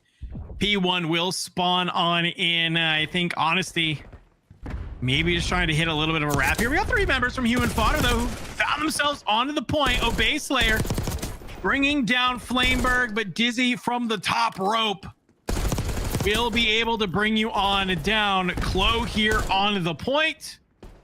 I think Burgerland is trying to end this one here. Dizzy on a 15 spree, by the way. 30-9. Kind of crazy. Not gonna lie. Yep, that's probably why. Okay. All right. We'll call that right there then, Burgerland. Making light work of things. They drag it out for a little bit, but it is eventually a cruel streak that is brought to an end there. I mean, I feel for Human Fodder. You know, Walter's coming into chat there with GG's. I mean, we did indeed talk about how you did well to keep yourself around that, you know, even KD. It's a tough situation to be in, but, you know, all props over to this Burgerland squad. They look very good indeed. 4 players that seem to be a real deal, a cut above. Very much so interested to see how they do once we start talking different opponents that will give them more of a fight. Well, thank you very much for bringing us that one. That there was a lot of action happening. I tell you that much here. As the highlights from ID.me are going to show you folks there. But near the end, it got pretty brutal. I mean, Dizzy, a 15x streak. Oh yeah, man, and the movement at the end there, like the gun, the swap to the pistol, back to the gun, and just like I was extremely impressed with just like how fluid like all of the people in Burgerland honestly are able to move through these maps. It is it's very impressive to watch. There's certainly a gap, like you can see it. And then Flamer, that shot was gross. Like, what was that? Yeah, how did you even get that kill? You gun shoot straight. That's how. You bring up a good point there, Trez. Black Ops 6 obviously brought us this new sort of omni movement system, and a couple of our players have definitely mastered that system and how to use it to its fullest extent. Kind of what lets you be in a, you know, you can now shoot while diving. You got all this like a lot. Like while you're prone, you can like do a 360 turnaround and stuff, and you kind of look like As one does, diving you through know. the air. Like it's crazy. Yeah. Yeah, as one does. Yeah, I mean, it's one of those things. Like we get like this new movement stuff come through every couple of years, and a couple of golden oldies like myself and Dan, we kind of sit there and go, do we need to learn how to master something here? Or can we just you know what? I'm just gonna stand in one of the corners and just aim down my sights and hope that someone runs into me, but all these youngsters come through, they absolutely look fantastic with it. They do some ridiculous game-breaking stuff with it, and every year we go, all right, how do we move on to the next set of movement that these kids are all going to break, because they look so damn good with it. Well, yeah, that was actually crazy. Maybe they'll add buildings soon. Maybe we could slow things down a little bit. Maybe that would help, you know? And then we can take out the cut building. this flooding. Right, yeah, then we'll take it out and everyone will play the game board. It turns out that's how it works. It's weird. It's amazing idea that they had. You know, other games, they develop games for 20 years and they go, hey, check this out. We're going to release the same game for 20 years ago. And then everyone wants to play that. So I'm sure Call of Duty's probably on that path pretty soon anyway, right? We got to be getting there soon. Yeah? Soon. Yeah, soon. Anytime. Whew. Yeah, All right, I well. mean, it would surprise me. We're going to remaster at some point. I believe that the next game that we've got coming might be something to do with like a bit of almost like a throwback, bit almost. I don't want to say remaster because I imagine it's going to have plenty of different stuff with it these days, but almost like a bit of a throwback to the Black Ops 2 era, which, hey, I personally would be a huge fan of that. The problem is that then you still got Omni movement, and I'm not up to, like, my thumbs can only take so much mashing through the day. So, you know, I again, just leaving that to a lot of the youngsters who play. But the idea of a Black Ops 2 set of maps, Dan, come on, you're at least with me on this one. Idea of some standoff, some slums. Yeah, I can actually like still picture so many of the maps from that game. That was a beautiful game. That was fun, and a lot of I feel like maps were also a lot easier to just hide in corners in a lot of those older games too, which definitely was like good and bad. Well, that was what I was going to say is like, that was me when I was young with Black Ops 2. There was that one map that had Skrillex playing in it. And I would just like that map, and I would just lay behind the bar and not shoot anyone and play exactly like a rat just so I could listen to Skrillex's I'ma try it out. And it was great. It was fun. I want to do that again. Dedication.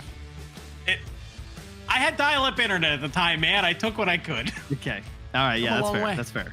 Proud of you. Yeah. Yeah. All right, well, Burgerland, listen, my jersey's in the mail. I've already ordered it. I've custom designed it while you were busy stomping there. You need to help us find some opponents, all right? Because obviously when you're this good at Call of Duty, you must know some other people who could be coming to play some Gamers and Guardians who are also pretty damn good at Call of Duty. That's my thoughts at the very least. So we need some work. That's my thoughts. Put them to work. Find us some good players. What do you guys think?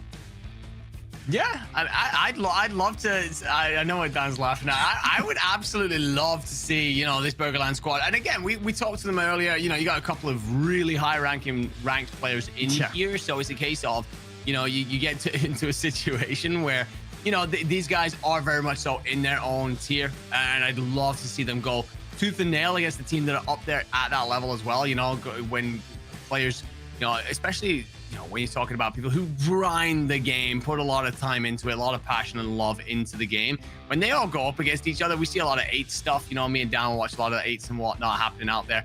We get treated sometimes with some absolute bangers. So, of course, we want to see that. Everyone here wants to see that. Great competitive esports stuff is what we're here for. All right. That's what we need. You guys are loving this, I can tell. Well, I love it. No, I'm just here. Yeah, I see what you're doing. I'm a fellow caster. I can read your minds as well. Don't worry.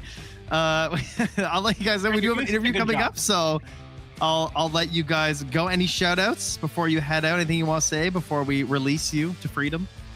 Yeah, I think the only thing I'll say to kind of echo Enigma's statement is that, yeah, if you obviously know some other veterans or service members who are out there, we know that there's a very large veteran and service member community, especially within the COD scene. Get them on in here. Get them signing on up. We won't be here next week. That's Apex Legends. But we'll be here the weekend after. So definitely get them on in. You got 2 weeks to brush up on your skills. Drop on in. I'd love to see, you know, some more players coming on through that. Search and Destroy we watched was pretty fun. I'd like to see more games like that. So get your friends involved, man. Yeah, I mean, I think I'm with Dan. Like, when I think about like a lot of the stuff that we do for like Daft GL and stuff like that, I'm curious about like reaching out to them and being like, yo, you guys must know some really good, whether veterans or current service members. There's got to be a couple of you folks, and then we can see them square up against Burgerland, and we can see that duel to the death. Very much so. Interested in that. Yeah, I might even reach out to them myself, because I feel like they definitely need a bit of competition there. We saw a couple of them coming into chat. They're sitting pretty nice and high right now, understandably so, full of confidence.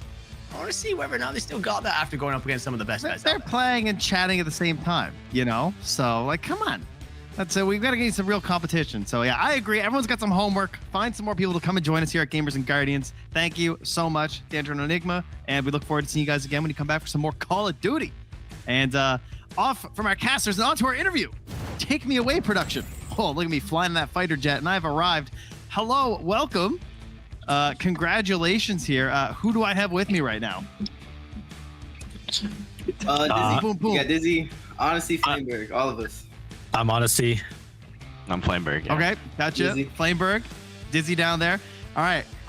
Congratulations. Holy. I'm not caught up on COD in current year, and you guys were just like blowing my mind.